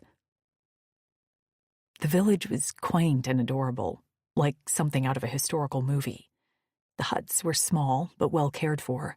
A large tree sat in the center of the village with a bench around the trunk. Warriors strode through the main street of the village and greeted us as the girls led us on a small tour. "I hope it's okay," Trix was saying to Sierra, "that we built you a hut closer to the stream. It's a little separated from us, but still part of the village. The location makes it easier for Quist to access the water." Sierra blinked a few times. You built us a hut?" "Of course. The Drix can pop up a frame faster than anything. Of course, we want you to visit the village for meals. I'm sure you'll have plenty of people asking for time with Triss, too." The little girl was already off with Lou, batting at low-hanging branches of the village tree and sampling treats from the kitchen. Quist wrapped an arm around Sierra and dropped a kiss on her head. "Thank you for welcoming us." Trix smiled. "Of course." Her gaze swung to Tasha. "It's starting to finally feel complete. We just need..." Her voice trailed off. "Need what?" Sierra asked. "Nev," I answered. "The last one of us now that I'm here. She was stolen, and we don't know who has her." Sierra pressed her lips together in concern. "I'm so sorry." "Kutzel is sending out scout parties every day," Tasha said. "We'll find her. I know we will." "I hope so," I said, watching Lou run over with Trist. We walked the family of 3 to their new home, which was a small hut on the outskirts of the village. In the distance, I could hear the sound of running water. Quist heard it too. His head turned toward the direction, and a serene smile played over his face. Sierra bit her lip and swiped at her wet eyes. "Ugh, I'm so tired of crying, even if it's happy crying. I just never expected." She blew out a breath and gave me a watery smile. I hugged her. "Take your time. We'll understand if you're not comfortable in crowds for a while." "Absolutely," Trix said. "Hell, Kutzel still doesn't like anyone." "We will be okay. Trist is..." She looked down at her daughter, who was hopping from foot to foot and tugging on her arm. "Trist is happy." "Let's go see home, Mama!" Trist yelled. "Yeah, let's go." Sierra slipped her hand in Quist's, and together they walked through the door of their hut. I watched the door shut behind them and felt a warm course of relief wash over me. I turned to Trix. "That's amazing what you did for them. The location is perfect. And the fact that it's all ready and they can start to make it a home for them." I shook my head. "You're incredible. All of you." "Maddox has a hut here too," Tasha said. "But it's 100% a bachelor pad. I'm pretty sure he's never slept in it." I snorted. "That doesn't surprise me." Lou grasped my hand. "Let's eat, and you can tell us all about your adventures." I sure did have a lot to tell them, starting with my scar. "I'm sorry?" Lou sat with half-chewed food in her mouth and stared at me. "You what?" "I don't really know how I do it. I just need to protect those I care about. And to do that, I had to lose some fear. Maddox helped me through that." I'd given the girls a summary of how Maddox and I met, and how I'd learned what exactly that scar on my forehead meant. Lou blinked. "That's... Maze, I don't know what to say." "And you don't know any side effects?" Tasha asked. She could smell for miles, but when she used her senses for too long, her nose bled. "Fatigue and headaches. You aren't doing any of that brain bleed stuff unless absolutely necessary," Trix said. "I mean it." "I don't intend to," I said. "And what about you? I saw Kutzel touching you." She cleared her throat and speared her food with her crude fork. "Yeah, I can handle touches." "From her mate," Tasha clarified. "Sometimes from us if she initiates." "That's amazing, Trix," I breathed. Her cheeks pinked, and I knew the change was welcome. "Thanks. It's been really nice." Kutzal is patient with her. Only her, Tasha explained. He's an asshole, but he's my asshole. Trix said with a dreamy sigh. A warm hand settled on the back of my neck, and I knew before turning that it was Matic. "Did you eat well?" he asked, surveying my plate. He'd been on a mission the entire flight here to check that I was consuming enough food. I pointed to the few scraps left. "What does it look like?" "Was that first or second helping?" "Second. You happy?" He poked my side. "Yes." He eyed Lou. "Can I have custody of her for a little while, so I can show her our home?" Lou sighed dramatically. "I guess so. Return her at midnight or she'll turn into a pumpkin." He frowned at her in confusion. I laughed. "Lou, stop teasing him." I stood up and braced my hand on his forearm. "Let's go, mate. I'm eager to see this hovel you call a home." "Hovel?" I waved goodbye to the girls, promising to meet them later, and walked next to Matic as we made our way out of the dining hall, toward a hut tucked behind a tree closer to Sierra and Quist's hut. The front door was shut, and a pretty wreath of fresh flowers hung on the door. "This is yours?" I asked. "Ours," he said. "Open it." I pushed the door open and let out a gasp of surprise. A candlelit chandelier hung from the ceiling, and a large bed-like object sat in the center of the room. There were flowers on a bedside table, a painting that reminded me of a sunset. It wasn't a bachelor pad. It was a home. Like a rugged outdoor cabin you'd rent in the Smoky Mountains. "What?" I whispered. "Spoke to Hap while on our way home when you were sleeping.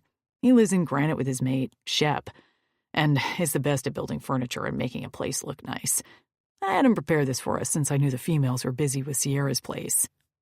I kicked off my shoes and stepped forward until my toes curled into a plush rug near the bed. My fingers grazed the soft, striped fur covering the mattress. "Mad," I said. "I love it." His hands came around my waist, and I let out a whoop as he tossed me onto the bed. I bounced once before he covered me with his big body. "Hey!" I yelped. "No shoes on the carpet!" "I took 'em off at the door." He nuzzled my ear. "Lou said I can have you for a little while, right?" I hummed at his lips, teasing my skin. "You're actually gonna share me?" "Yeah," he murmured. "It's why I didn't try to keep you for myself. You deserve to be here, in this village, home, with your friends." "Thank you, Mad." I gripped his face and pressed a kiss to his lips. "For this." "You deserve it." "Why?" He cocked his head, waiting for me to answer. I rolled my eyes. "Because I'm brave and strong." His laugh was husky. "You are. Now let me have my Maisie alone time." "I'm yours until midnight," I whispered. We might have had to extend that curfew, and Lou understood. This concludes The Alien's Charge by Ella Maven, narrated by Gabriel McKnight and Reagan West. Copyright 2022 by Ella Maven. This unabridged audiobook is published by arrangement with Ella Maven, care of Corvisiero Literary Agency, and was produced in the year 2024 by Tantor Media Incorporated, a division of Recorded Books, which holds the copyright thereto. Please visit tantor.com for more information on our growing library of unabridged audiobooks.